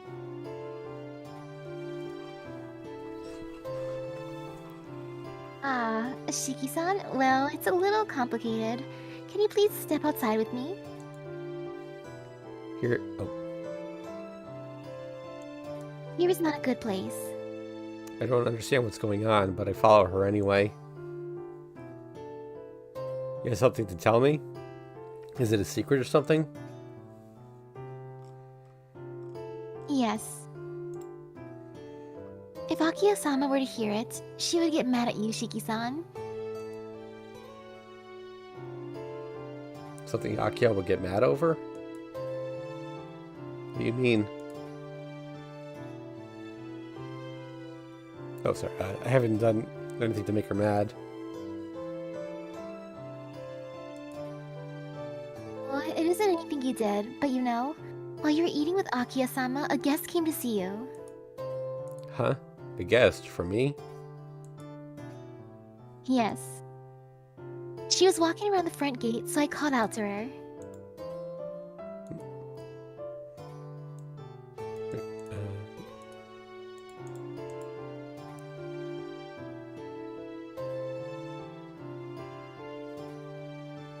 She was wearing the school uniform of your high school. And then Kohaku-san began to describe the guest's appearance. About my age, with a slightly childish face. A cute girl, her long hair tied in pigtails. Thump. I feel as if my world is enveloped in darkness. That description. Isn't that Yumizuka Satsuki who ran away from home?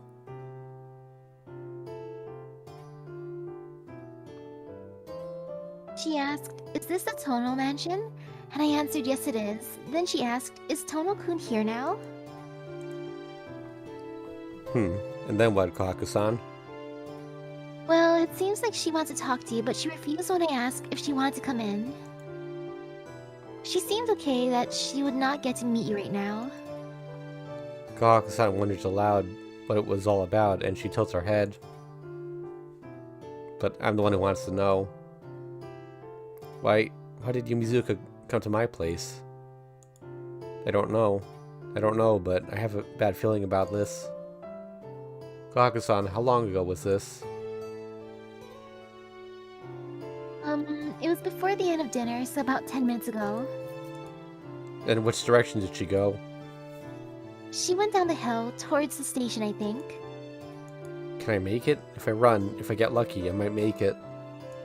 Got it. I'll be gone for a bit, so please keep this a secret from Akiha. I understand. If Akiha-sama found out, she would not leave you alone, Shiki-san. Giving a quick bow to the smiling and cheerful Kohaku-san, I run down the road and into the night. Ha, ha, ha. Dashing with all my strength, I run toward the station.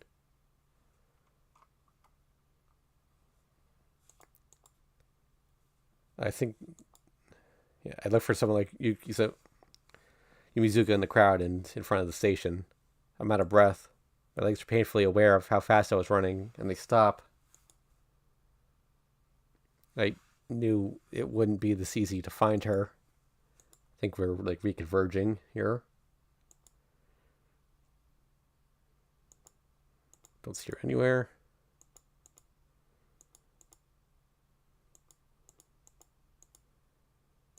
Yeah, it's flashback to their conversation.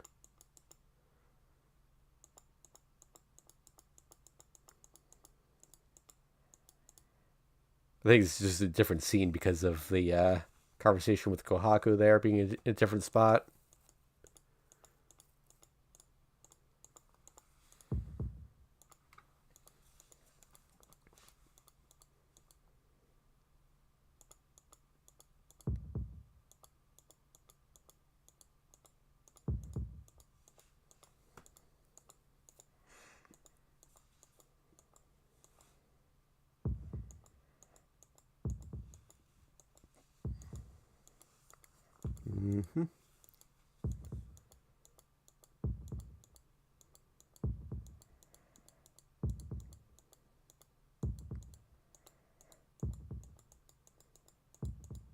time is it?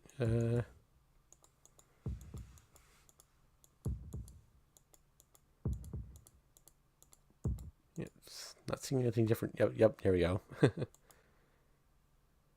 Go and look, because if we don't, then we go to a bad ending that we already saw.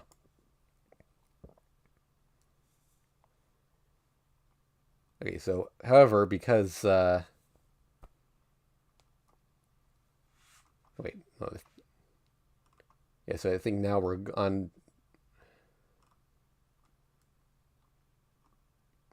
a different route now, because, we didn't trigger another choice earlier with, this only happened, it's because we're not on the, Akiha route anymore. I can't ignore my feelings. With a killer skulking around town at night looking for victims, I shouldn't be investigating suspicious sounds in alleyways. But I still remember Yumizuka's smiling face from yesterday. There's no reason for Yumizuka to be there. Which I think this part's still the same. Got my eyes. Yep.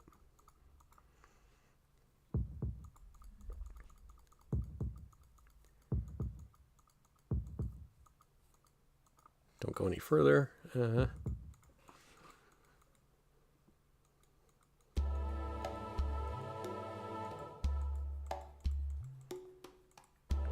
Yep, this all seems familiar.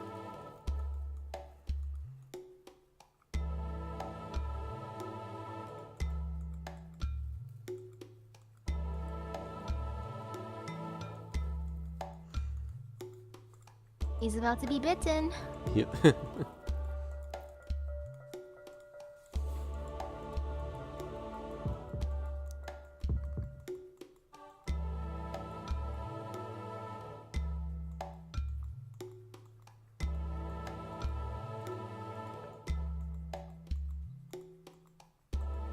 He's alive, I have to help him.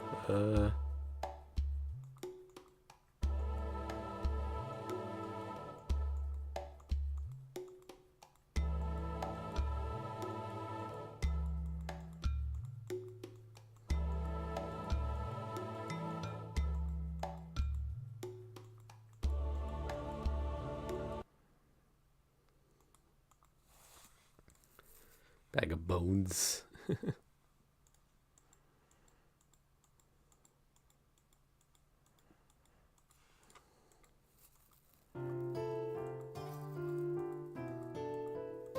There she is.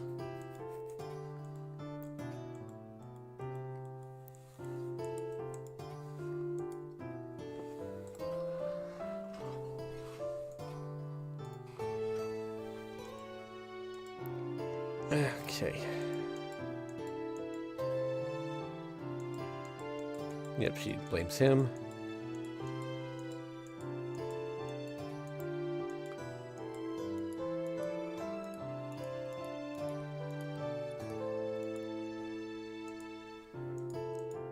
I'm not sure why this one is still considered the same scene.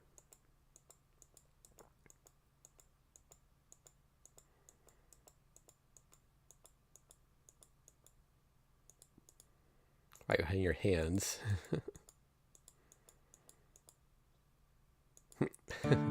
Yep.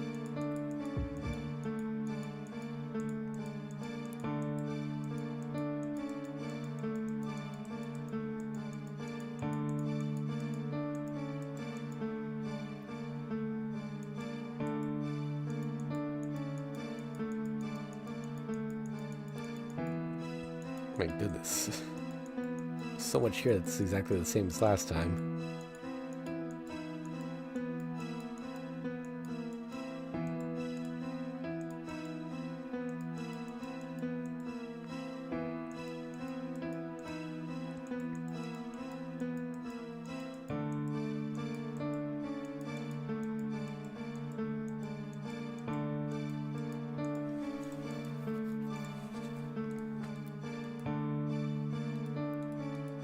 Come closer.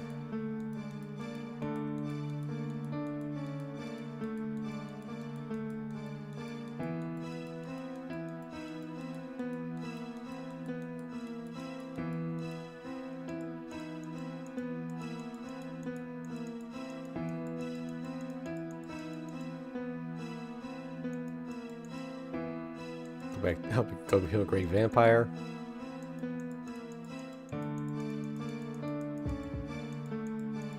Shoulder hurts.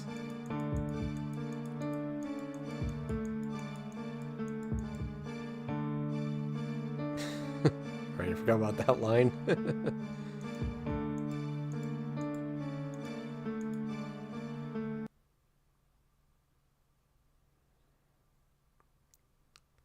Before I realize it, I'm back at the mansion. Just like a pet somehow finding its way home, I guess. Actually, hold on.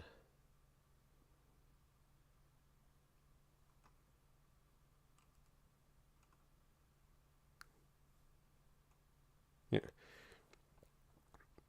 I think we can. We're getting pretty close to where the split happens, and like over here, actually, like it does like a mini split, reconverges for like one choice and splits again. So we're pretty much on the Hisui route now. Oh, yay. Sorry, so I guess we can call it there for today. Okay. All right, so thanks for watching, everyone.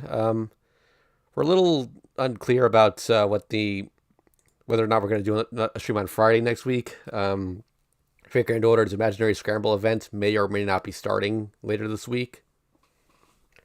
If it does, it'll only be Saturday. But if it doesn't, then we'll do Friday and Saturday. That work for you, Misaki? Sounds good. Okay.